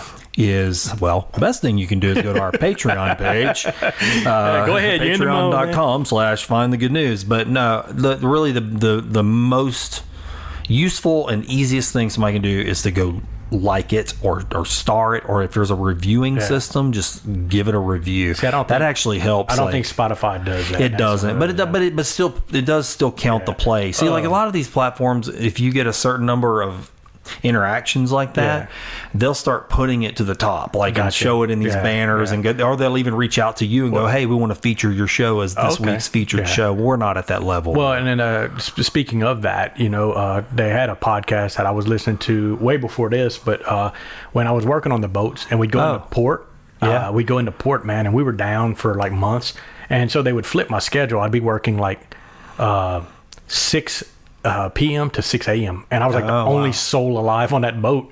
And so I was brushing up on my custodial skills, Yeah. But anyway, and that's how I do. When I was downtime, I'd do some drawing, but it was called Your Creative Push. And he was and he's a podcaster, and his theme was to get you to stop listening to his podcast. It was his intention to get you fired up to do your creative work and quit listening. Quit listening, go do something. Yeah. But anyway, that helped out. That was a good podcast, man. He had a lot of good interviews, but that's and I don't mean to plug another podcast. Well, no. I do it all the time. I mean, I love that kind of stuff because honestly, that's what it's all about. I mean, I'm not look, I mean, that's we kind of talked about this today, and it's kind of like your art, and I'm curious if this is similar, to the way I feel about it. It's like, I'm gonna do this for the right reason, always. Absolutely. And if there's some kind of quote success unquote, which most people gauge by money, right? Some kind of monetary gain. Yeah. If that comes in the tailwind of doing the right thing, I'm not going to turn it down, because then I can take those resources and put them back into it and make more good out of it. Right? Does it make sense? Absolutely, man. But I don't ever want that to be because I feel like it could get poisoned if it becomes a thing that you're chasing, like Patreon even. Yeah. I can use that Patreon money. I'm not gonna lie. Yeah. Like that Patreon, you could probably do that. Just out of curiosity on that though, the Patreon, again, I know you announce it, and I know a little bit about it. Is there a way to do like a one-time donation, or do you have to be a permanent subscriber? It's funny that you asked that, because I follow another podcast, and he just launched his Patreon page, and I was going to go do it because I listened to it, and I was like, look, I get a lot out of his content. I listen to this twice a month. He puts time into it like I do. Yeah. I'm going to go support him. But then another person asked that same question, and I was like, I don't know the answer. Okay. Well, what he said was no, but he makes a PayPal link on his website where somebody can just go make one time whatever they want donation. I was like, that's not a bad idea. Now, would Patreon get mad about that, or no? Because it's completely off the Patreon. That guy that started Patreon, that's a story that's worth going to listen to. Very. Now, who knows? There might be some underbelly I don't know about, but I feel like the intentions were noble. It was really designed for creators. And I think there's a lot of good in that, man. Like, I mean, how many times I'm going to say and good in this conversation? Well, let's find the good news. Let's keep it going. But no, I think when people do stuff, you see a lot of stories where it gets corrupted. The idea gets corrupted, right? And that's kind of like thinking about it. If I start taking on sponsorships for what I do, then what if they try to start navigating me away from what I'm doing? Exactly. I'd rather just do this out of my pocket. Yeah. And I'm not saying that would happen. You know what I mean? Like, hey, man, if you want to share in this game and you want me to drop your stickers in there, absolutely, 100%. Well, you know what I mean? I do, because there's even podcasts that go through that. I've seen a lot of them that I listen to struggle with that, because they're starting it, but they know that there are some people who start podcasts or any kind of creative endeavor, and they're like, this has to float. Like, I'm dumping money into it. I'm putting like major equipment. I'm spending money on ads. I'm hiring it. So a lot of people with podcasts can't, like, okay, I'm a one-man show. Yeah. I mean, I'm running sound. I actually thought you had like a whole crew here, man, with the... I mean, I'm running sound, I'm going to go by, I'm going to edit it, I'm going to do everything. And so I can make it very lean and mean that way. Yeah. All right. But not everybody can do that. A lot of people are like, hey, I need a sound engineer. I need somebody who can edit it. I need somebody to do graphics.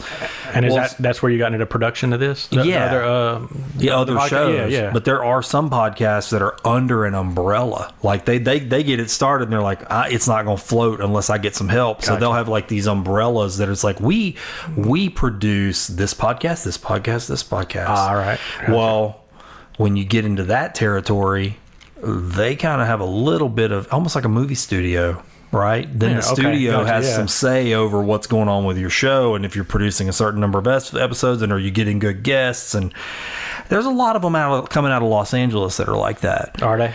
Yeah, I mean, everybody in Hollywood's got a podcast now, and that's not a bad thing. I mean, heck, it was two people in Los Angeles that got me inspired to do it. But at the same time, if you'll listen to their shows enough, you'll hear those sentiments, like that fear of like, I gotta do my own thing, because I've got to be careful. I don't want to get controlled, Yeah, no, man. Let Hollywood turn it into another thing. I'm actually happy. I'm happy that you're doing this local, because I feel like, and this, I don't want to insult our area in the Southwest Louisiana, but I feel like our arts community has been behind for so long, man. Seeds are, and I know this isn't just arts. I know this isn't just art centric, No, but I mean, what I'm saying is like things like this, because I think a lot of times we're met with a lot of like kickback from things. Like somebody wants to open up something new, and people are like, "Oh, that's gonna suck.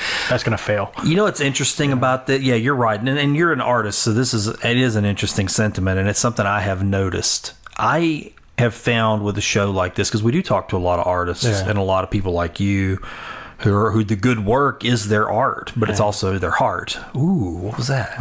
Anyway, something rhymed right there. Anyway, but the good work is art related, right? And so what I have noticed is that when I go out seeking guests, 9 times out of 10, it's in that genre of something in the artistic creative realm. And so I was real worried at first, and I mean I really was like, it's an easy sell to the art community because they kind of get it. Gotcha. It's not as easy a sell to when you get into other types of good work categories like government or entities that are like a big organization where you've got a figurehead that leads it. Those people were harder to crack. Honestly, they were a little harder to get to understand what this was. No, and but the good thing is I'm glad that they come on, because there's a lot of good information there that I've learned a lot, from just listening to people and things like that. Who was it? Gingy Miller? Gingy Miller. Okay, I just finished that one, I think, or I'm almost through that one last night. It's a good episode. But the lawnmower, is that what it's called? Right. Yeah, I believe so. Yeah, yeah. In her, the information she provided about taps, like for the soldier. Yeah, okay, I'm glad to know that, because I do have soldier friends and phenomenal resource, man. Yeah. I know that either coming up or you had him. The Angels? Halos. The Halos. That's out. Okay. That came out last week. Last year, I attended the First Pentecostal Church over there off of 210 on Bunker Road. Yeah. Nick Preu and them were doing what's called Elevate. Okay. It used to be like a little program. I don't know if they still run it. But I went and attended. They had like a 2-part, I think it was, or, man, it's sad. Memory sucks. But anyway, it was about suicide around the area, and the Halos showed up and they gave their talk. Man, to talk about very heart-wrenching stuff, man. And then there was one, I think it was a guy that lost like 3 people consecutively. That's Ted. He's on the show. He talks about that. Hell, man, that broke my heart. Well, he lost his daughter, then his neighbor, and then his friend, his best friend. Man, but anyway, it's sadness and all that, but it provides a good resource. So all these people you're saying that maybe aren't artistic, I guess you could call it. Right. But you're exposing a lot of information where I think a lot of people want to know these things, but they haven't had the opportunity. So like what you're providing is like this this serving plate of just all these things, man. And it's that's great, like man. a buffet line of goodness. Well, it's so broad. I mean, right, Darren? I mean, dude, if you just you yourself were to sit down and go, what is goodness?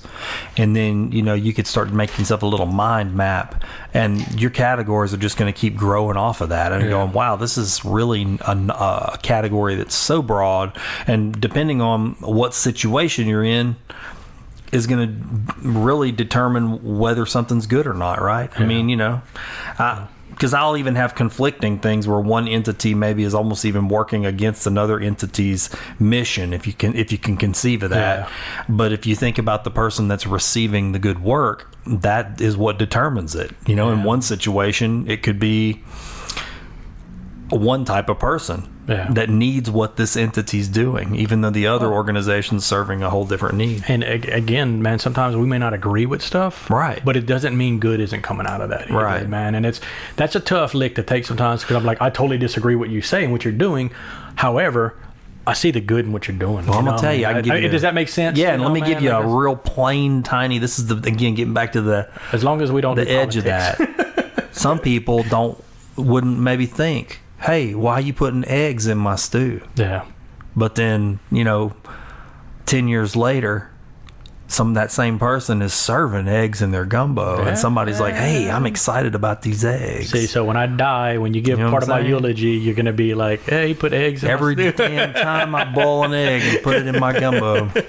Speaking of death, I thought I was joking. Well, I say I was joking, but I was talking to my mom and dad, and I got a morbid sense of humor sometimes, and I was like, yeah, when I go, I don't want a funeral, man. Nah, I was like, I just want y'all to put me in a P-row, push me off into the Mermentol, and hit me with like a flaming arrow, and then y'all can go on about your life. Oh, that's it, huh? Is that really what you want? That's it, man. That's easy. Nobody needs to that's easy me. If you can get somebody to shoot the arrow.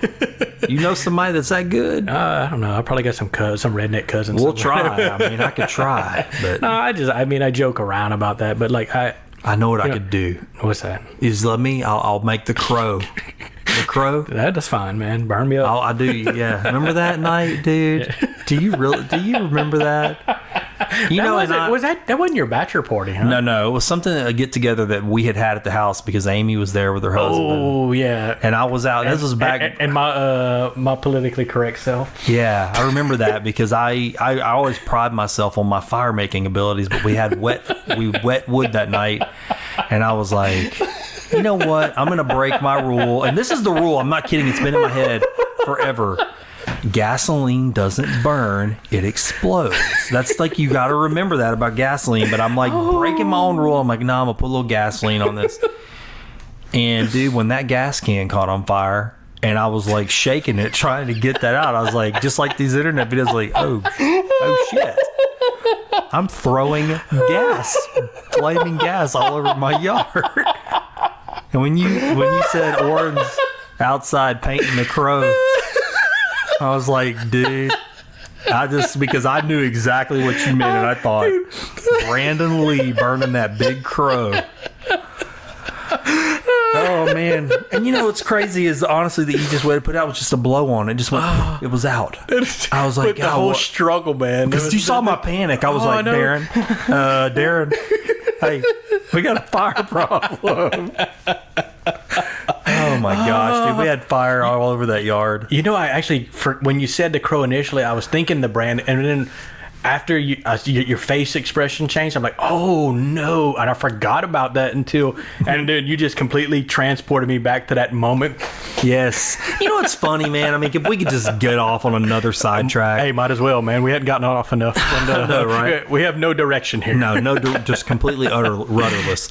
I always think about that in superhero movies. Yeah. Like when the hero lights like their logo, because that's happened a lot. Like Brandon Lee did it, then Daredevil did it. Yeah. And I always think when they do that stuff, or even I think even in Batman, like when he did on the build, right? Yeah. I always think about the logistics of how hard that is. Like, how hard is it? First of all, gasoline or whatever they're using to get it to stay in one spot like that and actually make a symbol. And then I go, dude, when did you do this? Like, you got to haul the freaking gas out there. You got to draw it on the ground first, because it's always perfect. Even Brandon Lee with that big crow. I mean, it was pretty good. I would like to think that there was some supernatural influence on the crow. The crow one you can maybe. Daredevil. But that movie was disgraceful, man. I don't even get. I'm gonna get pissed. But even off, Batman, man. come on. I mean, but yeah, like really, when was he supposed to have done this? And like, how did you? What are the logistics? He's Bruce Wayne, man. Batman always wins. That's like the type of fights that you have on the internet with other comic book folks. Nerd rage, man. It's that stuff like that. I go, man, I'm buying everything. Like, I'm buying. What was it? It was one of the artists, Kerry Gamble. I went and saw him at Paper Heroes. He used to draw Superman. Okay, yeah, right. And actually, again, we're bringing it back full circle, back to Paper Heroes. My dad would always take me when they'd have an artist in. And so Kerry Gamble was there one time, and somebody asked him, he said, I remember, guy's a little kid that's crazy, but he said, is there anything you've ever been asked to draw that you just went, look, I'm just not drawing this? And his answer is stuck with me forever. He said, when you draw comic books, you have to have a certain level of a suspension of disbelief. You have to say, I accept that this guy was bitten by a spider. I accept that he can crawl on walls. I accept he's super strong and he has a spider sense. He said, but then it's the other details surrounding that's funny that we have a hard time accepting. It's not the powers or that they can fly. He said it's the weird things in real life that we surround these characters with that we, for some reason, won't suspend our disbelief, And it's like, so like if he... has to go from this location to the next, and you're going, now wait a second here, how did he get from there to there all of a sudden? And and you quibble over that kind of stuff, but you're going, hey man, he's a freaking Spider-Man. You're okay with that, but not like this thing. And they do the same thing in movies too. People are like, I can accept this weirdness, but I can't accept this common thing. Like, well, I mean, it actually takes. That's not right. It doesn't take 30 minutes to get there. It takes right. Right. Like you're worried and you're about. Like, hey, he's got laser eyes. Yeah, there you go, man. I know. It's like he's flying without an airplane. Yeah, he can fly. Yeah, but I drank a Starbucks coffee before, and like, you can't drink those like right out of the cafe like that. You've got to blow on it. That's ridiculous. And it's like, man. But that's the funny stuff about being in that genre or fan of it, that you gotta chuckle a little bit at ourselves. Dude, they're so hateful. Like they're the nerd, the comic rage and stuff like that. Oh yeah, dude, man, I know. I was like, there's times I want to have like talks about it or debates about it, I guess you could call it, or light debates, nothing. But then you get in there and you start and you're like, I'm not even wasting my time, man. Yeah. I mean, once you go down there, man, then see, because to me, there's very nice Darren and there's very ugly Darren. There's not like a whole lot of middle ground. So once you cross the line, and it takes a lot for me to get there, but once I get there, I'm probably going to say a lot of things that I might not even mean, but I'm going to use every hateful thing in the book to hurt you. Mm-hmm. And so so I try to not do that. And that, the internet is made for rage. No, dude, it's changed for sure, man. That's why I don't really... I don't participate in things that aren't constructive or positive for me. Man, I don't get into it. I just, I have my differences with people politically or otherwise, and I'm just not going to get into it, man. And I know that you talk about, like, it's sad because now you can't even have a civil debate with most people about things. It's difficult. Like the disagreements with people. Yeah. Without somebody getting, like, raged up or mad, and so I, like I said, I just kind of avoid it altogether. And again, people tell you you can't avoid the world. I'm like, watch. Yeah. Well, no, I mean, you have to decide for yourself, like, what are my deciding factors about things. And what I have discovered is a lot of times with people and conversations is that it isn't even that we don't agree. Sometimes it's that our deciding factors are different. Right. Like, give me an example. Let me think of a way. Yeah, I'm trying to avoid politics, but it's in that realm. It's like, well, but this person Are you talking about like their reasons why? Yeah, like someone will go, well, yeah, but if it was such and such making that decision, then you'd be paying X amount more on that plan. And I go, right, but that's your deciding factor. Okay. My deciding factor is the way they treat people or the words they use. No, absolutely. Right, you see what I'm saying? I get your point, and I agree with it, but my decider is not based in. And again, we're not the same. that's yours. Yeah, No, right, that's not his. exactly. And to me, again, living your truth and living who you are, you don't want to dishonor yourself. Right, You know right. what I mean? You be who you are. Hey, and I don't want to say make no apologies, obviously, because if you're in the wrong, I'm a firm believer in apologies, right? Oh, yeah, me too. But I'm not gonna, Right. I'm not gonna beg. You know what I'm saying? Right, If I done something wrong, I will go up to you and give you the most heartfelt apology. I'm not just gonna make a bunch of shallow apologies. You know, Right. I'll make the most heartfelt apology, and I'll do what I can to make right. But if you're not good with my apology, Right. then I have to move on. I'm not gonna sit there and beg. Some you. people aren't going to forgive you. Yeah, and right. That's right. I may not be all right with that, but I'll walk on about that. Right. You know, and it's for another time. Yeah, no, you're right about that. That's tough for us. And it sucks, man, that like, you know, to me, like I said, I don't want to offer a bunch of little apologies for nothing, you know, Right. because that diminishes the word. I think if you're truly sorry, then you should offer up your apology, and then you also make your actions reflect that apology. You know, there's a lot of people who be like, "Hey, I'm sorry," and they never follow up on that. They just Right, continue to right. be the same. I mean, like, you know, and it's. Yeah. I don't know, man. Maybe I'm becoming so detached from reality by staring at four walls for a weeks on end, you know. But but hey, man, that's all I do, man. I got like the world's most boring life, I guess you call it. That doesn't sound boring. I mean, I go to work, 2 jobs, man. I used to run. I've fallen out of habit of that. We're talking about structure, you know, man. The running and the yoga is like a big part of my mental health as well as physical. Yeah. And man, when I get busy, like I lose that, I understand that that. structure, and man, it can upset me sometimes. No, I understand. I mean, I actually enjoy getting regular exercise, but I will say that this job and the certain schedules that are in my life just don't allow it. And, you know, there are people that will tell you, well, you have to make that time. Yeah. And I do understand that sentiment, right, but yeah. there are really realities that you just go, sometimes there's literally nowhere to put this in. Well, you could be like that guy on YouTube with the treadmill and painting that one Tom showed us that one time. Oh, my gosh. You could do that with the pod. You could do that with the about podcast, man. And I'm happy, I know it. This episode's Fishing for Goodies Fishbowl sponsor is Brimstone Museum and Henning Cultural Center in Sulphur, Louisiana. I don't know what you look for when you travel, but one of the things I look for when I'm putting together my itinerary is a unique museum or gallery in the city I'm traveling to. I do this almost every time I go to a new city, but if I'm being honest, I'm guilty of not always doing that very thing right here at home in Sulphur, Louisiana. That's really a shame, because we have one of the most interesting, historically relevant, and culturally rich corners in any city in the country about 2 minutes from where I'm sitting right now. I'm talking about the Brimstone Museum and Henning Cultural Center. Have you ever really thought about why our city is named Sulphur? They've got a permanent exhibit on the history of the sulfur industry that answers that simple question and more. You really get a full scope of just how important the sulfur mining industry was to the development of Southwest Louisiana and the impact it had on the rest of the world.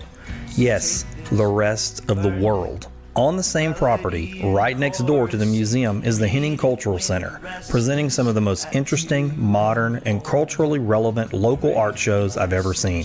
My dear friend Tom Trahan and the Brimstone Historical Society have really worked hard to give us this treasure, and it's a multifaceted jewel that I plan to take advantage of more often. You don't have to wonder what their hours are, or how to get there, or what shows are coming up. Just go to brimstonemuseum.org like I did, and subscribe to their mailing list right there on the homepage. That's brimstonemuseum.org. Tom will make sure you start getting the announcements for each and every new show at the gallery. But you don't have to wait for the mail to arrive to enjoy this historical local treasure.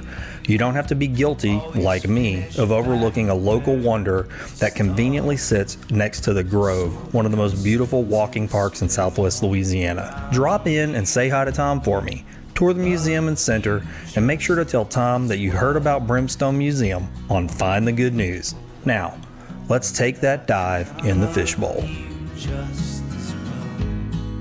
want to do something fun? What you want, man? You see that sticker bowl right there? You know what that is, man. All right, now what? Is this your first time to see it? Hey, and we totally. I know it's probably getting late, man, but we totally skipped over to you were supposed to analyze me.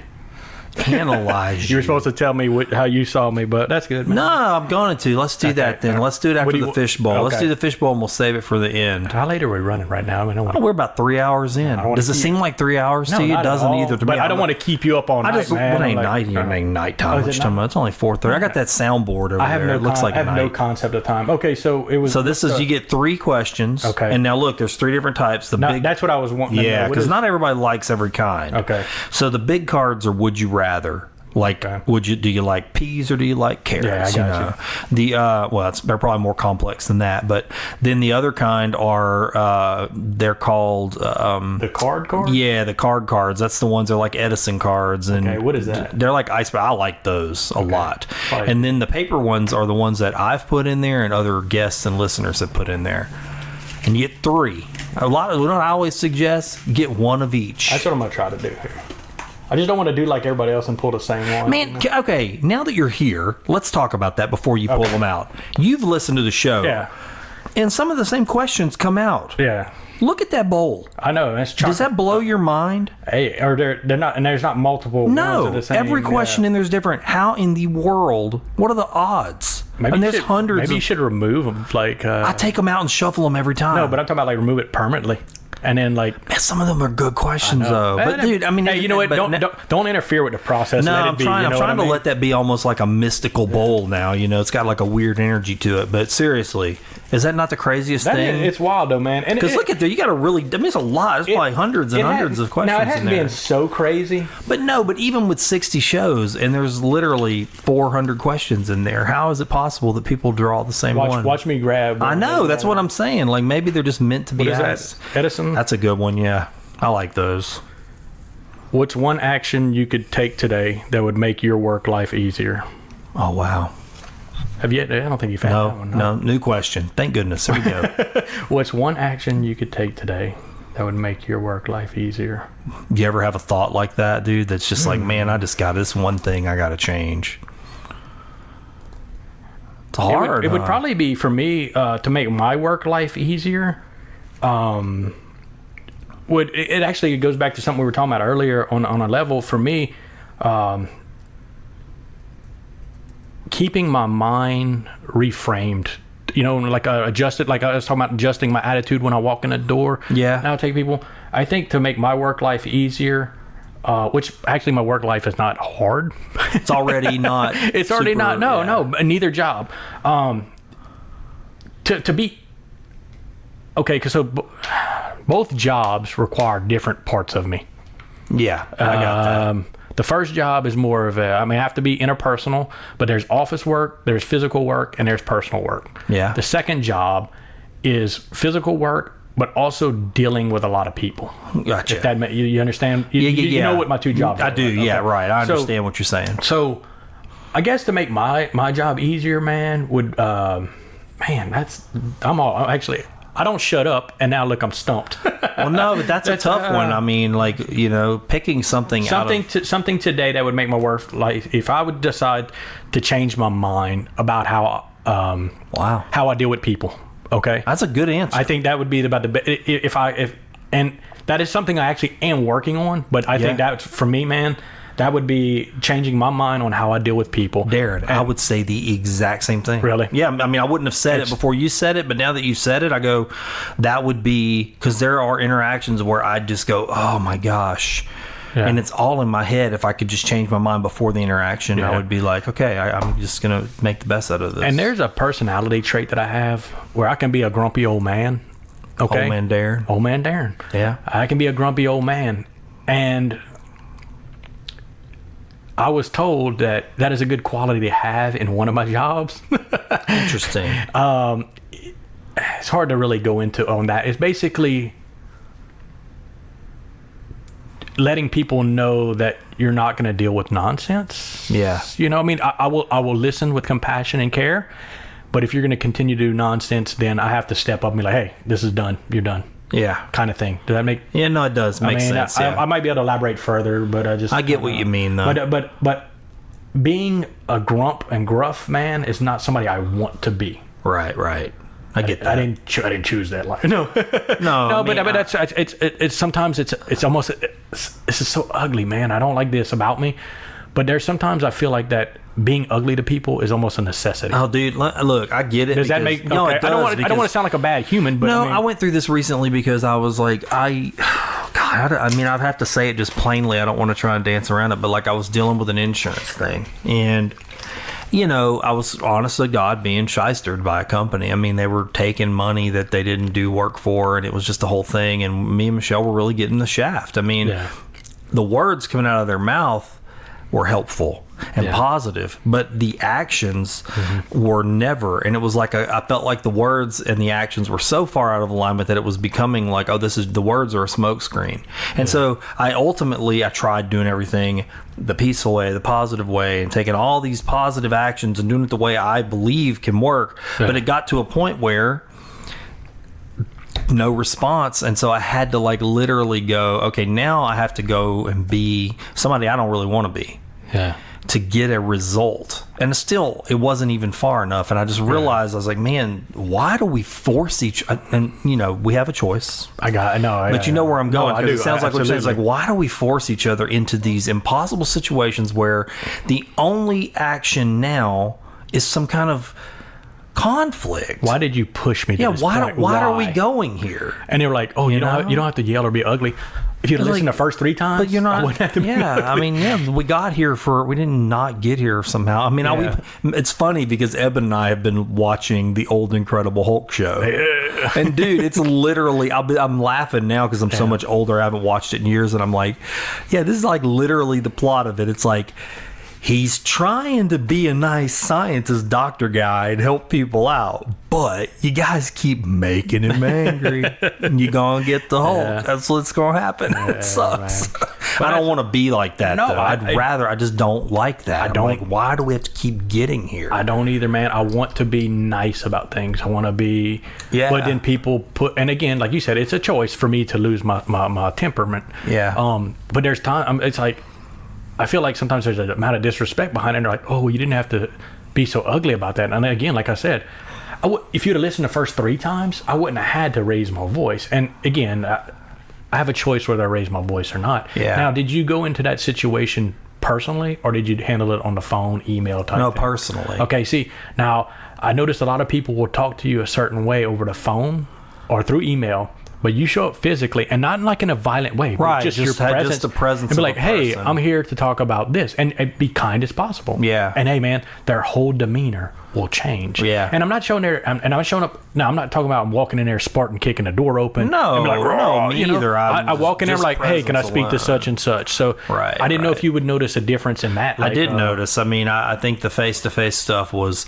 definitely more effective. Now, ultimately, and I won't get into that. It's way off track, but it ultimately didn't work out. But being there personally, presence, physical, was totally different. And I think if I had been physically present with the right person, I probably would have got the reaction. But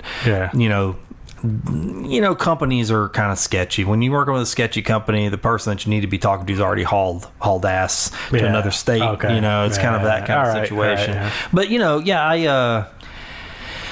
I honestly do believe we can have better interactions with all of us. We could all try.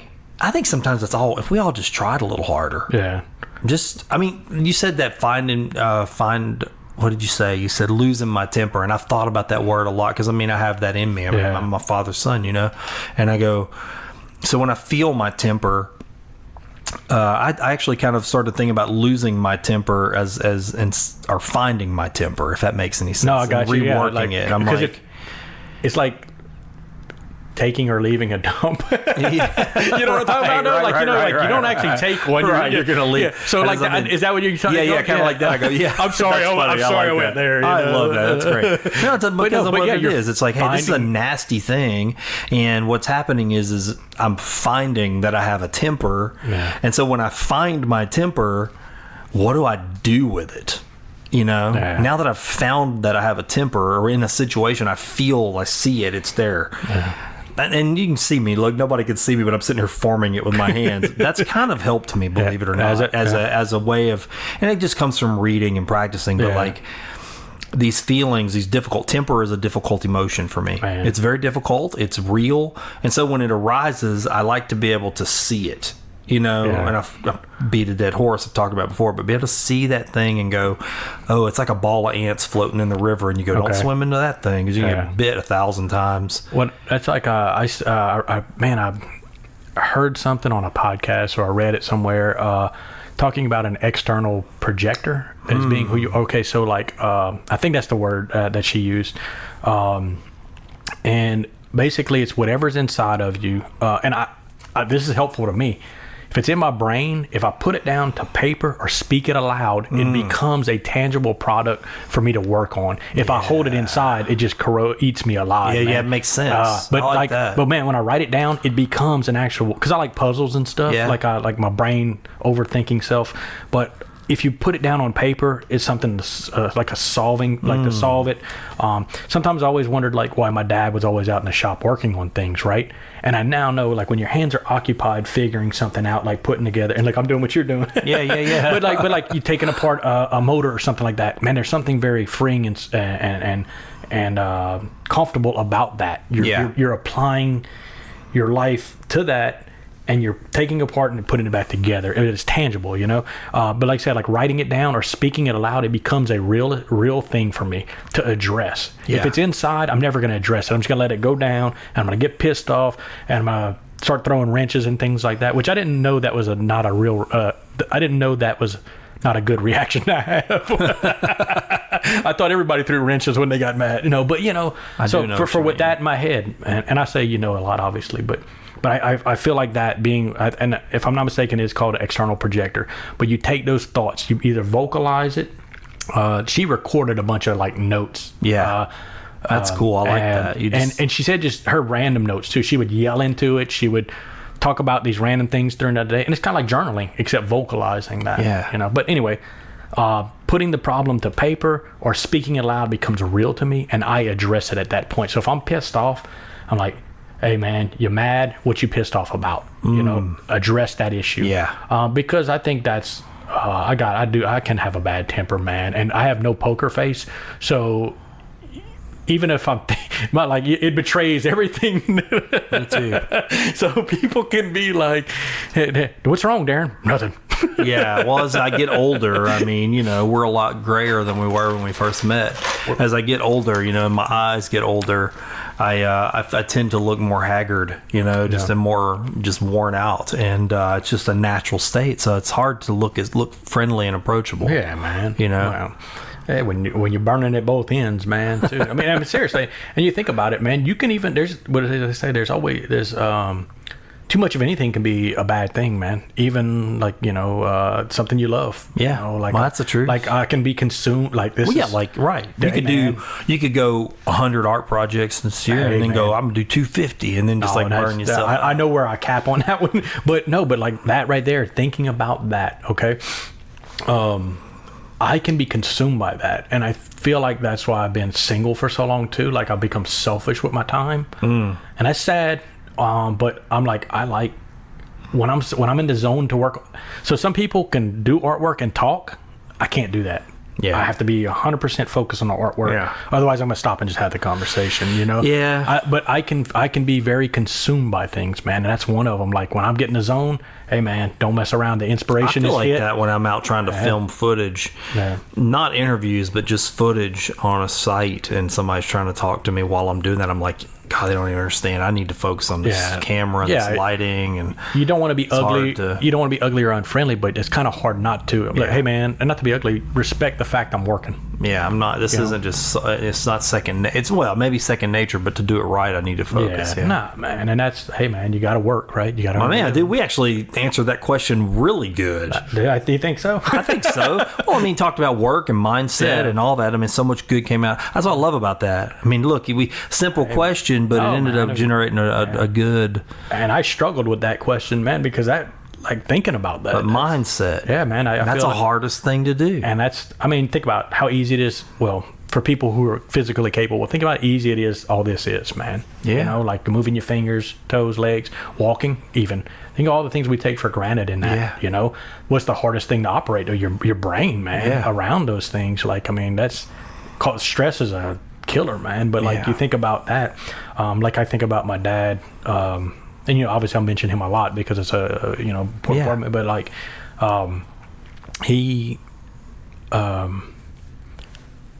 he's not really physically capable in a lot of ways now. So, you know, like, I mean, we never think about that. What happens when you lose the mobility of like a left hand or something like that, you know, like, which he has struggles with his left hand. He still has a little bit of function, but, you know, think about how hard that must be to learn. Like, one of the most impressive stories I've heard was, man, you probably can correct me. There was a documentary on, it was Frank Frazetta. He was the painter. Okay.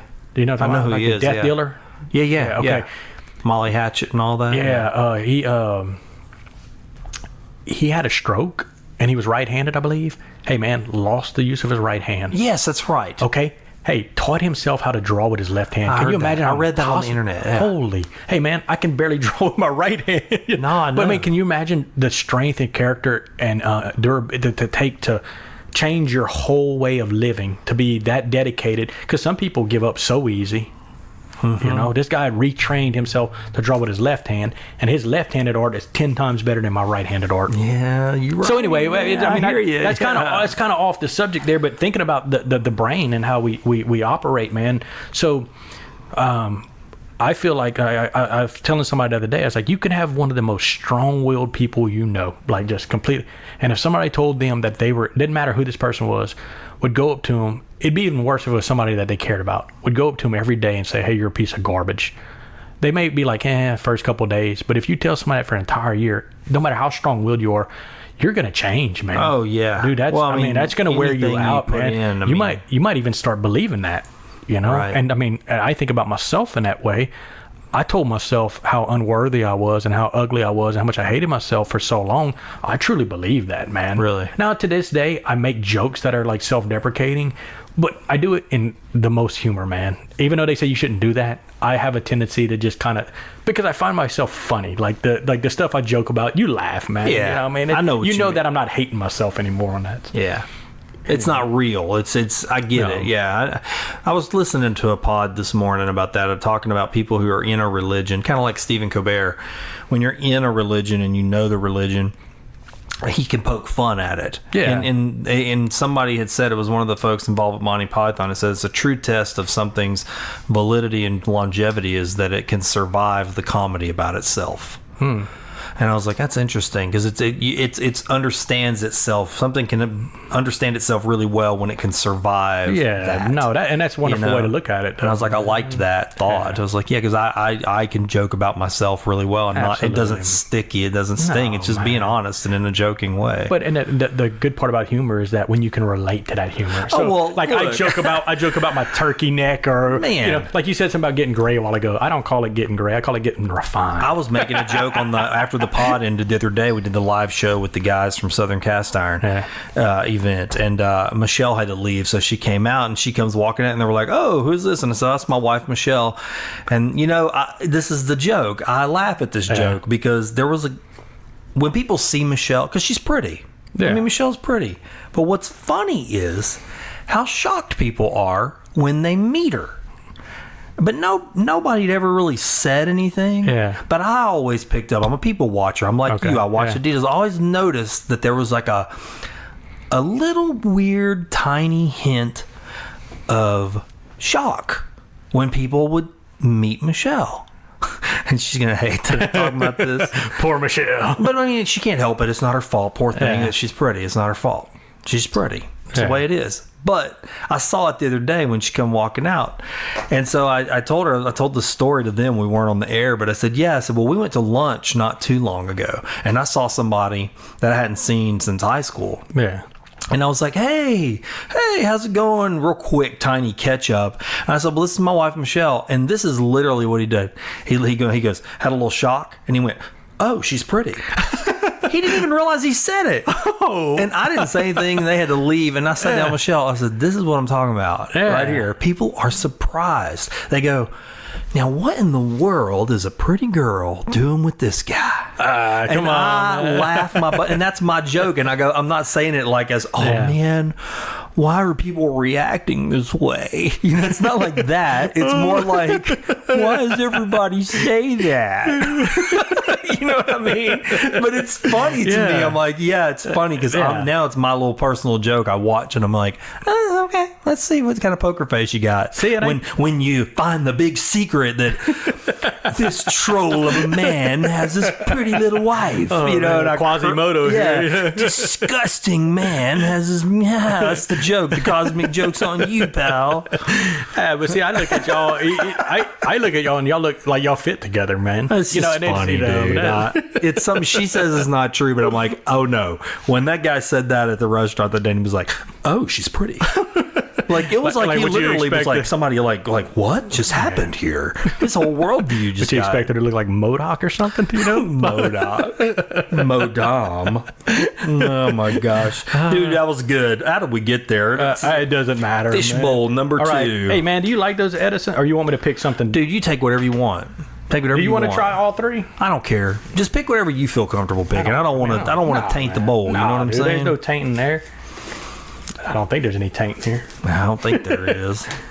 And see, there might be an old pepperoni in there or something. I hope not. What would? Hey, would you rather? God, what is it? Would you rather be rich with no friends, or be poor with lots of friends? Ooh, that's a good question. Actually, I'm sure there's something in there.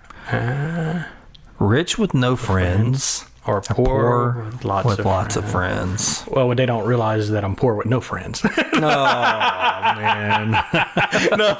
Joke's on you. I got both. Got you, fishbowl. The best of both worlds.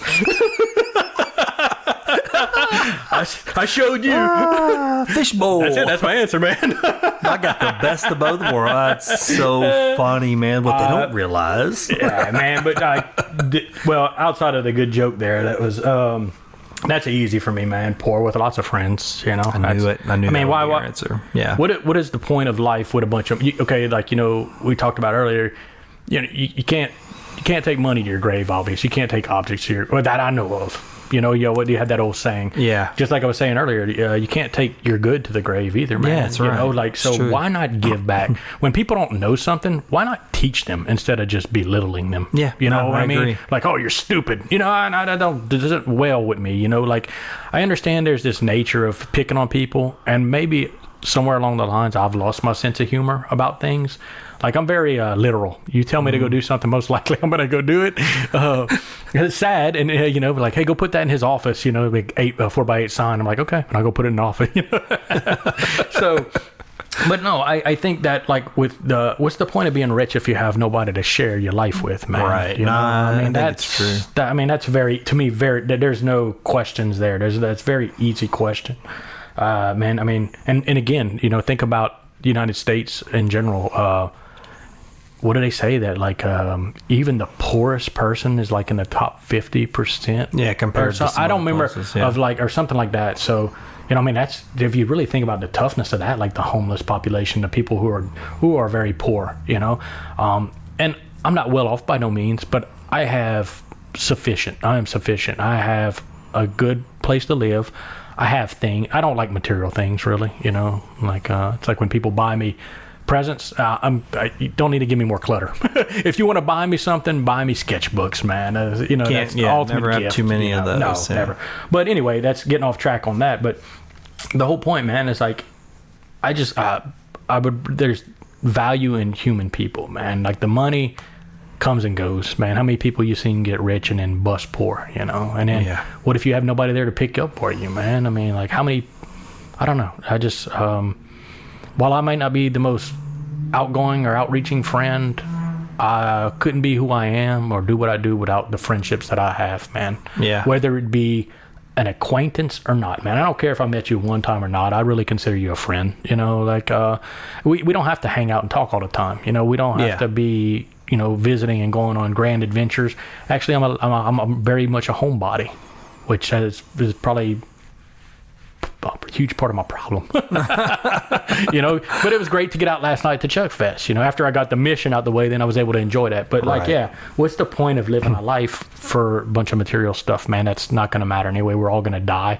Very morbid sounding, but we're all going to die. Well, no, I understand I'd rather be on my deathbed being like, hey, man, And it kind of ties into the father thing and the legacy thing. Like, I have no legacy to leave behind right now, man, other than the works that I do, I guess you could call it. And I don't even mean artworks. I mean my personal works, the people's lives that I've reached out and touched, man. I sometimes wonder, am I doing enough? Am I being good enough? Am I helping enough people? And I know my resources are limited, man. But again, sometimes the best I can do for people is smile and say, and just entertain small conversation. Even though I don't like small conversation, I like talking about like alien abductions and the Egyptian pyramids and weird stuff like that, Yeah. And Halloween babies. But but no, like in all of that, I feel like that's, doing good for people, making friends, man. Even if we don't hang out, even if we meet one time and hang out and have a beer or whatnot, good with that, man. You never know what kind of impact you left on people. The girl that I'd met that one time that I told you was the runner, we had a conversation. We kind of met each other, and we got to know each other through writing, which is a very, very, man, I don't know if you ever met somebody like that. No. But, man, without having, because I was stuck out in Texas on this job site where there was no, all I had really was internet. This was before, like, the Skype and all that, I think, or I didn't have that option or whatever, but we got to know each other through writing, man. And so it's interesting how much you have to get creative to learn about somebody through just writing rather than sitting down. See, we could sit down there and talk all day long, but getting to know somebody through writing is such an interesting thing, man. You have to get creative with your words. You have to ask them those stupid questions that, like, do you know what's your favorite color? Dream vehicles, vacations. So you really get into those discussions, and I don't know if people nowadays even have those discussions. I don't know. Do you really know? Not to be ugly, but you really know everything about your wife? Probably so. Well, right. Yeah. Well, I mean, over time. Yeah. Over time. But like initially, see, I guess I've always been kind of like you. I've always been a talker, inquisitive, little details. Curious about what people like. But she wrote. We talked one time, and she was like, and one of the questions was kind of like this, I guess. We'd ask her a bunch of like weird stuff. So we had our personal fishbowl through AOL email. And I'm old. I still have an AOL address, so I don't get a lot of spam. But we talked about, is there somebody in your life who helped you or did good for you that you never thanked that you should? Oh, wow. That's a good question. And we've talked about that. Yeah. And like actually last year, I don't know. I feel bad for her because I don't know if I was really ready to date, but I got involved with her and I loved her to death, man. Awesome woman. Funny, cool, great taste in music. We liked a lot of the same nerd stuff, It just didn't work out. But, and I think it was a lot of it that was me because I just shouldn't have been involved in that relationship that soon after. And, but she was so awesome, man. And, I wrote her last year and I was like, hey, look, I know I didn't treat you, and this is like paraphrasing it or whatever. It's like, I know I didn't treat you the way you deserve to be treated. I wasn't ugly or hateful to her, but I just don't think I was mentally prepared to move on. And but I let her know that, I let her know that she actually truly made a difference in my life and changed a lot inside of me, man. Like the introduction to actually running, and all these things, and that. So I didn't want my life to end and not tell that woman, hey, I'm thankful for your presence in my life, even the time, which I think it was a year or so, but that still is a short time in eternity, man. That's a short time. Yeah. And but I wanted to let her know that I was truly grateful for her friendship and what she did. So writing her a letter to open up and let her know. And hey, man, I might have been a drunk for a long time and my memory may be crappy, but I see little things that people do, small acts of kindness, and it's through like third party observation. Like you said, we're talking about people watching. I see the good that people do. I am a heavy tipper when it comes to restaurants, probably to my detriment sometimes. But I've been known to tip other waitresses because I see what they've done. I go up and extra effort they put in. And I go up to them and I let them know, I was like, I saw what you did. This is for you. And I don't even want to like brag on myself like this, but like, no, such a bragger. But that's a good thing. That's not bragging, man. That's encouragement. To be honest, other people can do that too. It's rewarding. For the art drop, there's a guy who was a bartender. Well, actually, there's two bartenders at Buffalo Wild Wings, Pilar and J-Rod. They no longer work there, but both were. When I ran away from my friends when I was hurting, and I so embarrassed. They were two people who were working behind a bar, right? They they're working for tips, you know. And both those people showed me so much kindness. I don't even know if they even realize it, but I wrote J-Rod. He found a piece of artwork, and I wrote him. I was like, hey, man, I want you to know that your kindness did not go unnoticed or unrecognized, you know. And I never told people. I've told Pilar in person, you know. Yeah. But both good people, man. The other day, for the art drop as well, I got a quote-unquote little job for this guy. I didn't realize this...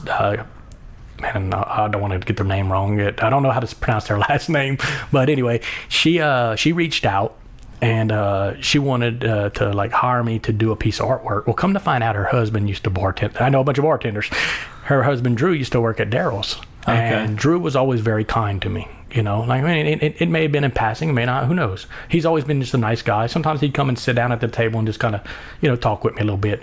But little things like that, you know, when I was going through, they didn't know I was going through a rough time. You know, I just drunk, man, you know. Yeah. Who knows, you know, that dude's just shit-faced. All right. But anyway, so she wanted to pay me for artwork, and I refused it because I gave the little artwork that I did for her daughter's birthday.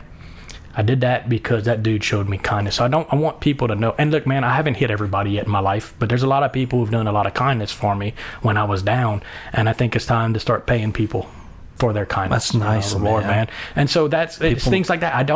Hey, man, now look, if I was excessively drunk, I probably blacked out drunk, so I might not remember some of the kindness you showed me, which that's a whole nother subject in its own right. But, you know, Dance with the Brawny Man, you know, if there wasn't pictures, I probably wouldn't know that it existed. Oh, man, really? Well, that was a good night. Yeah, but, you know, so anyway, but, yeah, out of that question. Interesting, man. So. It really is interesting. I mean, you know, I guess... to me, that's actually one of the greatest things a person can do is to let people know that they've helped you or touched your life in some way. Because, I mean, a lot of those actions that people take, they don't really realize they're just doing what's in their nature to do. Yeah. And they don't see it as some high blessing. And I think that kind of cuts really right to, I think, the beautiful thing about having a good heart or taking an action or allowing your heart to guide you to take a kind action. You just don't know. Like, I think in the last episode that's out right now, the one with the folks from Halo, he said he calls it the one drop method or something. I can't remember the exact mess it all up, man. But anyway, it is a very powerful thing. But basically it says, you know, that you don't know how full someone else's cup really is, you know, and so you know, you know, if you're cruel to somebody in just a split moment, to you that might be a small cruelty. Again, it's only this big, it's a little drop, but their cup is like already ready to pour over, and so you put that one drop in there and it pours over. Man, you know, that hits me on all kinds of levels, man. But saying that about kindness is like the reverse. Man. It's like your kindness could be the thing that takes like those drops out for somebody whose cup is full, man. You might think, what, I just talk to you for 5 minutes, but you're taking them away from the edge of that glass. You know? Yeah, and our life is so short, man. Like, in the scheme of all things, our physical life is so short that, you know, like, I think now is like, it's never, I mean, I need to make sure that I tell people what they mean to me.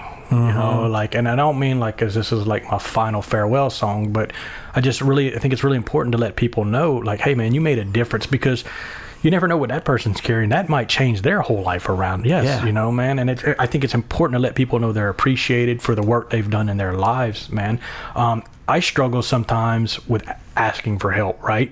Or when people want to do something good for me, I'm like, oh, no. You know, and something in my head clicks off, like, maybe they expect something out of that. I don't know what the hell's wrong. I don't know what the hell's wrong with me, but like, I have a hard time with that, man. Like, accepting help, but I am more than happy to jump on the wagon to help you out, right? Right. And somebody told me the other day, and the other day could be anywhere from like 1 day to like 3 years ago. So they said that, you know, Darren, they were like, man, and I feel bad about not remembering who this was, but they were like, you know how you like to help people, you know the joy that brings you? Well, when you deny somebody the ability to help you, you're taking that joy from them. Dude, did you hear that on the podcast?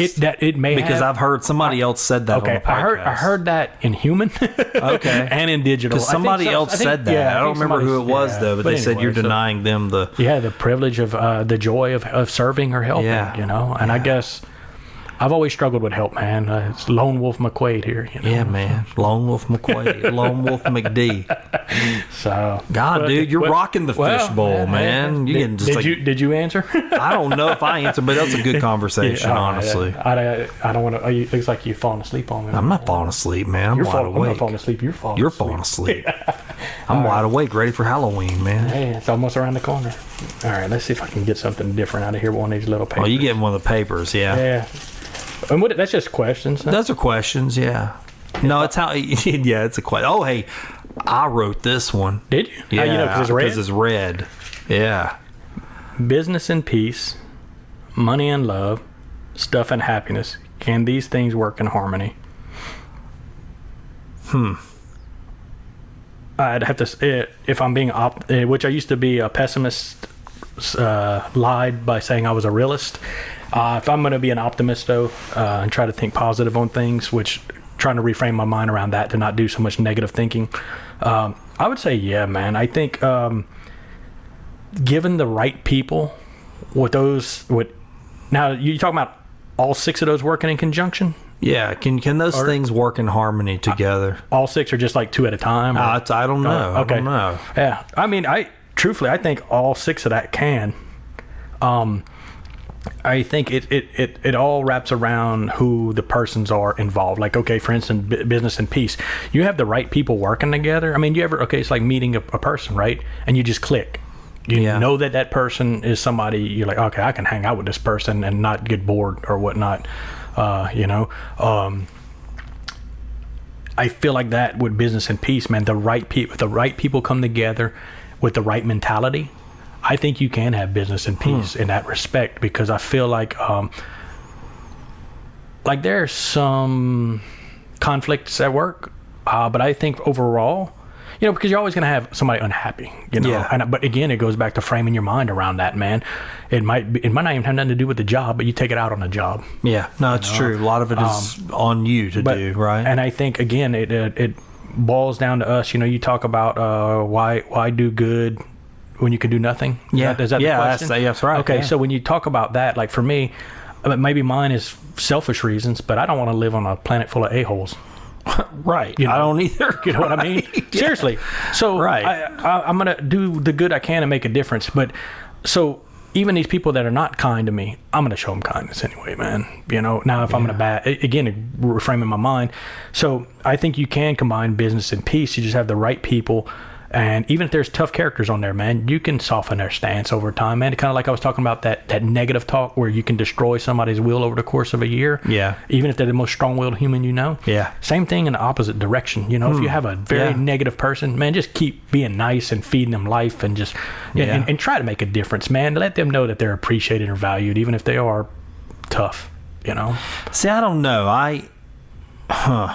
I mean, I believe that. I'm gonna tell you, like, very optimistic. It is optimistic, and I'll say I believe that in theory. I do, and I have, for the most part, put it in practice, and it has been true.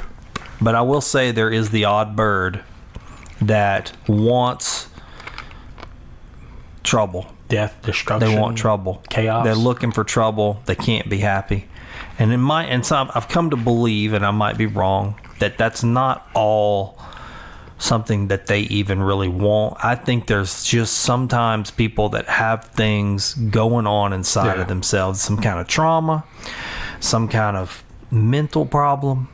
Something's off to where they just want to light the world on fire. Yeah. And there's something just off. Some men just want to watch the world burn. Yeah, right. Some men just want to watch the world burn. And I've met a couple of those types of people in my life a few times, and nothing was going to satiate their desire for chaos.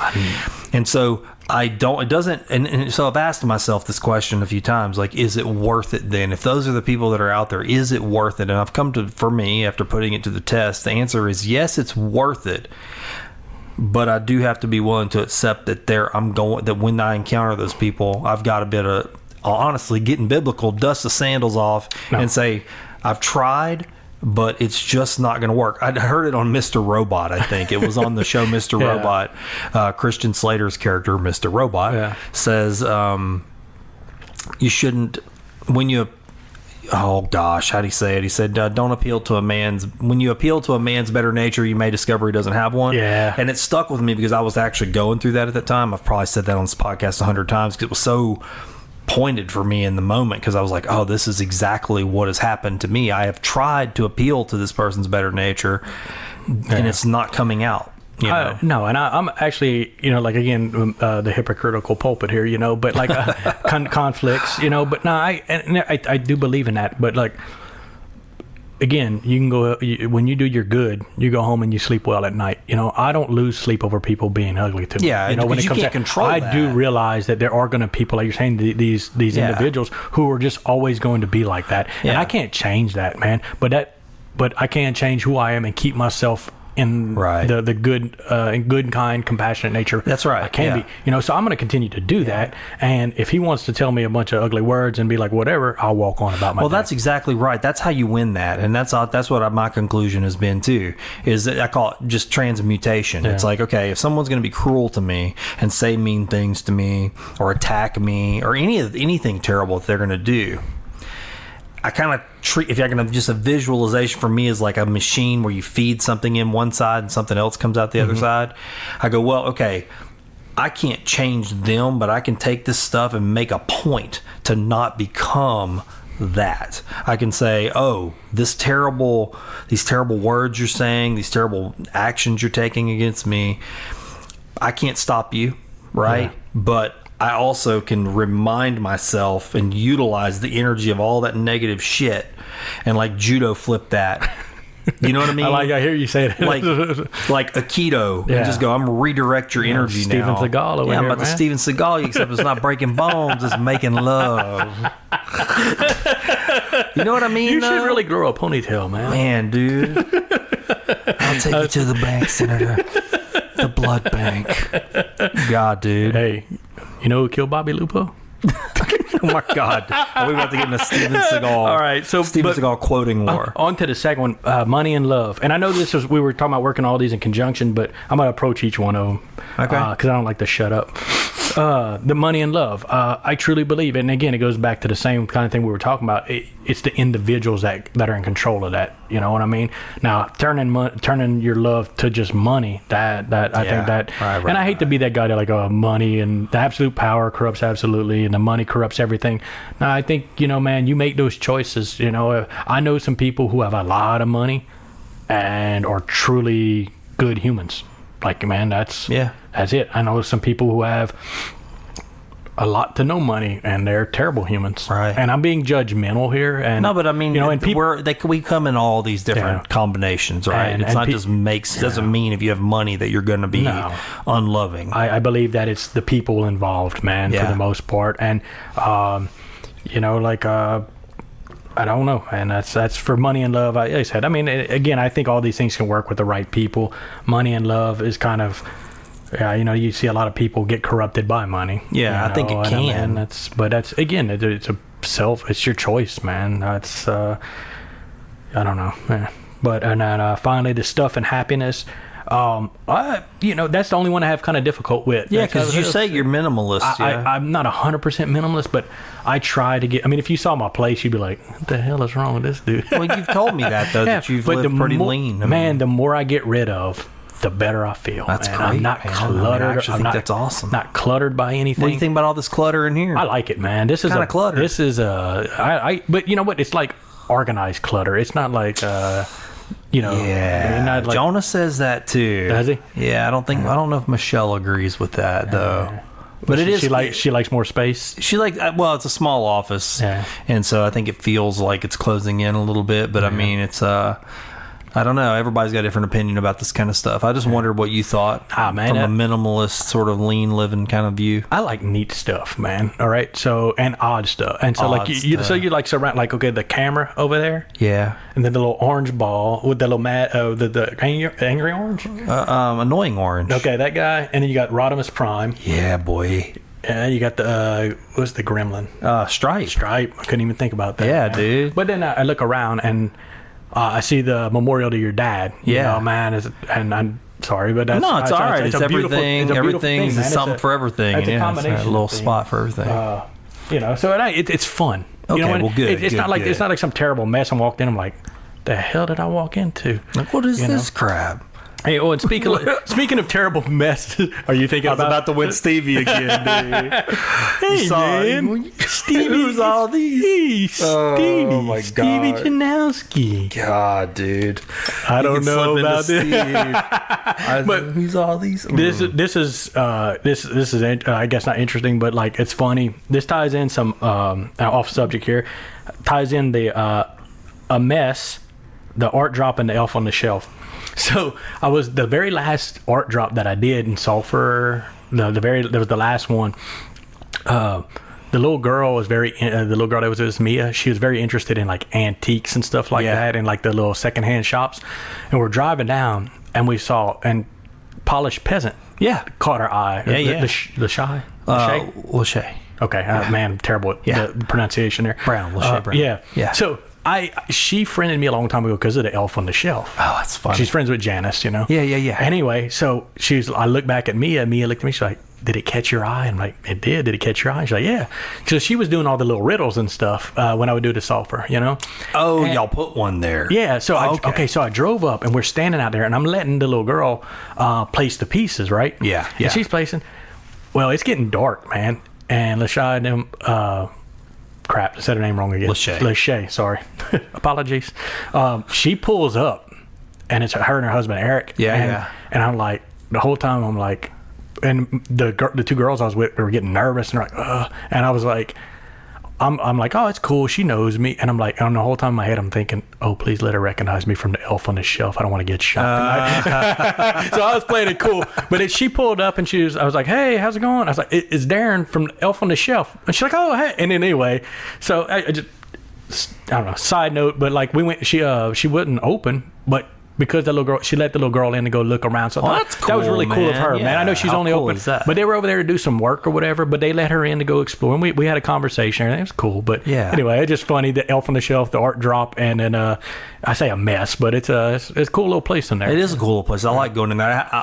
I can't always go. I have to kind of just catch it because the days they're open is not always when I can go. But I love that little shop. Sulphur's got some really nice little shops like that around that you can go dig around and find some cool antique stuff. I actually did some of the drops at different places. I did the Flockify. Yeah, Flockify. I did them. Have you been in there? No, I have not. Oh, man. you got to check it out. You'd love it. A lady I work with, she told me about it. You'd like it. And that's what she said. She said, man, there's so much awesome stuff in there. You just go make some time to go peck around in there. You'll enjoy it. Also did a blue duck. Blue duck, vintage. Yeah, right down the street across the way. But I did realize in Sulphur, man, y'all have a lot of cool areas to drop, man.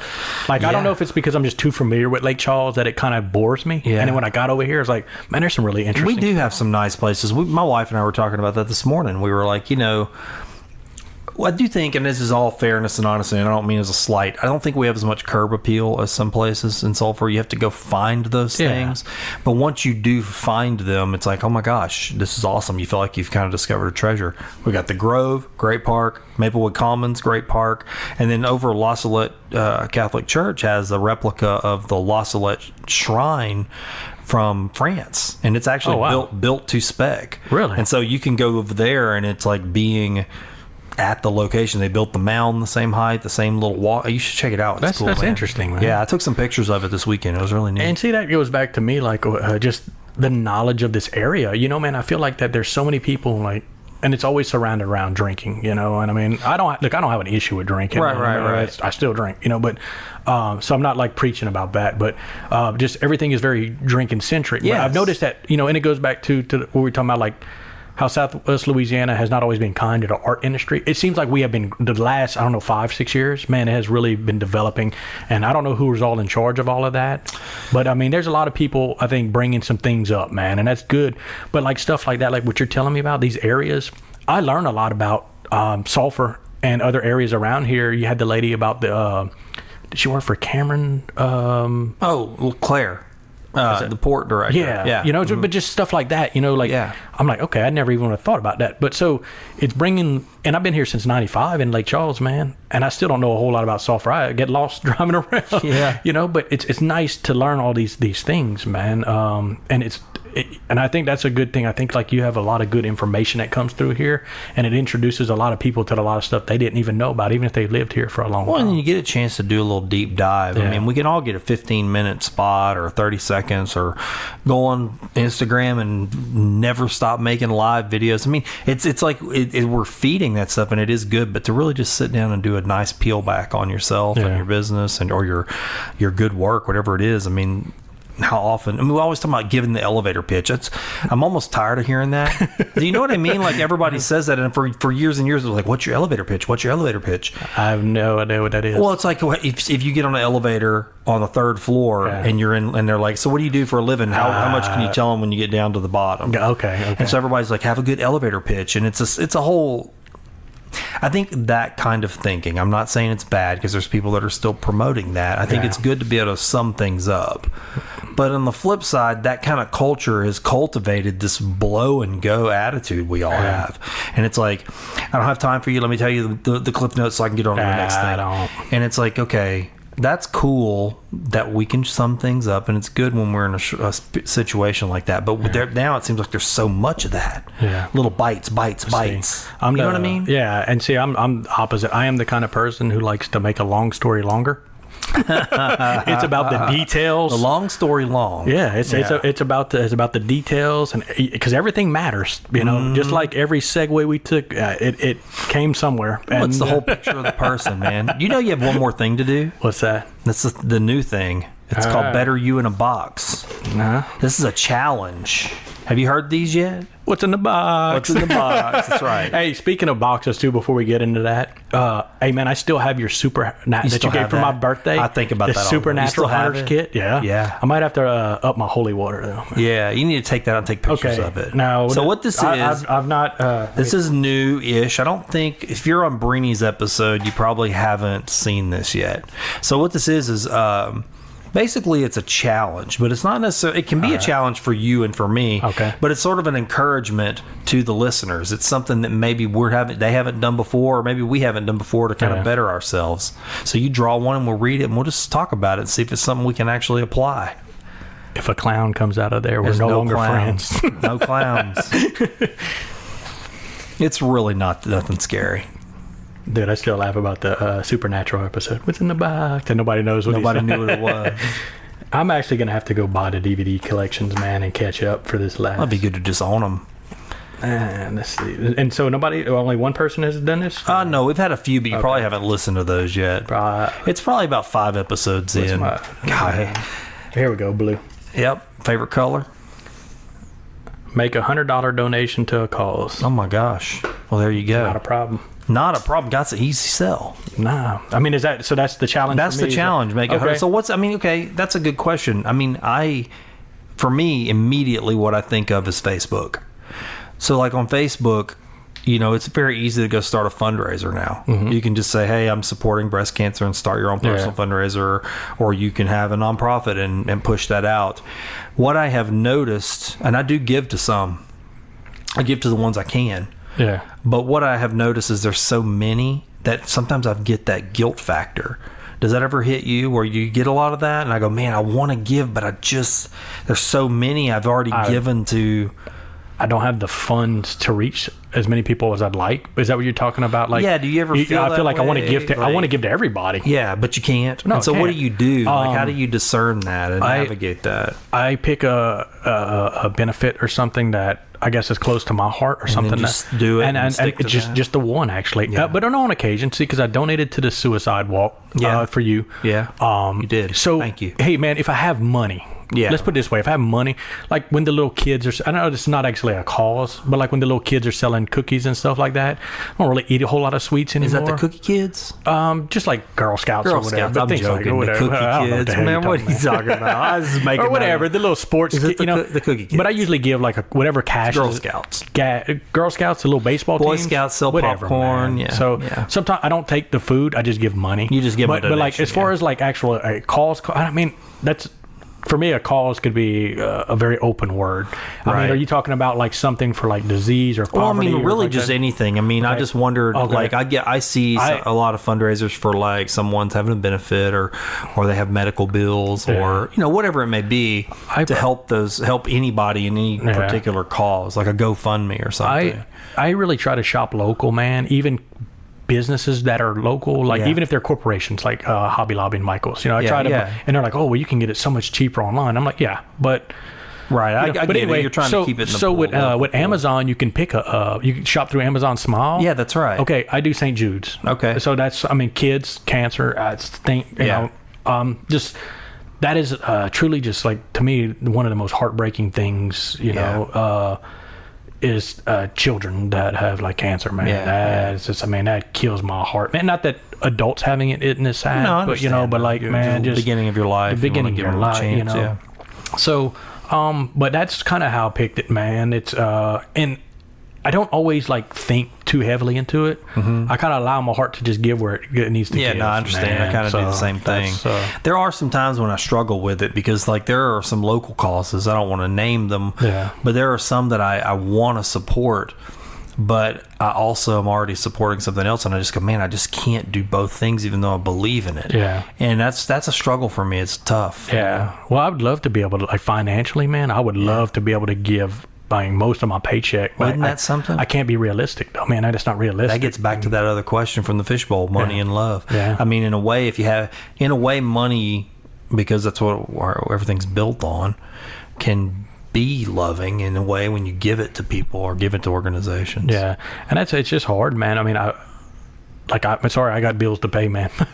It sucks, you know, but, and again, my debts are mine, but you know what, the more I work towards getting that stuff taken care of and down, the more money I'll be able to give back, you know. And here's the deal, man, giving doesn't always take money. You know, right. If you can give your time, you know, I mean, I think time is just as valuable, if not more. I mean, I know people would rather have money to be able to buy things, but I mean, think about the time you spend with people, man. There's a lot of value in time. Yeah, you know, and if you can give that time to somebody, you would hope that they'd be appreciative. And I know some people who are truly appreciative, man. I've had some people that called me to help them, and they've been truly just people wouldn't have thought, but eternally grateful, man. Like, I mean, I've only met them like one time, and I helped them get out of a situation or something, you know. Yeah. And these people are like, just to this day, like, thank you. I mean, you never know. Some of those people might have been who told me you need to be on the show. It's possible. I don't know, man. You don't know what I heard. I don't know. What you gonna tell me though? I might tell you. I might tell you one. I might not tell you all. No, you know what, man? It's probably best just not to know. You know, I mean, when you really think about it, man. That. You're right. I appreciate you at least letting me know that people asked for me. You know, I mean, I wouldn't. Because you think it's just your buddy contacting. Yeah, I figure somebody would just like, hey, man, you know. It's like, Oran ain't got no guests, man. He's calling me because he knows I'm. No, man. No, it's you know, but that's the thing, man. It's nice to know that people were interested to hear what I mean, and hopefully they got something out of what I've had to say, even though it was like freaking all across the board. I mean, honestly, most of these shows have been like that. You know why? It's real. It's who we are. We're all made up of a bunch of parts. And I feel like stories. I feel like too, if you try to control the conversation too much. I mean, like I told you earlier, you probably have to reel me in a few times because, you know, I think you did a pretty good job of bringing things back. Hey, man, you revisited all those places. And my mind runs 1,000,000 miles an hour, dude, and things are everywhere, man. It's like, I don't know what it looks like inside, man, but it's just... Well, okay, so for people that are listening to this, just like you did with Booty Yoga and other things like that, for people who are listening, what is the best way for them to engage with you, find you, like follow 1221? What's what would you say is the best thing? I might not always be active, but I check my stuff every day. You check it every day? Every day, man. I mean, and I'm pretty sure my phone number, which is... If I don't know who you are, like, I'm most likely not going to answer, so you better leave a voicemail. But, like, for the most part, to get in touch with me, man, I check my Instagram and my 1221 page regularly, you know? So, like, the Instagram is actually Darren, Darren, _ Paul _ Hanks. And then the 1221 Studio, which is sad. I don't know the actual address, but if you look up 12 spelled out, 21 the number studio. You should be able to find me. And then a personal Facebook page, if you actually want to. I'm not like very active on there, but I do check my notifications, man. Is Darren Paul Hanks as well. Yeah. And I usually don't use my middle name because that usually signifies I'm in trouble. You know, but no, but like, so with that, I use that because there are other Darren Paul Hanks. It's just easier to find me by that. So. Yeah. But that's pretty much it. Eventually, when I get my head together, I'd like to start my blog back up. Oh, yeah, I remember your the blog. big blog of unfinished ideas. Yeah. Which initially was actually supposed to be, I joked with Heather Kelly, the painting instructor at Magnesium. Yeah. And I was like, I never finish anything. So I was like, what I'm going to create this big coffee table book of all my art and all my like written notes and things like that. And when you get to the end of it, it's going to be like 3 empty pages. So it'll be unfinished. But Unfinished book itself. I like that. And have customer or people come in and draw in it, you know? So, Yeah, but anyway, man. that's my dreams. I'll do just one more question. Can you even believe this? Wait, what? That's one It's question. over? Nah, I got one more question. All right, man. It's on the back of that cup right there. Did anything good happen today? Actually, several good things happened today. Oh, man. tell me. Truth. So, like I said, it kind of carries over from last night, you know, I guess. So I don't mean just today, but, you know, so I got to hang out with my buddy Jay, who hadn't hung out for forever, man. That's dude. He, we had no ill will or badness, but we just hadn't hung out in a while. We got to hang out last night at Chuck Fest. You know? So it was good to reconnect with him. She wrote it last night, and I kind of talked about it already, but I woke up to that message my friend Jen left for me about how I've made a difference in her life and how much that meant to her. Right. Which, man, just to wake up to something like that, you know, like there's days when I wake up, man, even now in what I feel like is a good headspace. There's days where I wake up, man, and I struggle. And I'm like, I don't want to be here, man, and not like want to take my life out. You know, I'm just burn out, tired. I don't want to be around people. I get there too, Darren. And I feel good and comfortable at church, but even there's times where I'm like, I don't even want to be here, man. Yeah. You know, and I feel like that's an insult. But anyway, here or there. So that's being negative. So the goodness was I got to hang out with my good friend Saturday, kind of reconnect and hang out, have some beers. I woke up to that message from her about that I made a difference in her life. And then today I got to visit with you, another good friend who I haven't hung out with in forever, man. This is good, man. We got to laugh. Did get to laugh. I enjoyed this. You got to learn some stuff about me you didn't know, man. And now people are going to get cool with everything. Yeah, absolutely, man. As long as it doesn't make me come off like I don't know. I don't think I went. Come off like yourself, man. Okay. I think you did. I think you. This is who I know you to be. Yeah. Well, like I said, man, living my truth.